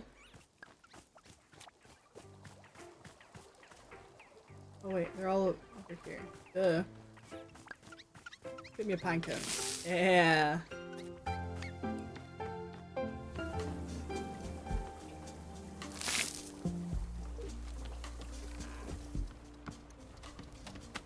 My tea, my tea! Okay.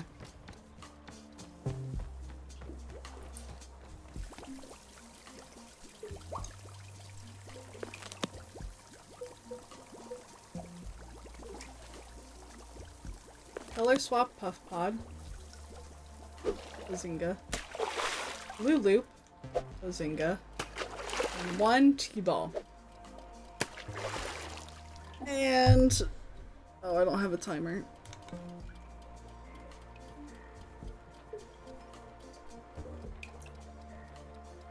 $12:22. That's when we're good. Yeah, that's actually sick as shit.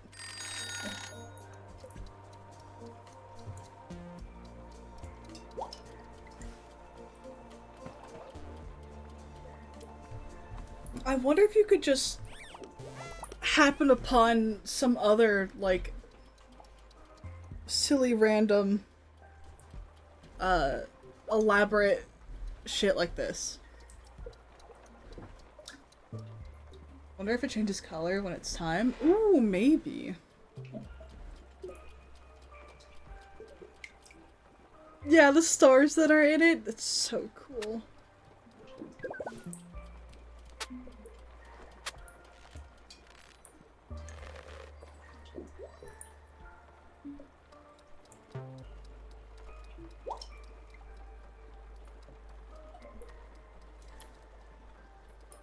Alright, 12:22. And then I put in the last T-ball.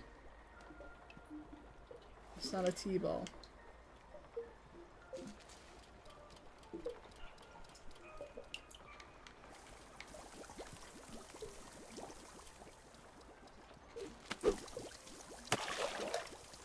Oh, okay, it was bugged. Okay, cool.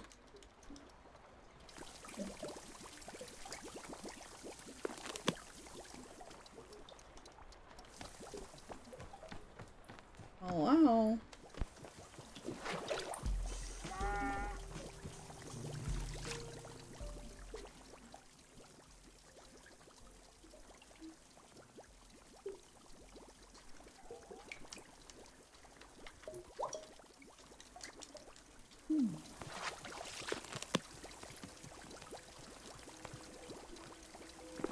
Yeah, the A button's being strange.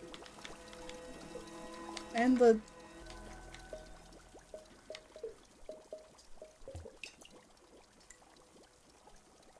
what if I save and quit? Will that fix things? Oh, I can't hit A. Never mind. Well.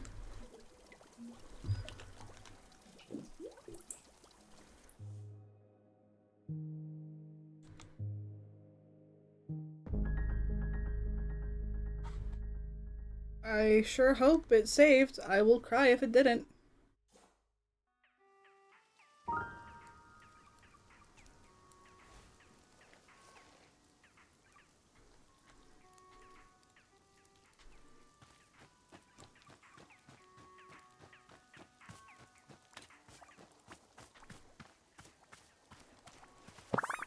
Okay.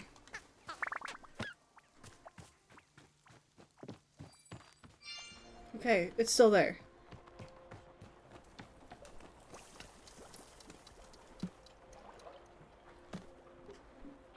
I don't have the extra thingamabob, so it went in. Bonk. Hi, Thick. Took an afternoon nap for 6 hours. Now I don't know what to do. Whatever you were gonna do, before the... I mean, after the nap. Should probably get dinner. That's probably a good place to start.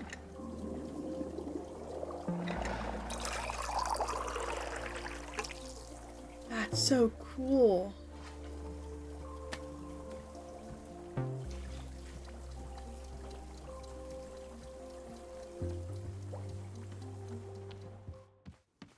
Here's the Aeon brew.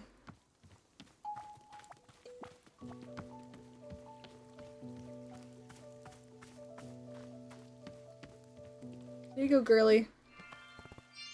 Here you go.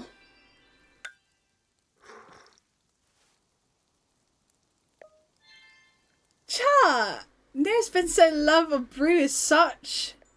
Aeon brew it does, some. You're welcome? Welcome indeed, an easy blessing begotten heavy minds. 'Tis brew most lovely, a call upon her dreams. Light begone, light, rest? Very most grateful for it, love. brings you to this forest? Collins Pond lovely tree woods. Sources of all Aeon comes forth toward quite often like. Can't helps it, no? Couldn't stops if truly wanted. 'Tis Treewood's most coveted indeed. You feelings it, yeah? The pullingness, my love. It stirs my heart. Pullingness? Cha, feels it too? The pulling? The ripping? It's where pieces of myself, removed from, made fragmented. Feels it all about here, it does. Yes'm.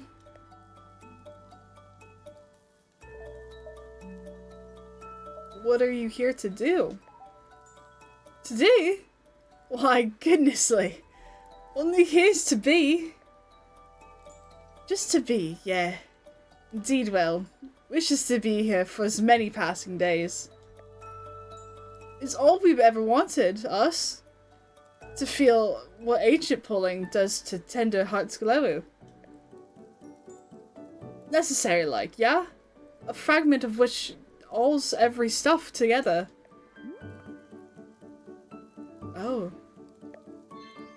Loved face! Most wondering cloudy like 'tis. Oh, but wondering's eases blessings, yes. Shan't be deep or worsening just worries, no.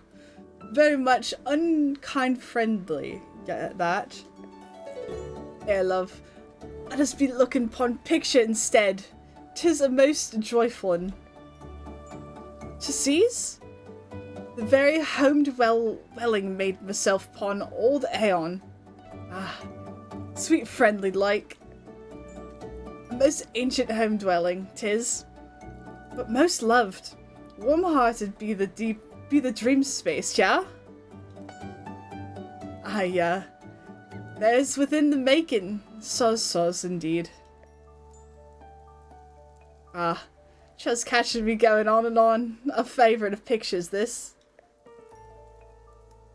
You'll take it, won't you? A bestowal kind? A gift? Sure. Thank you. Dreams, my love. Dreams are at the call. Lovely sweet may they settle in child kind.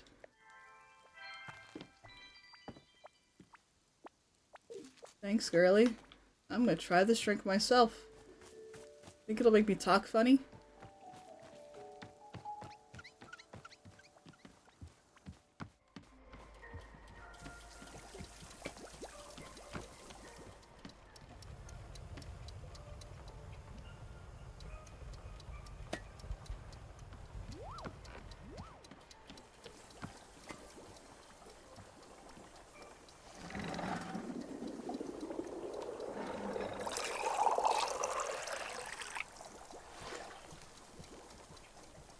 Did you get dinner? Mom got Domino's, you chat on that? Oh, hell yeah.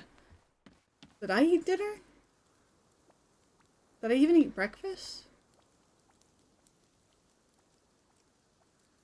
Did I eat food today? Oh, I had popcorn, right. Yeah.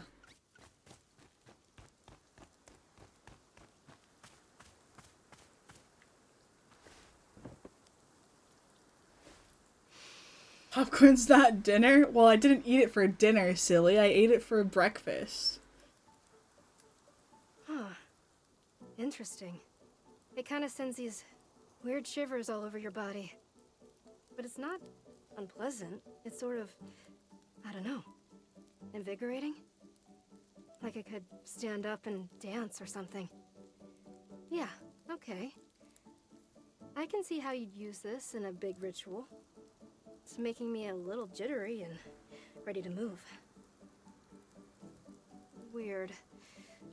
Wow, and now the feeling is just totally gone. You need to keep drinking the stuff pretty regularly to make it through a whole ceremony.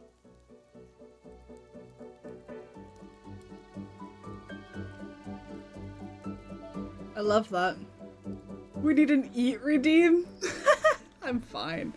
I know my limits. I know what I'm about. Did I eat today? That is an unfortunate question to ask. I have very bad memory. And it's just, you know, sometimes it just don't work.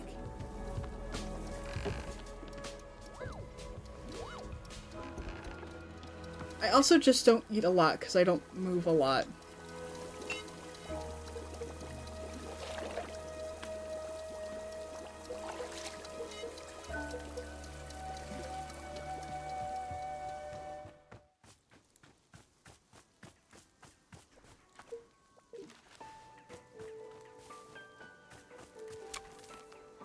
So make sure I'm healthy. Don't worry. I'm good there. I won't be starving. Trust me.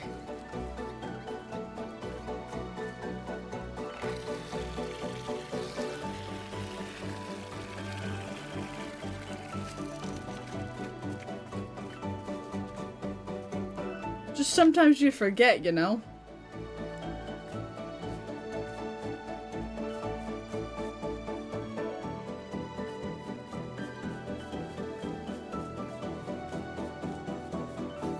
Yeah. Yeah. Earlier today I was working on a commission that I have put a deadline on, finally. And I found out, hey, if you put a deadline on something, it makes you want to actually get the thing done before the deadline. That's crazy. It's almost like that's how I survived my entirety of school. Via deadlines. So I always got my shit done before. So it's, I'm still learning the process of being my own boss and making my own schedules and stuff, but I'm figuring it out now. Sometimes you just, sometimes it's just a project that is so, you're just not feeling it, but you can't not be feeling it because it's work, so you just gotta fucking do it, you know?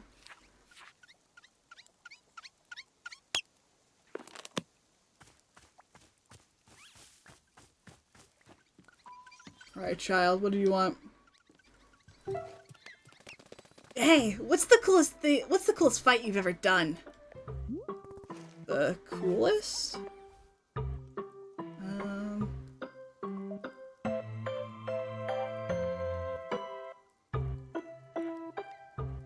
I took on the Psycho 6 in their home base. You did? That's so cool! Who's the Psycho 6?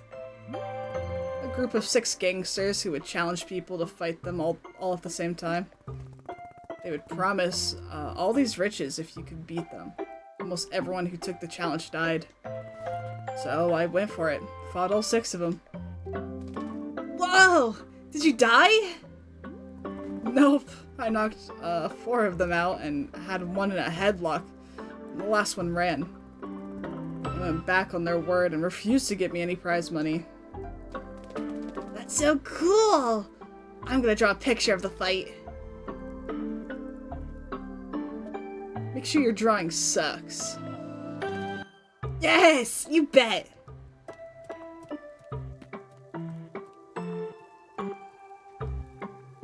What's up, little man? Oh. Can I? Give me, thank you.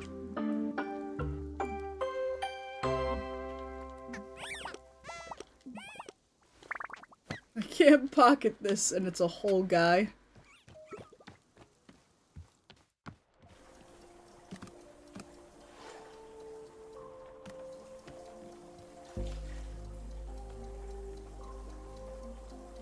What did you have for dinner then? Oh, I don't think I have yet. That's why I like to check. Also, I've had to chase people down to make sure they ate something. Yeah, I'm that friend to others. I don't need people to do that for me. I'm quite good. I do that to my friends all the time, though. Because there's some people that just don't, you know? And it's like in the unhealthy way. So you gotta, you know, just check in on your buds.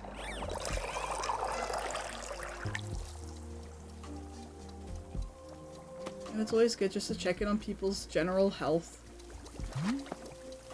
Miss Alta, have you brought Borrow a cup of tea?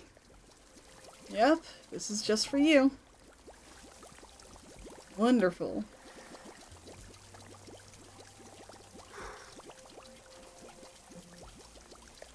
Well, well, it's a cup of Aeon brew, exactly as Barrow remembers it. Yeah, I'm taken back to that dizzying ceremony. It was almost like a dream. Barrow spent nearly a week amongst the people of Old Aeon. What a people they were. So very intense about everything. Intensely friendly, intensely passionate. I'm being a fan of passionate people, as any reasonable tea maker would. But after a week, I was rather needing some time off to stare at a wall and do nothing. I hope that our friend from Old Aeon enjoys the drink. To Barrow's taste, it is a perfect recreation. Yippee! Bessie, you couldn't, like, put it on the fucking... You know, you did your... You got there. It's fine. I don't care. I did it! I drew a picture of your cool fight! Come on, I'll show you! Alright.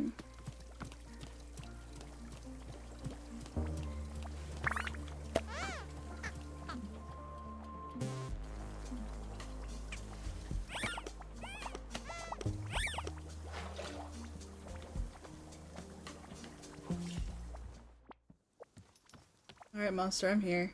Oh. Oh. Damn. Oh shit, look at them action poses. Oh shit. Oh man, this is fucking great. There's a lot more guys, but that's fantastic. Look, look! See? It's you fighting like 1,000 gangsters. I know you said it was 6 gangsters, but 1,000 is just a cooler number. What do you think?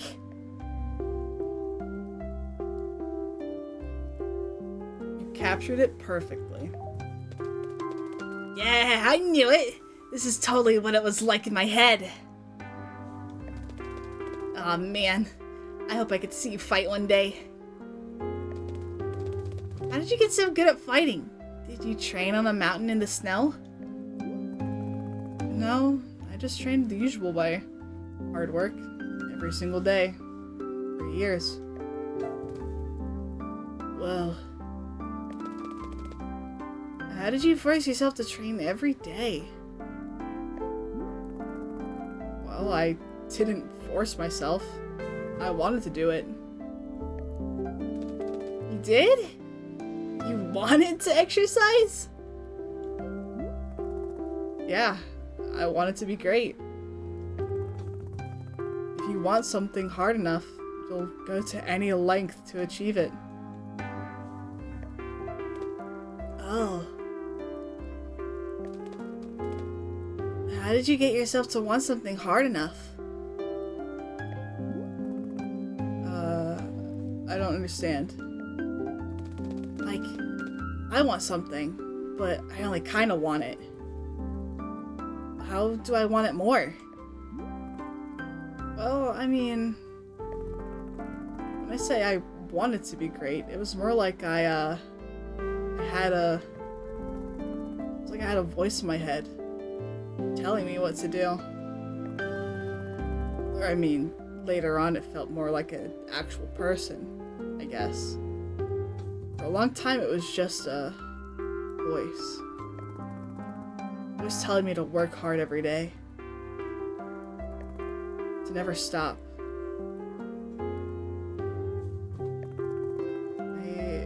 I had to. I didn't have a choice. Wow. That's so cool! I want to have a voice in my head like that. No, you don't. I promise. What? Why not? Monster, this voice. I couldn't say no to it. Anything it told me to do, I had to do. And I didn't even realize any of this was happening. I was totally unconscious. By the time I could see it, I had already done something horrible. Oh. Well, If I do get a voice like that, I'll just be sure to only do good things. Sounds like a plan.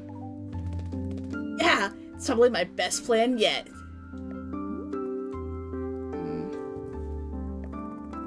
Why do you want a voice like that anyway? Because I never do anything good. Because I'm kind of stupid. So if I had that voice, I could work super hard to do stuff that's good. I don't think you're stupid. Yeah, I am. You just don't know yet. Someday, I'm gonna do good stuff, for sure.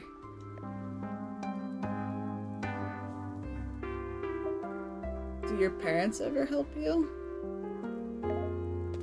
Nah, they're always busy with stuff, so I don't see them much. But it's great, because I get to do whatever I want. Oh. Well, Thank you for making me this drawing. it was easy. Drawing cool fights is the best.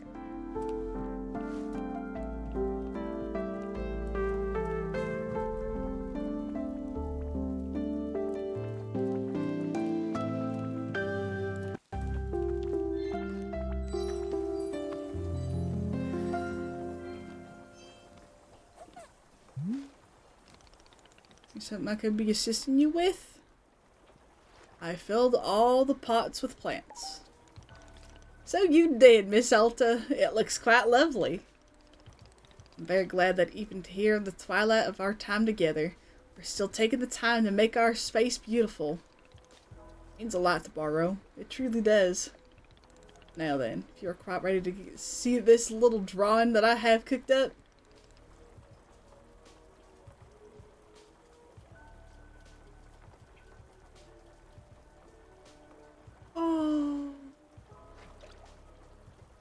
and here it is. What do you think? Oh, Alta, you're a bitch sometimes. That's just your character. Not bad. Thank you so much. It turned out rather well, if I'm saying so. I'll call this place A Million Tiny Delights. Yeah, that's a good name. Here, I'd be honored to let you take the drawing with you. Thank you again so much for your help.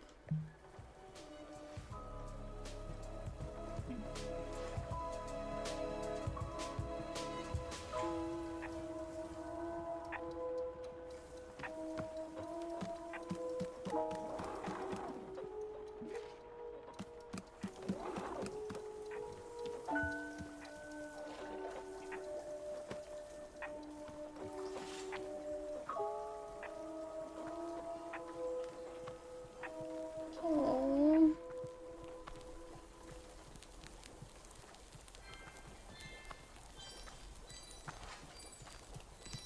She's so chai-coded.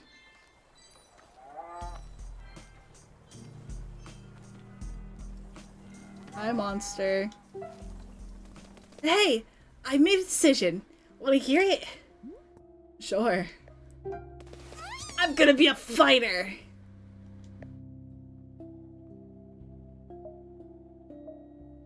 Great. And you know what else I decided? Yes!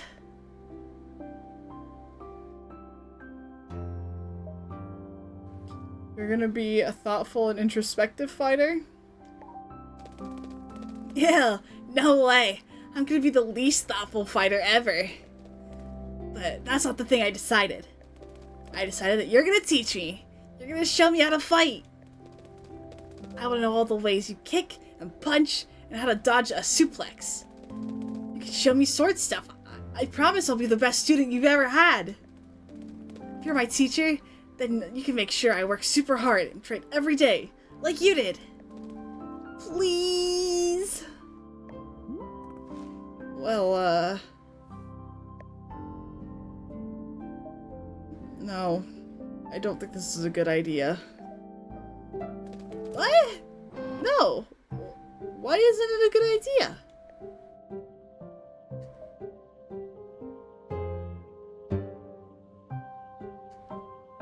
Because I don't want you to be me. What do you mean? I want to be exactly like you. No, you don't. I'm not a good person. I hurt someone really badly. Someone important to me. I thought would never do something like that, but I'm just not a good person. You shouldn't want to be me. But you're strong. I don't care if you hurt anybody. All I want is to be strong enough. Strong enough for what? Strong enough to... So I need to be good. I need to do good stuff, okay? What do you mean, good stuff? Just, you know, whatever makes people want to be around you. I don't do anything good, ever. That's why Mom and Dad don't want to be around me. That's why Annabeth doesn't care about me. I have to do good stuff, okay? I have to not be so stupid for once in my life. Monster, why do you think that being able to fight has anything to do with people liking you? Well, I mean, it's like you said. You have to be in control of others. And if I'm in control, then nobody can hurt me, right? That's what you said.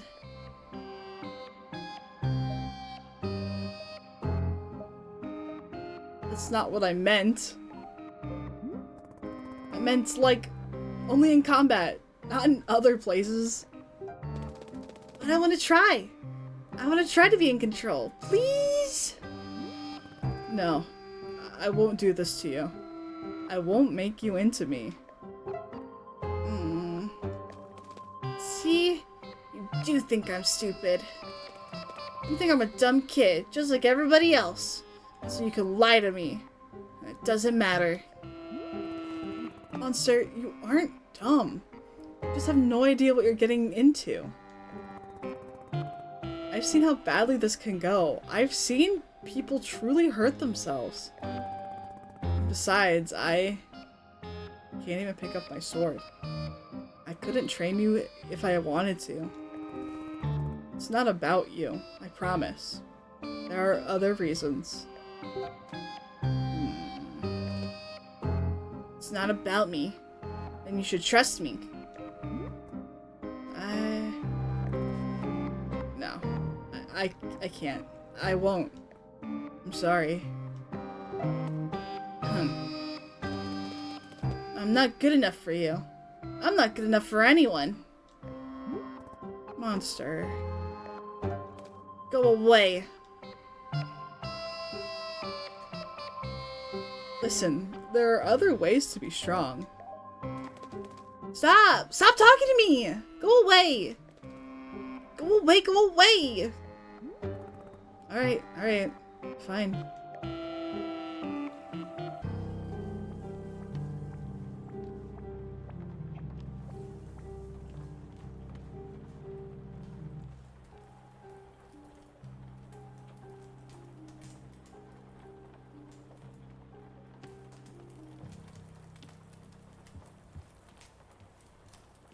I have to go talk to Nana.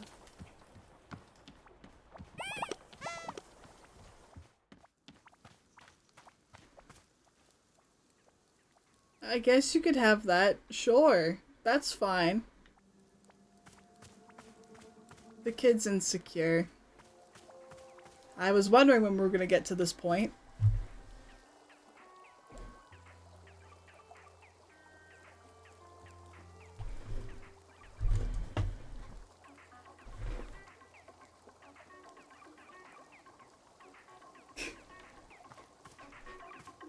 Alright, hi Nana. How's business, Nana? Ha! If I told you that, it would completely eliminate the element of surprise. I'd be a sitting duck. I can see you there, waiting for me to slip and reveal something. Well, it won't happen.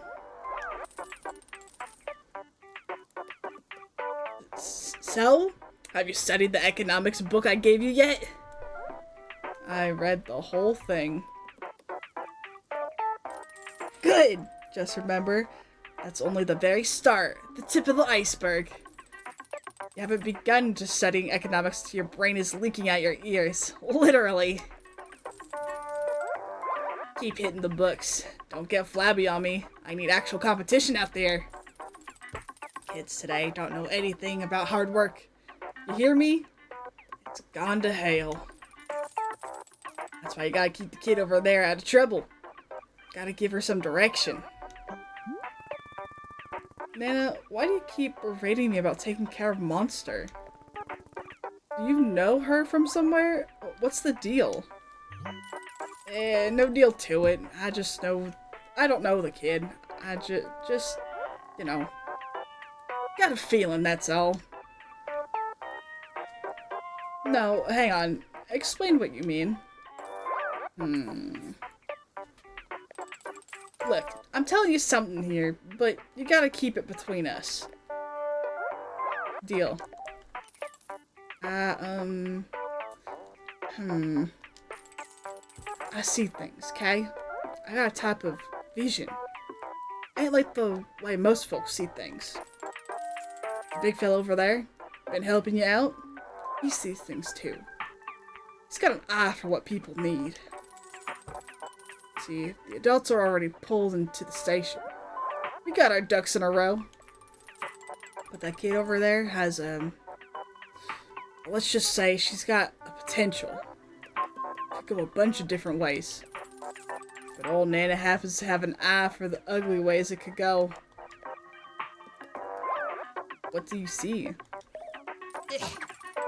Don't you worry. I ain't a fortune teller, just got a vibe, that's all. All I'm saying is, a person needs direction, and things can get ugly. And I seen real ugly. And I'm telling you to head it off at the pass. Don't let it go there, wherever there is.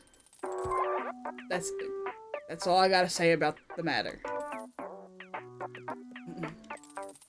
Alright, look. Take something off the counter, an olive branch on account of you helping with the kid.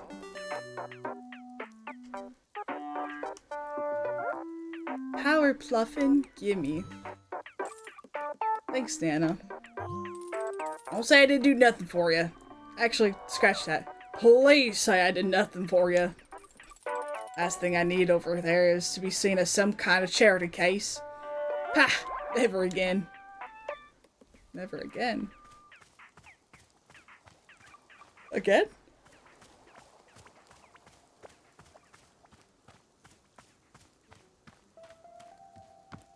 Oh, Monster.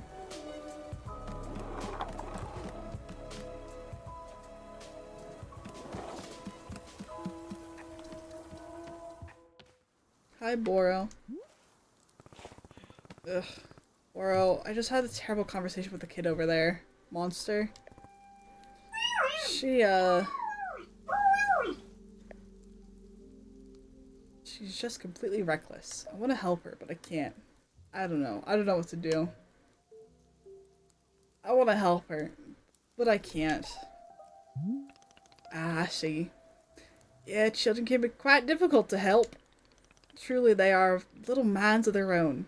But Boro was glad that you were at least trying your best. Is there anything I can do to calm her down? Just to settle her?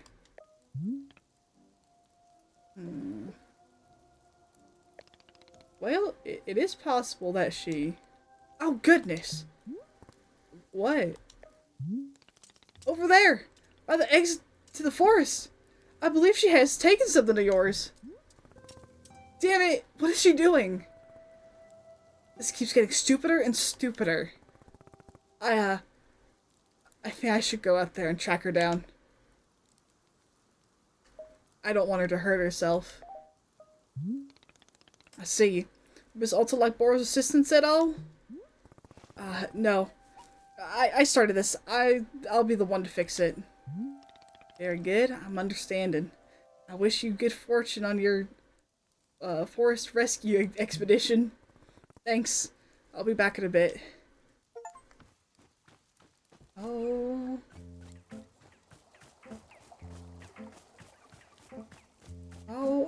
Oh, monster. Monster.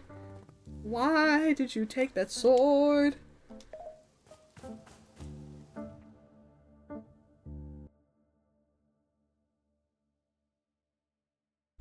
Oh.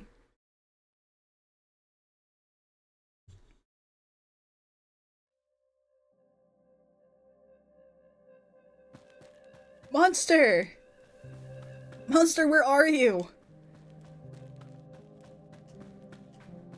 Ugh, she was unreasonable. Keep moving, Alta.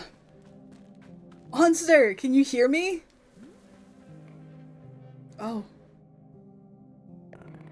Monster, there you are! Are you okay? Monster? Hey, what's going on? Did something happen to you? Why'd your sword get so heavy all of a sudden? I gotta be stronger.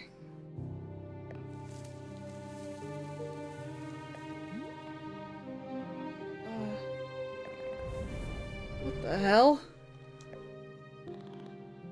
Yeah, I can do it. I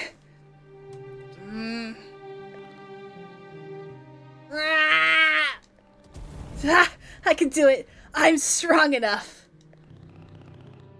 You see, it's my sword. I'm the one who deserves it. How are you doing this? I wanted it. I wanted to be powerful, and I got it. Monster, please. Can you give me the sword? I don't want you to hurt yourself. No! You don't care about me. You just want what I got. You can't even carry the sword. That's what you told me. You're just jealous now. I'm strong. You don't like me being strong. That's not true. I don't want you to hurt yourself. The sword is heavy and sharp. You can easily hurt yourself if you don't know how to use it. Trust me, I've used the sword for a long time. It's dangerous. I'm not gonna hurt myself. If you give me the sword, I'll let you make other decisions, I promise. Liar! You're a liar! You think I'm too stupid to notice? You can't carry the sword, so now I get it. I get to be in control now. Say it! Say that I have the say that I get to have the sword. Monster. Say that the sword is mine now! Say it! Hold on. Before you do anything, let's think about this. Alta, this is your sword. It was made just for you. You went undefeated for 3.5 years with it. Without the sword, who are you? You're nothing. You're nobody. Don't you see that? The sword is your right. Take it back, now, or you'll never be yourself again.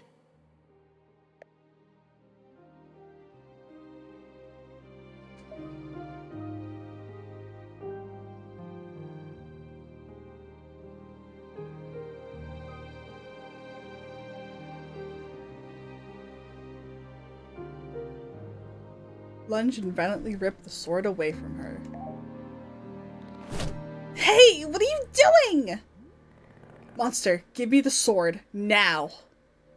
No!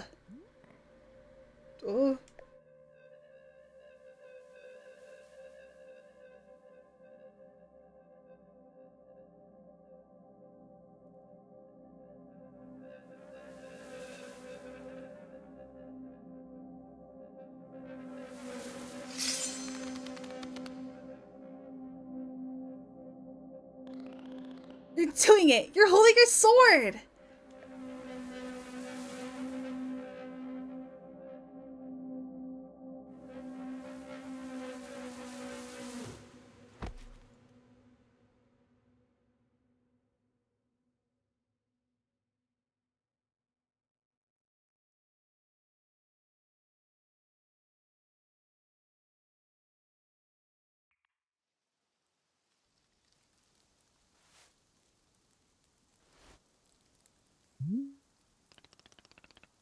Glad to see you're coming back around, Miss Elta. Put your sword back by the tree stump, as always. Is Monster okay? Indeed, she napped ferociously for a time, but now she's being up and about. Perhaps you should go say hello to her. She is certainly one who loves to talk. Yeah, sure. Is everything being okay? Well, I almost attacked her. Can't believe it. I did it a second time. The same thing I did to Master Winters. This voice inside of me, she told me to do it, and I just couldn't say no. I knew what I was doing. It was my choice. I did the same thing as always. I'm unfixable. This is just going to be me forever. Oh God. Zelda, I'm hearing you correctly. You said that you had a choice. I did. Could have gone either way, and I fell right back into it. Yes, but Zelda, this is the first time Boro has heard you refer to it as a choice. It has not felt like a choice in the past, has it? No, I guess not. This time it felt more like I knew what I was doing. Exactly. For a thing to go from not being a choice to being a choice, it's a sign of change. You are changing, Miss Alta, whether you realize it or not. You are beginning to see something which was previously not in view. To be able to see something is perhaps not as pleasant as being able to fix it. But if you are wanting Boro's opinion, seeing is a wonderful first step.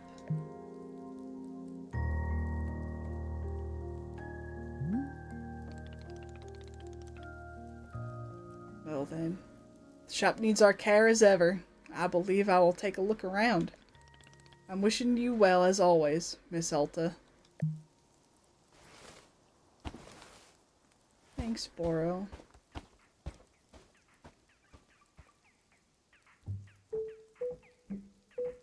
Wonder what would happen if you had let Monster have the sword?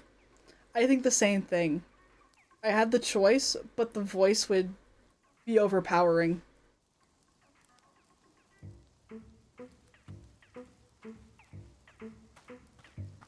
I think the voice would have, like, still taken over. You have that choice, right? But Monster has that aura around her.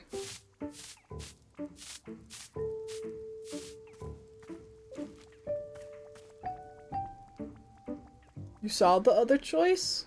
Oh?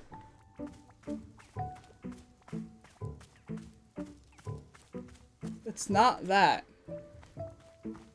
Interesting.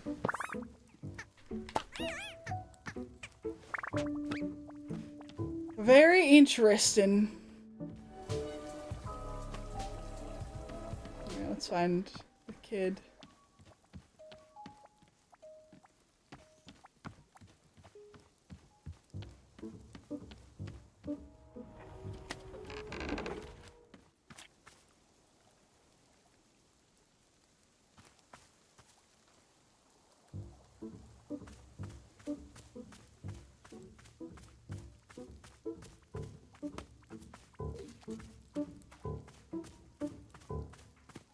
Nice aura, bro. Yeah, look at me. I'm still kind of glowing and stuff. That's neat. Yeah, I'm definitely not that strong anymore though, which sucks. But being big and strong was so cool. Is that what you get like when you're fighting? You mean, do I glow and gain magical strength? Yeah. Unfortunately, no. But it sounds cool. Ah, dang. Should be huge and glowing. That would be so neat. So, Monster, what I did out there in the forest when I, you know, it was a really bad thing for me to do, Monster. I lost control. I gave into a side of myself that I'm not sure I like. I shouldn't have done that, and I feel awful.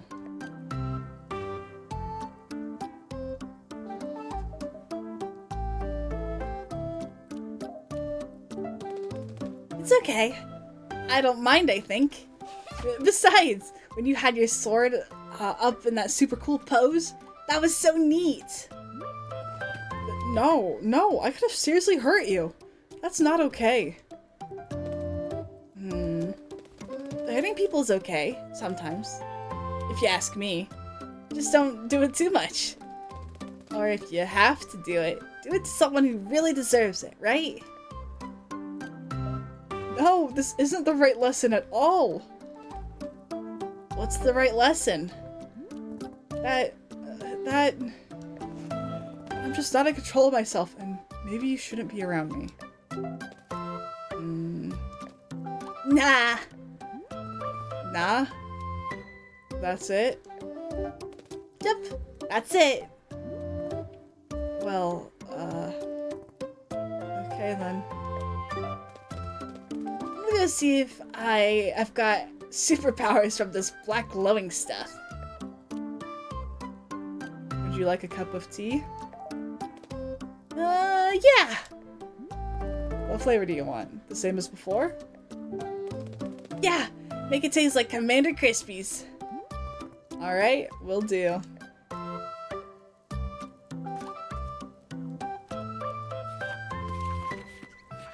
Alright, I need...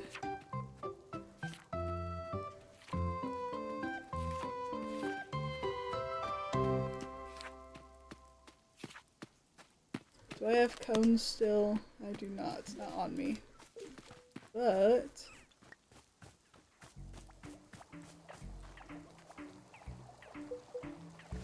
guess I'm here. Still, I'll have to check out your playthrough then. Do you have it? Do you have like VODs of it somewhere?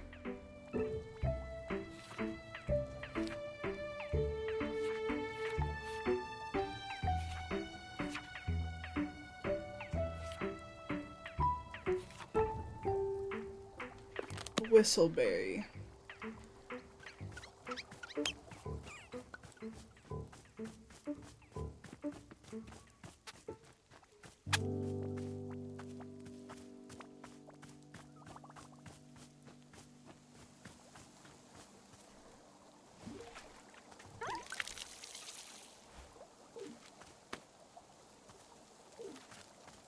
Wait, which one was Whistleberry? Hold on. Oh, you. Yoink. And then do I have to include dirt?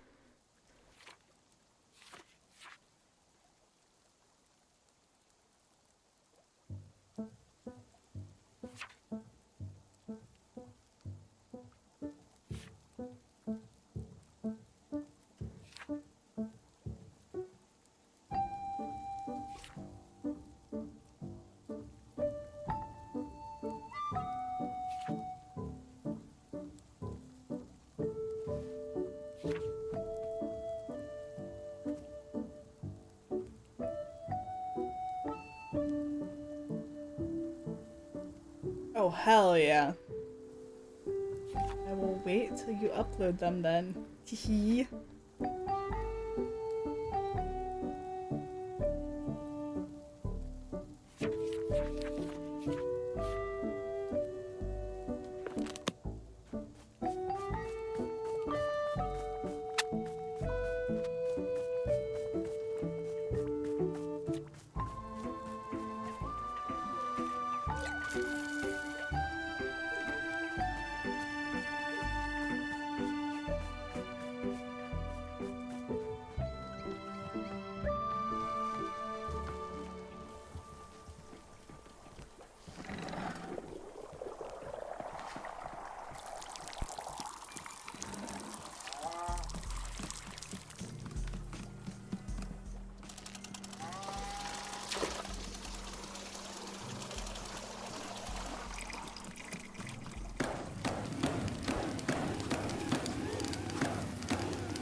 well, hi.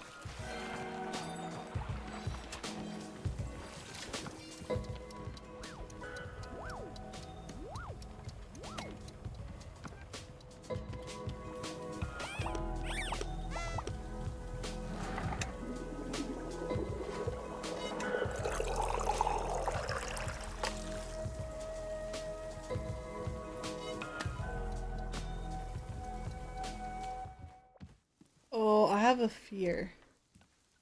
This might be the time.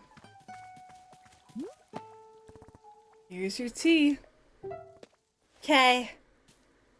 Oh, it's not okay.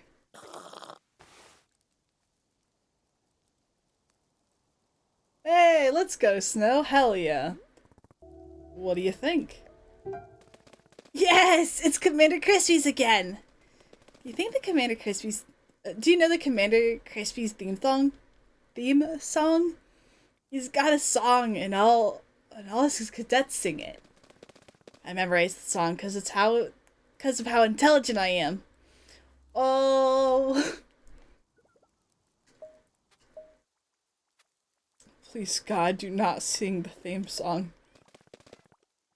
That's okay. The theme to the song sucks anyway. I like to sing it because people always hate it. Hey, monster. So... it's possible that I'll actually have to leave soon. And, you know, if that happened, I won't be around to talk to you anymore. Oh... and,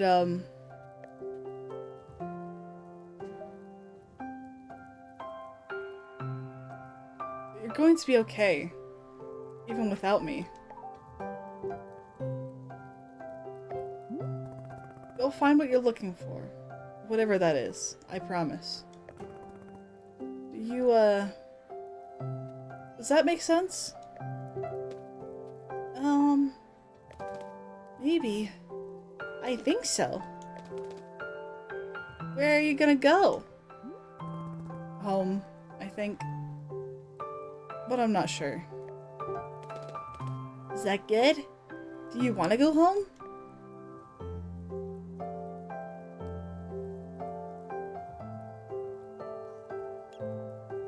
Where's the it's complicated? I guess this is complicated. I don't want to talk about it. The point is, sometimes people say goodbye. And it's okay, right? Does that make sense? Yeah, I think so. What is it? Nah, it's nothing. Okay, I gotta go. Alright, I'll see you around.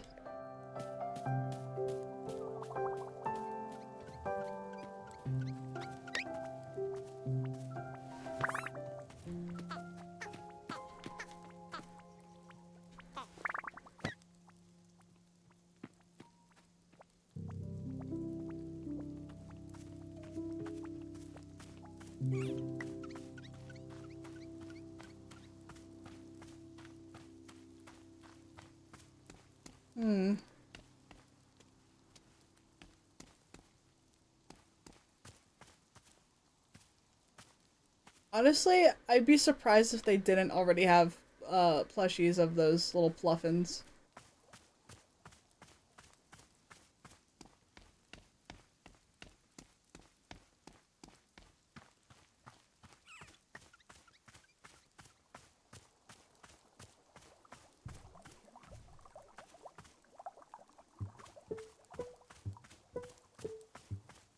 Where do I go from here?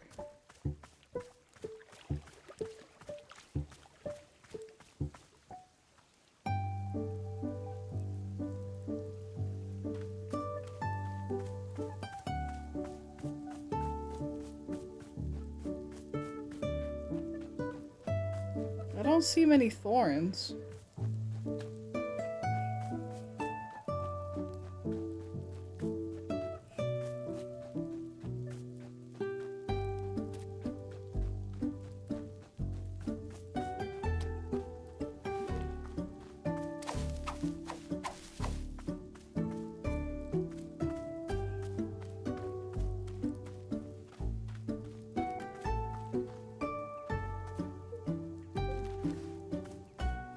They don't have plushies of them? Aww. Missed opportunity. Excuse you.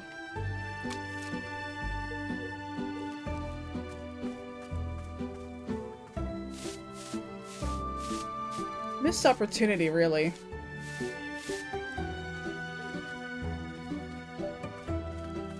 Hi, monster.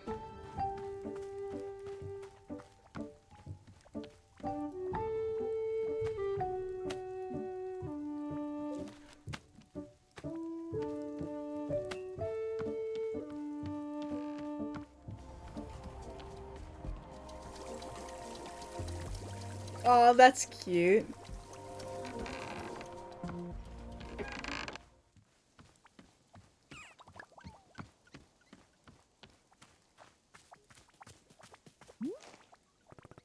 Hey, do you want any more tea? No. No. Oh my gosh. Monster.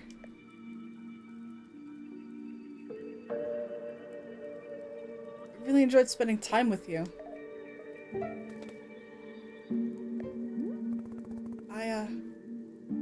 I hope I didn't screw you up.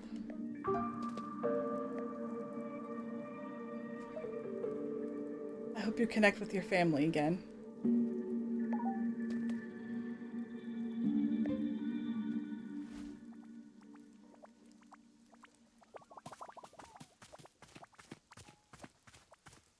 Does Nana do the thing?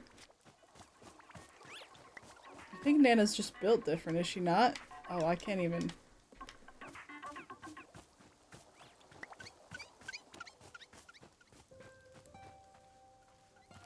Oh, Boro.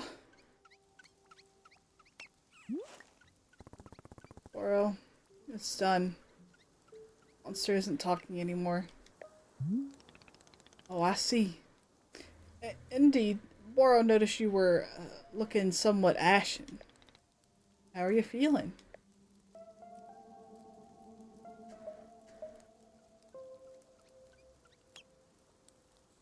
Don't know. Well then, I'm thinking it's time that we convene at the shrine once again. I'll see you there in just a moment. Oh.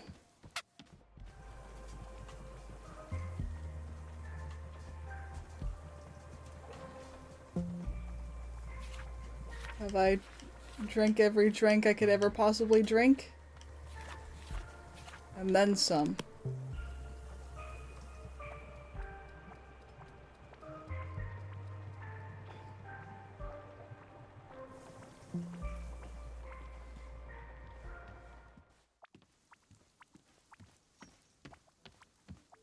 Also really cares about Monster.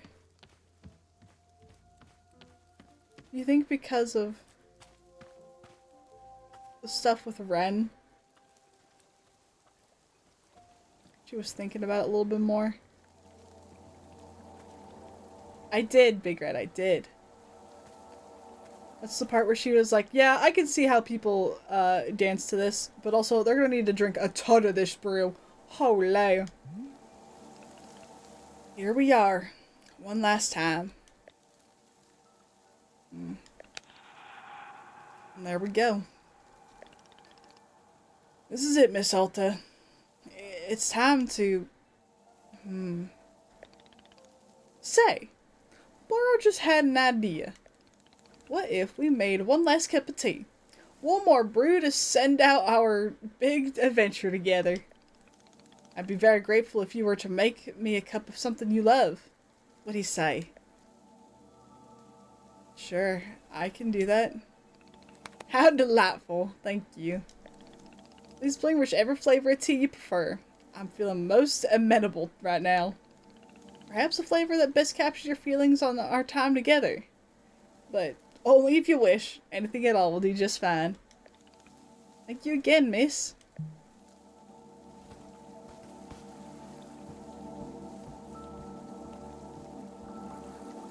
Alright, y'all.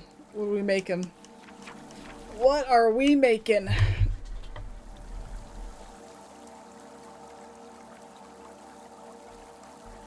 What's our cup of tea? Makes you nostalgic for something you never experienced. Known to infuriate some. Enhances one's awestruck amazement at the vastness of nature. Full body can sometimes cause a burning sensation in the feet. Tart, sticky. Oh, it tastes like the day you first met your best friend.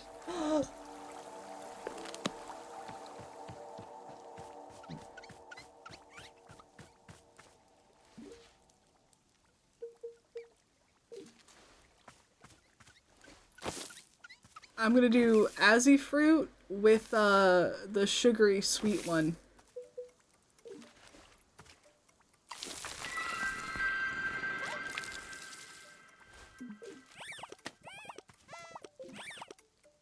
So Azzy's flower, Azzy fruit, temporary amnesia, makes you more likely to miscommunicate important piece of information.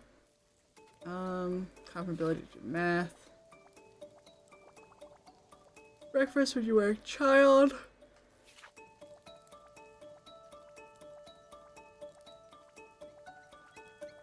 What about also a blue loop? That'll be the last ingredient, I think.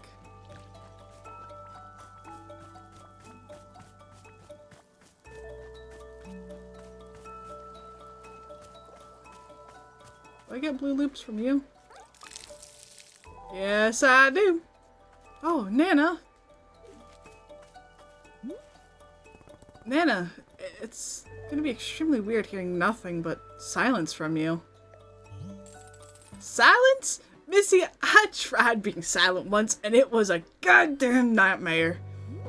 How are you still talking? I thought everyone went silent. Yeah, the losers did maybe. Do I look like one of those bimbos to you? Can't shut me up. Just you try, universe. Just you try. Come on, universe. You got this. Universe thinks it's so high and mighty. Psh.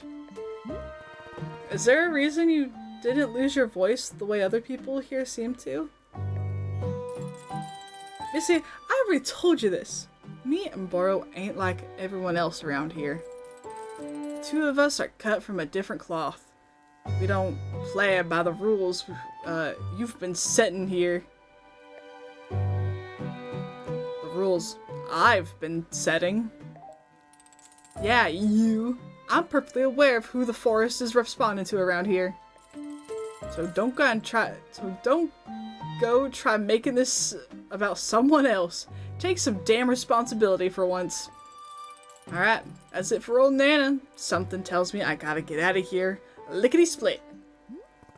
Nana, you said you saw potential in people, right? The bad kind. Yeah, what of it? What do you see in me? In you? Look, reason why I don't tell folks about this vision of mine, they all seem to need some kind of reassurance. Reassurance that they ain't bad people, or some such like that. But you listen to me.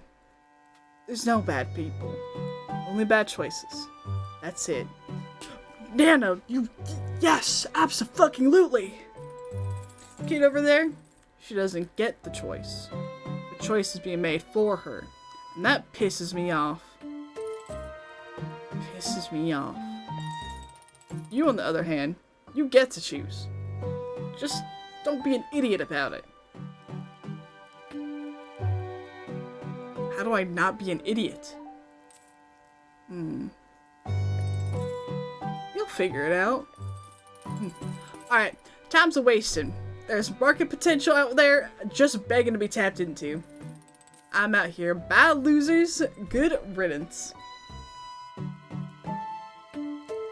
Don't die, Nana. I'll miss you, Nana.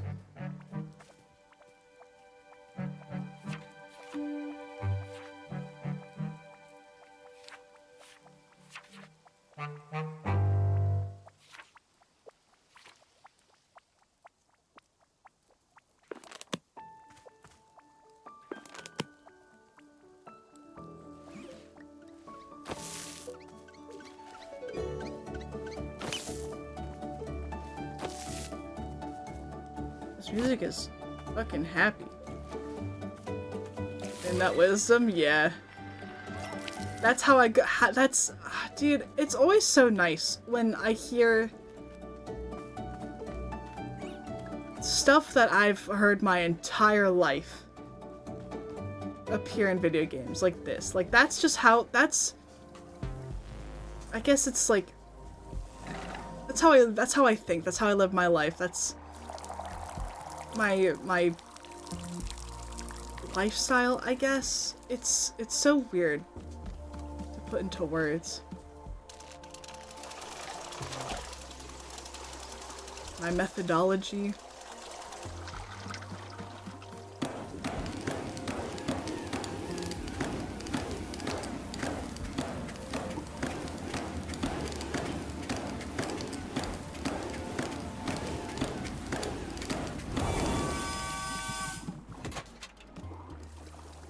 Motto? No, just the way I live. The spirituality nonsense mumbo jumbo, yeah. Shit my mom taught me as a kid that I just have believed my whole existence. There are no bad people, just bad choices. Thoughts become things.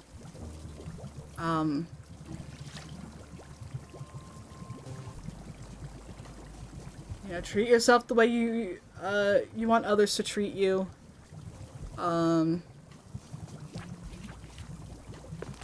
yada.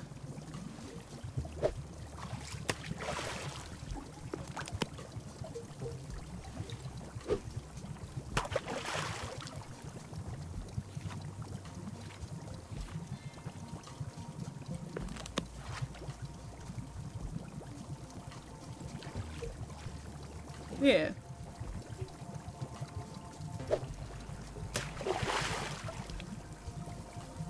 Ooh, that's pretty.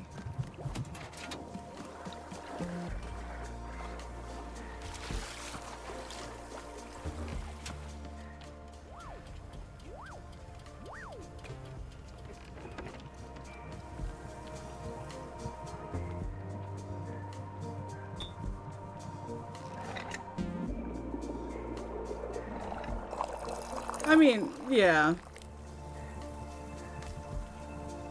Both apply.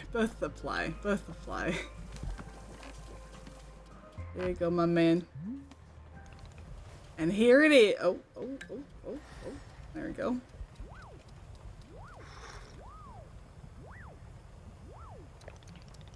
Goodness, do I taste azzy fruits? What fun to think of one's best friend. Miss Alta, did Boro become your best friend as a result of our adventures together? Probably not.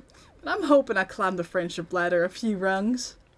Miss Alta, thank you very much for the drink.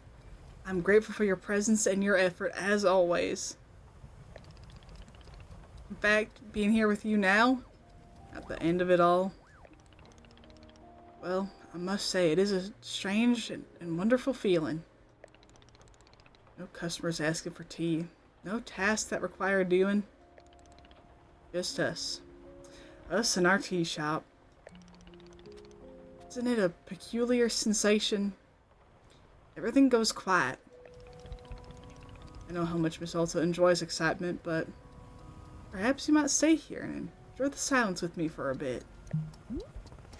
Stay here and do what exactly? Well, that's just it. There's nothing in particular to do. You could decorate a bit if you still felt like arranging some of our many plants. Or maybe there are some photographs you wish to capture, or not. You might meander around, sweep up some leaves, or feed the pluffins. Or perhaps you wish to make Boro another cup of tea. I'm always enjoying that very much. And of course, you could be making a cup of tea for yourself to sit and enjoy. Are there any flavors of tea you've not yet tried? Now might be the time to try a few. Oh, lovely, lovely, lovely. But, Miss Alta, these are not requests or tasks. if you simply want to sit and do nothing, that is fantastic as well. Hi Blossom, I love you. Highly. I love you so much, Blossom. You should play this game. Just saying, just saying. That is fantastic as well. I'm only suggesting a moment of pure open-endedness, if that makes sense. Nothing in particular to be gained, just existing. I like your little boo-boos. Thanks! I want one really, really badly. Really badly. I tried getting one like a week ago, and then didn't. And I'm just kind of coping. In fact, this is what life is like for Boro most of the time. Nothing much happening. Just existing.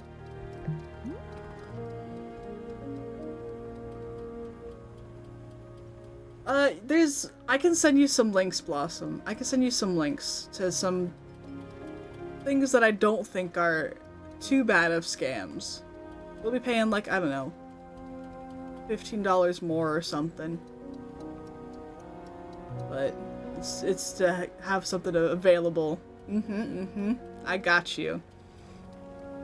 Don't you get bored? Yes, all the time. But it is something I am enjoying, in fact. Boredom can be a wonderful luxury. Is that hard to imagine? I understand. But it is true. What do you think, Miss Alta? Do you feel like taking a bit of time to enjoy the silence? But how? Doing nothing is excruciating for me. Boro, you've seen me. I genuinely keep trying to slow down and rest. I want to get better at it. Then the person who looks like me, every time I try to do something, she forces me back into action. Sitting around all day doing nothing is meaningless if she just gets her way in the end. Yeah. I'm understanding completely. Perhaps she's seeing boredom as an obligation.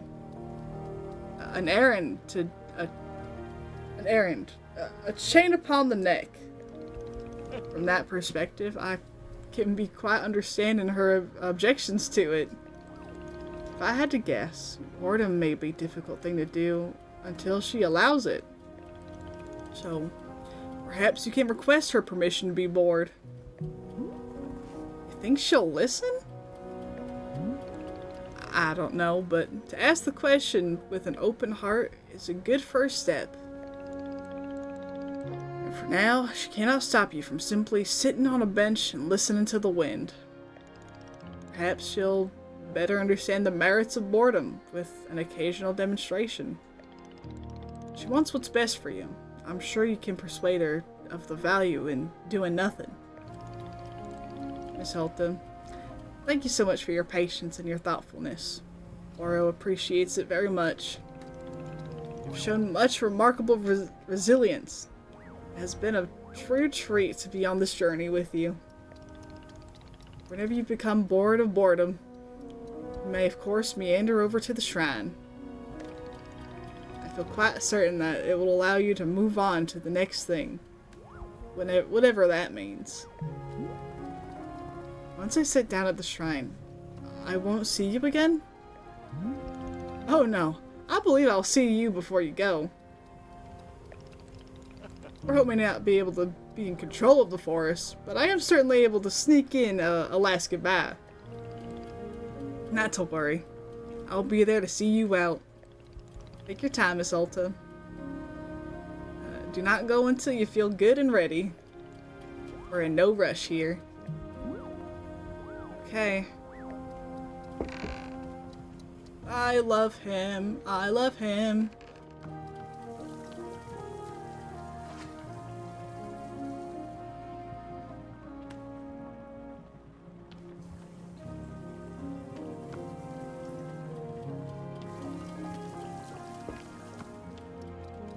Well, I've had every drink.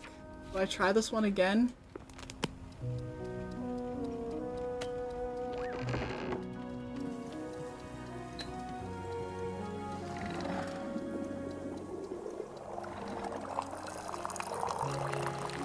It's a good message.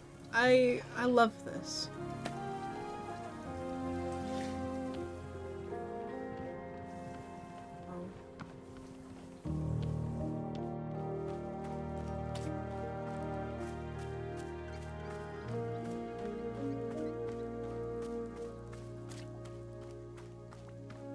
Time to have my tea.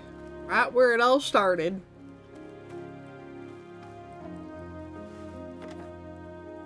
I haven't, Big Red. I've heard many good things about it, though.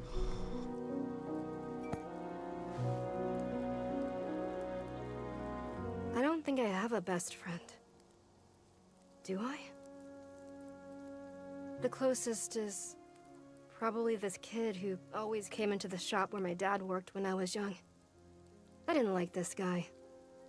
But he hung around the shop so often that at some point he just defaulted to being my friend.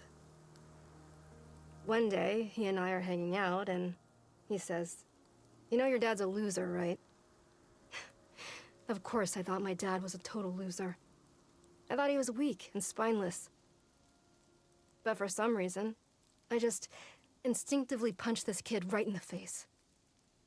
I'd never punched anyone before.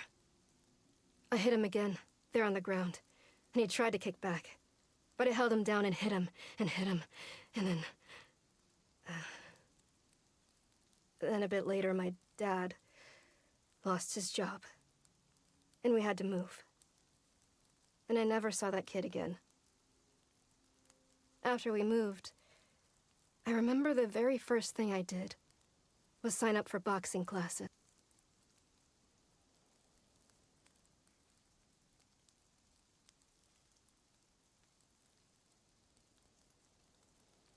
Yep.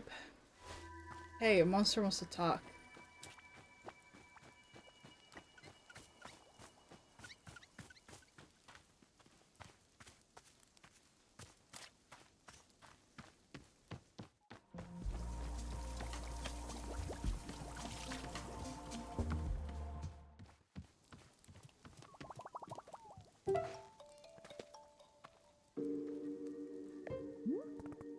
Hey, monster.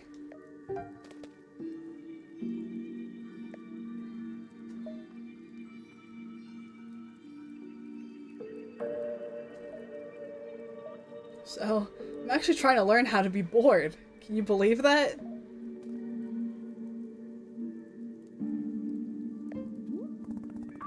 I'd imagine you're pretty great at being bored. Kids are good at that. Or at least they talk about it a lot.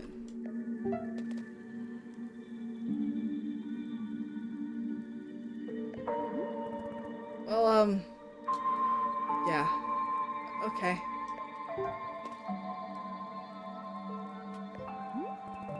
I'll see you around.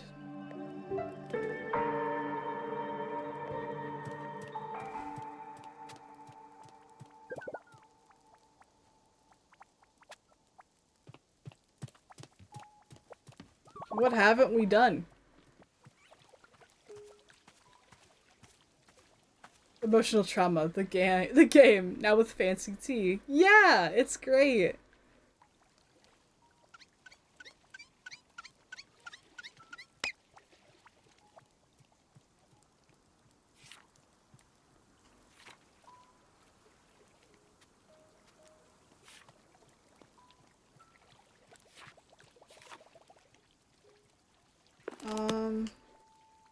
I'm gonna make one more tea. Just one.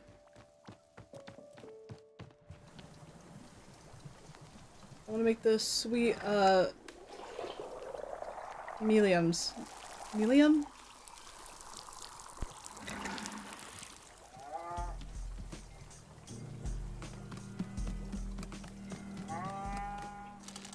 I hope that when I finish the game, it's just this on repeat.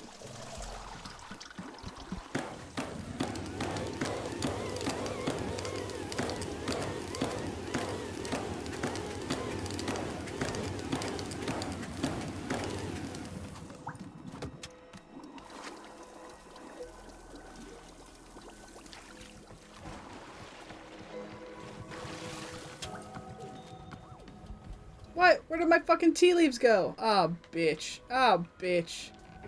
I thought I had... Ah, shit. Ah, fuck. Ah, shit ass. Fuck.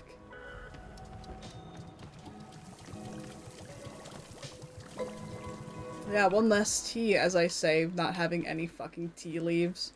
Or tea balls. To fucking dunk.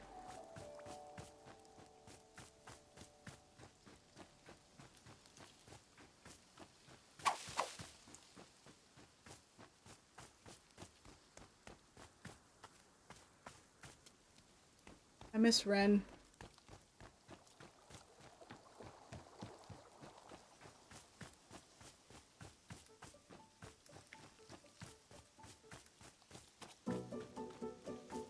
I don't see any thorns.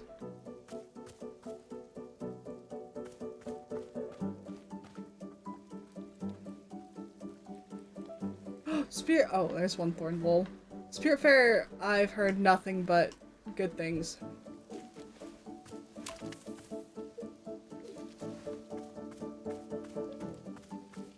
It's a game I said I needed to play for a hot minute. But the gameplay just doesn't seem like my kind of vibe.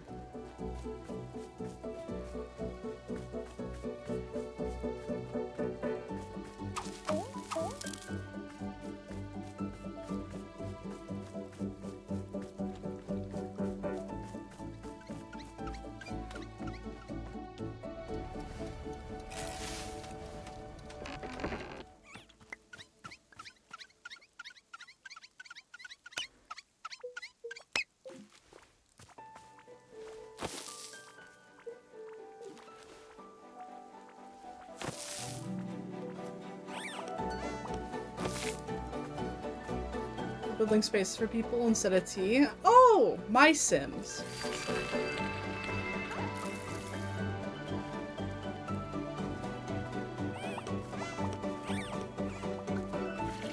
Which I will be playing My Sims on stream again. I miss that game. I miss that game so bad.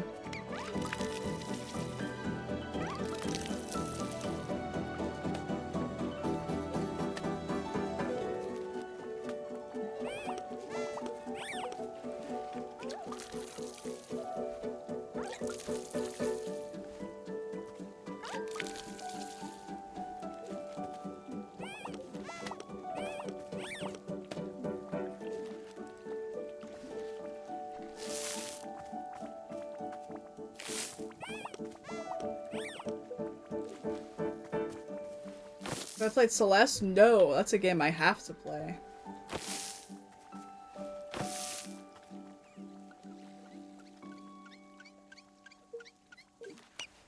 Two AM pizza goes crazy, bro. I used to have a ritual of having 3 AM French fries. And that shit was fire.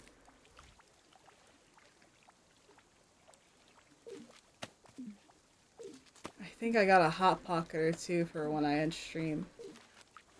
Hot Pocket or pizza bagels? I'm not sure. Whoops.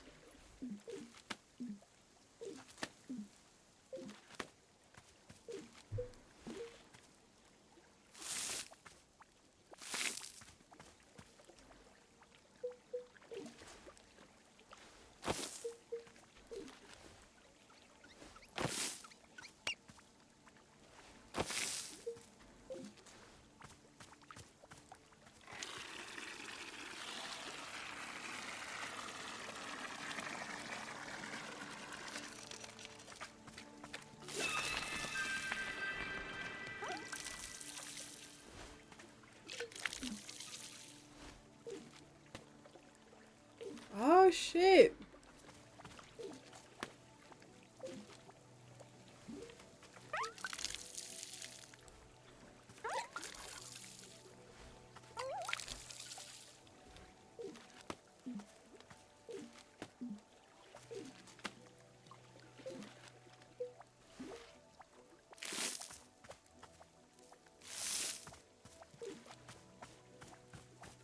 Is this done cooking yet?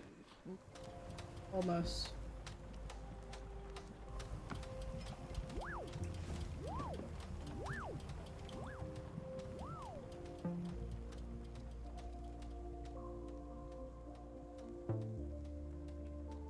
Now we can just sit here.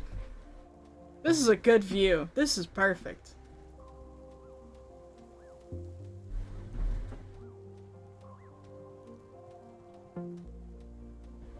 It's okay, Wade. You're just nocturnal.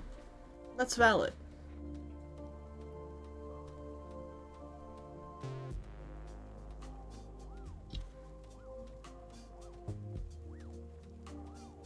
Yep, this is the rest of the stream. We, comrade. Hydrate? That's a good idea. Thank you, Melon.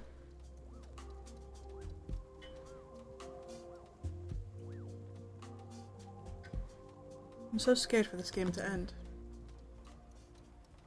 Uh-oh, I've unlocked all achievements. Uh-oh. I was checking to see if there's any other achievements I could, I was maybe waiting for. Nope. Nope, we've got them all.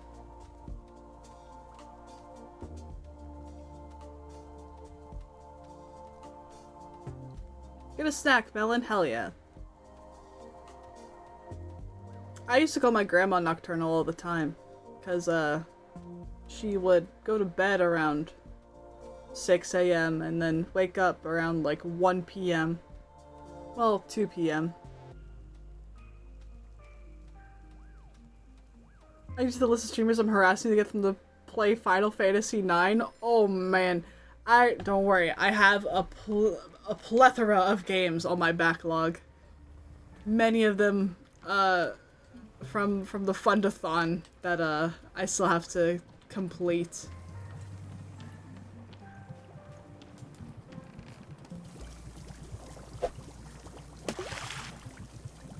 Okay. Million.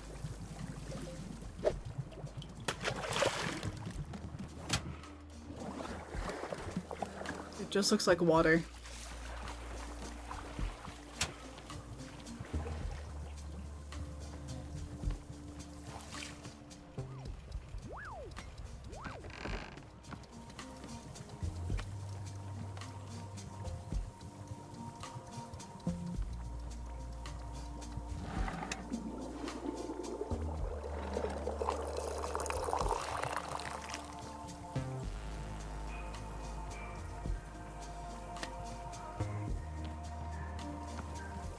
If I have 0 successes, you know? Maybe you'll get there one day. You'll get there one day. I believe in you.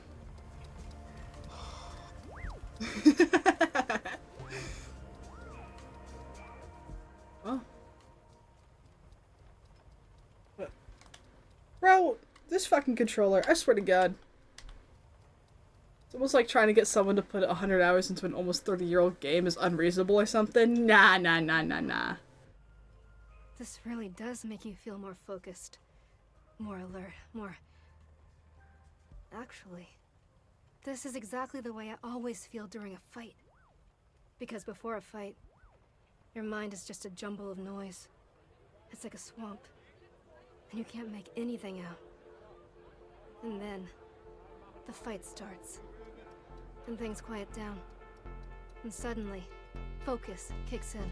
There you go. Now you're on track. Now you know what to do. It becomes clear. It's easy. It's nothing. Go. Up. Back. In. Left. Hit. Swing. Pause. Go. Everything makes sense. Everything is clear. Nothing hurts. Nothing fails. Go. Go. Go. Go. This feeling, it's her. The person who looks like me, isn't it?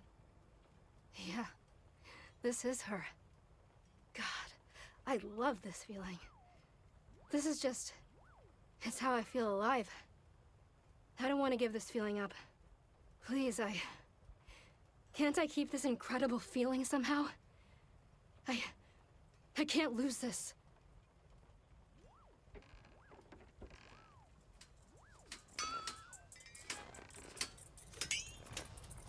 Hi, Quiver. We're basically at the end of the game.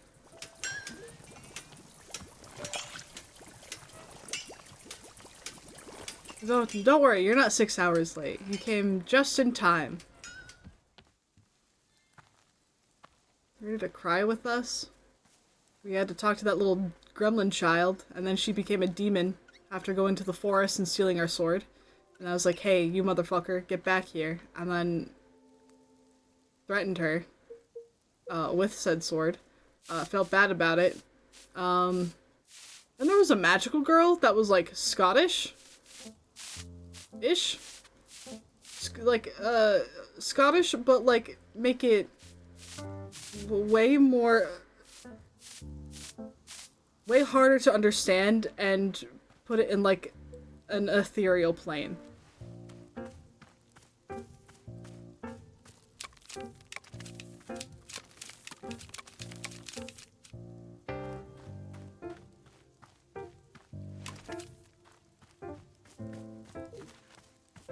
And now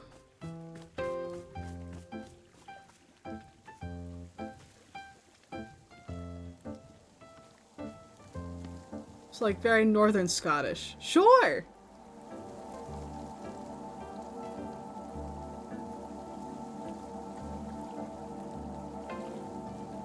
Okay, alright, are we ready to end the game? Everyone? I'm scared.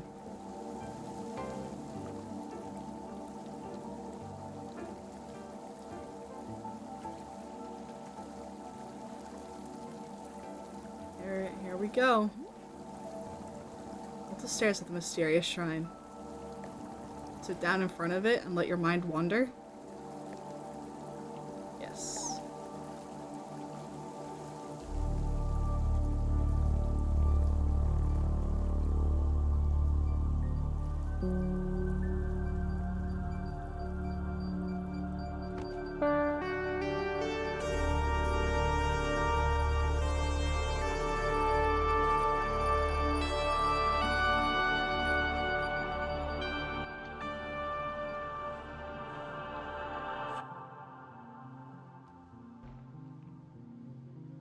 Hey, are you there? Can you hear me? I know you're there. I know you're here. I can feel you. Please don't let all of this be permanent. Something's going to change me, won't it? It has to. Please let this be something that can be changed. Permanent. It has to. Forever. Permanent. It has to. Forever.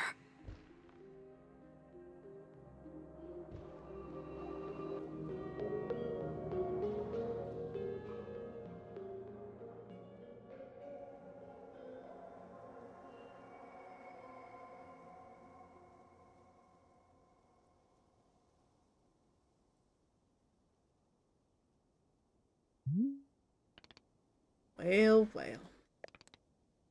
There it is. We're done. Zelta, I believe the forest will now be sending you off. So, I'm just going back. Everything returns to how it was. Well, I can tell you for certain that you will be leaving these woods. But whether it goes back to how it was, that will be up to you. Am I going to be a fighter again after this? Well,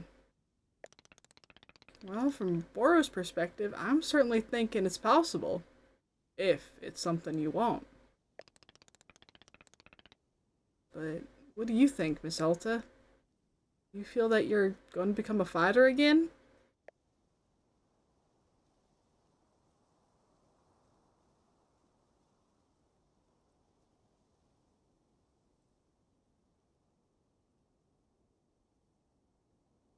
Fuck. Can we do it in like a good way?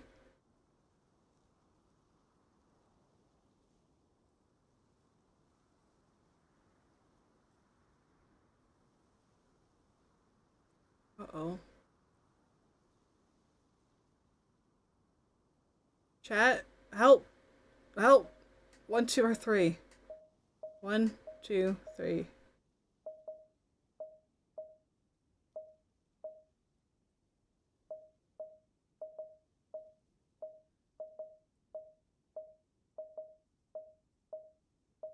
I was like, you don't know? Oh man, yeah. Yeah. Not sure. Do I have to decide right now? Not at all.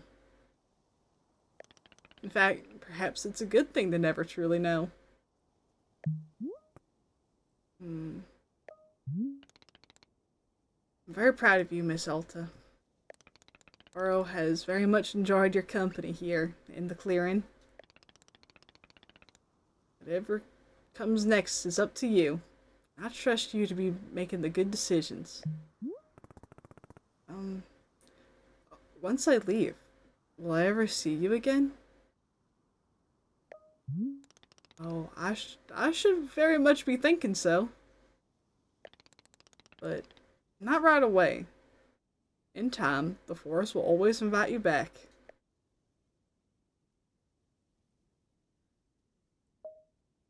You're a weird dude, Boro. Indeed. And I'm offering no apologies. I'm simply doing what feels right, as best as I can be telling.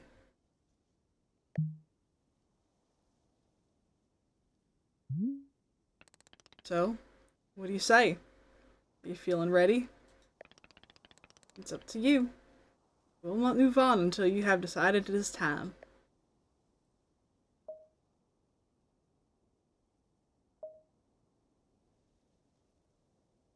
Can we stay here a few more minutes? Of course, Miss Alta. Of course. We'll stay right here until you're ready.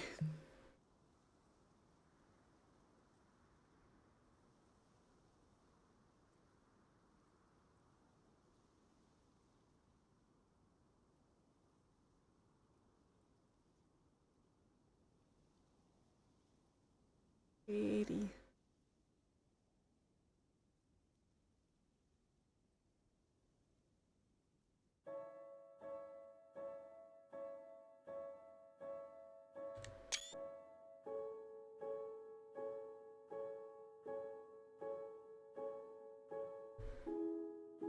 Bam. Got it. Oh.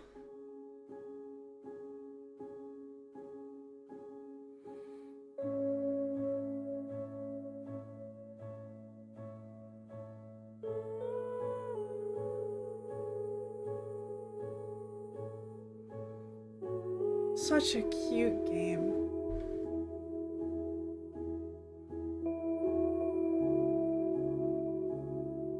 With no definitive answers. Until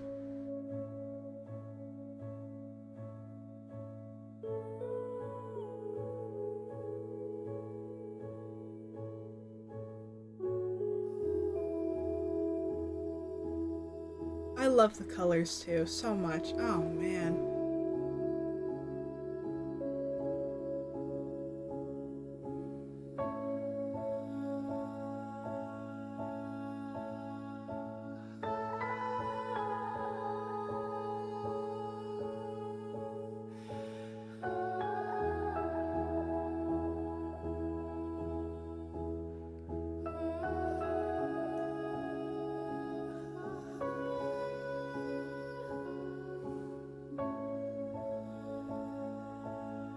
I've nailed down CB's taste in games. Existential trauma. Yeah, you got it. I like games that make you feel something. That look past just, oh, someone's playing this game. That really see the people, their audience.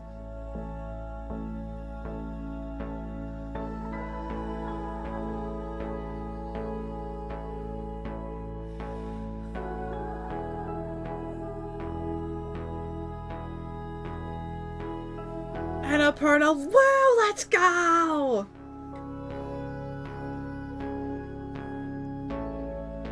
Annapurna. Annapurna is the same people that publish Outer Wilds, by the way.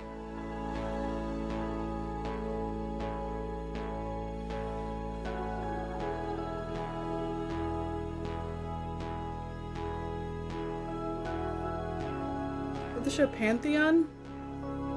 No.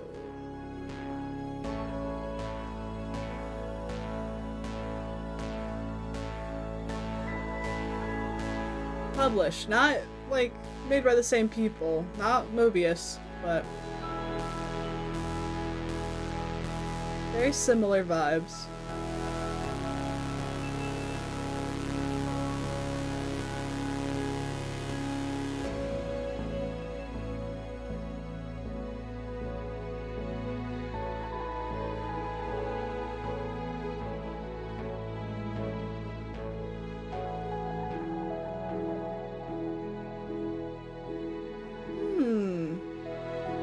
Sounds sick. I'll have to take a look. I think Ivy Red Pets Beans! Yeah! Minsk? Oh my god. Baldur's Gate 3 player. Starburst? Peppercorn?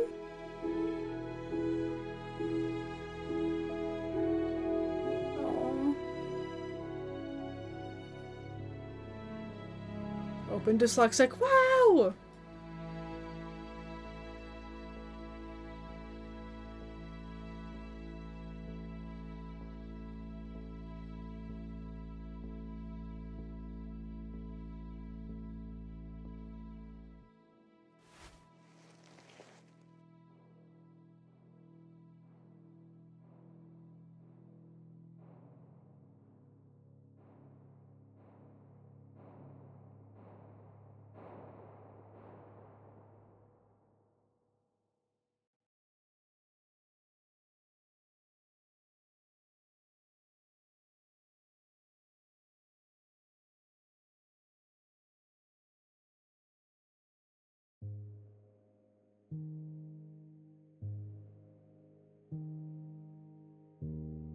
Oh man. Chapter?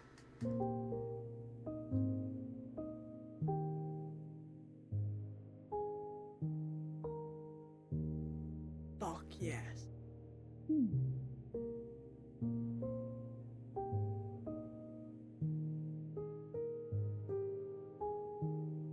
Oh man.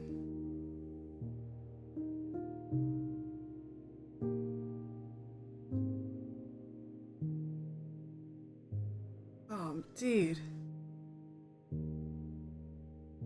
Good game, man. Closure? Never heard of her. Who are you even? Closure? I've never even heard. Well, who would ever? If the credits are different if you leave at the end? Good question.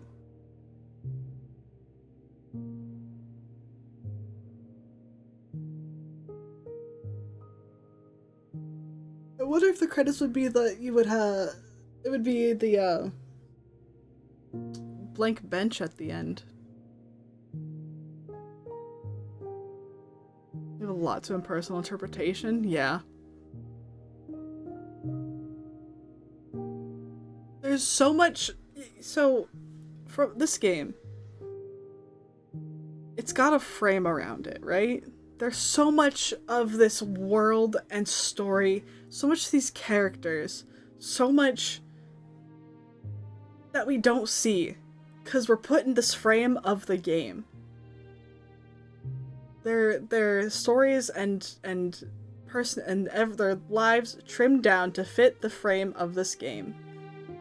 And I want to know so much more. This world, it's so either it's extremely thought out, or they just had like the base surface line and then tried to make everything like and just put everything in it and just kind of didn't want to explain anything else because they didn't have anything else. But you could tell so much of the world was already thought out because of like the little implications and stuff that each character has, and just Nana being like, a charity case? Nah, not again. And so vague. We know that the friend Bora was talking about earlier this stream was probably Nana, because she had this power and whatnot, and it was probably taken advantage of. Just so... But we can only assume. We don't know that for sure. Voice knows to start playthrough number 2. Oh yeah. Oh yeah.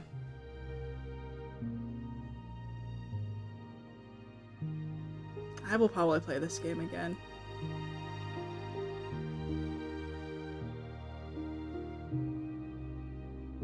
It's a nice game for people who need to learn how to take a break.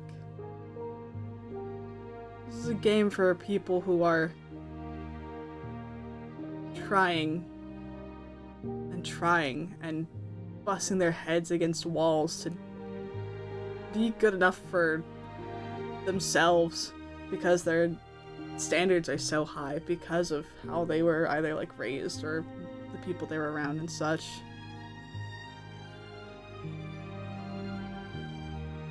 I like the way that while the game alludes to and references other points, it's very focused on this one moment in the character's life. Yeah. There's so much you can interpret. Shut up, Big Red, whatever. I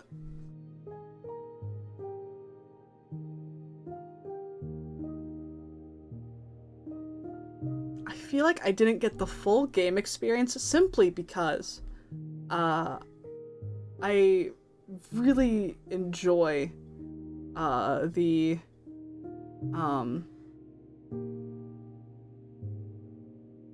gameplay of it. I wasn't trying to rush through. Well, I had a different experience, I'll say.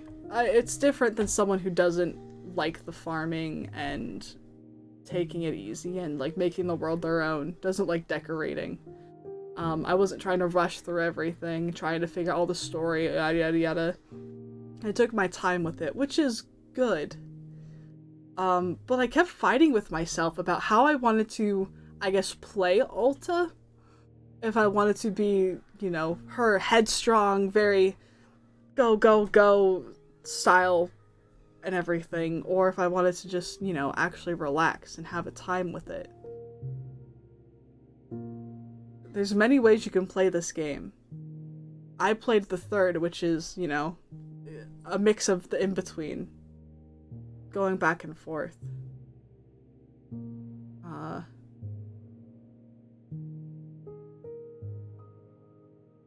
But I think next time I play this, I'm gonna go full passive. Which is why you didn't know at the end. Exactly.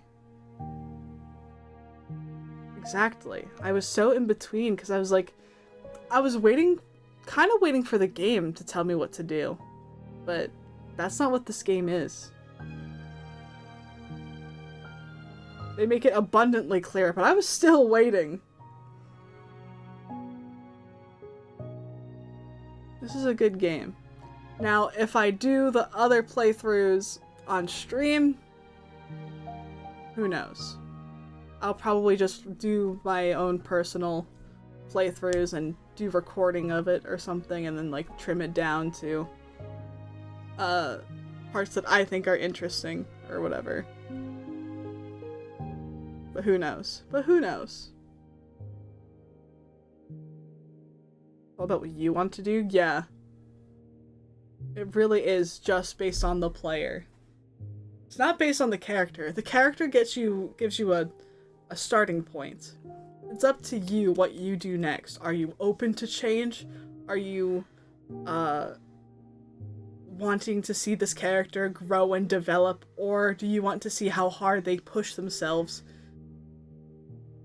and stay stubborn? How far their pre-existing mentality will go and how it will serve them.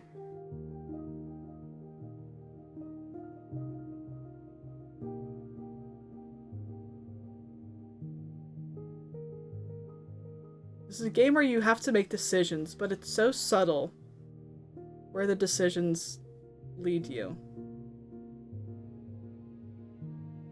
Because it doesn't lead you to like different scenarios, it leads you to different information and different ways to interpret the world and the characters.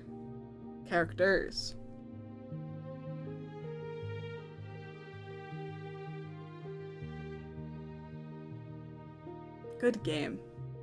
Good fucking game. Thank you guys for playing this with me, for being here and for hanging out. This was good. Good game. And I hope that if other people play this game, they'll go down a different route. So this is different than Outer Wilds, where you can get spoiled in this game and still have your own experience with it. Let's do it again. Later. Absolutely. I'm in. Alright, if people want to see another playthrough of this game, then I'll fucking do it. Absolutely. What, this game takes... I played 19 hours?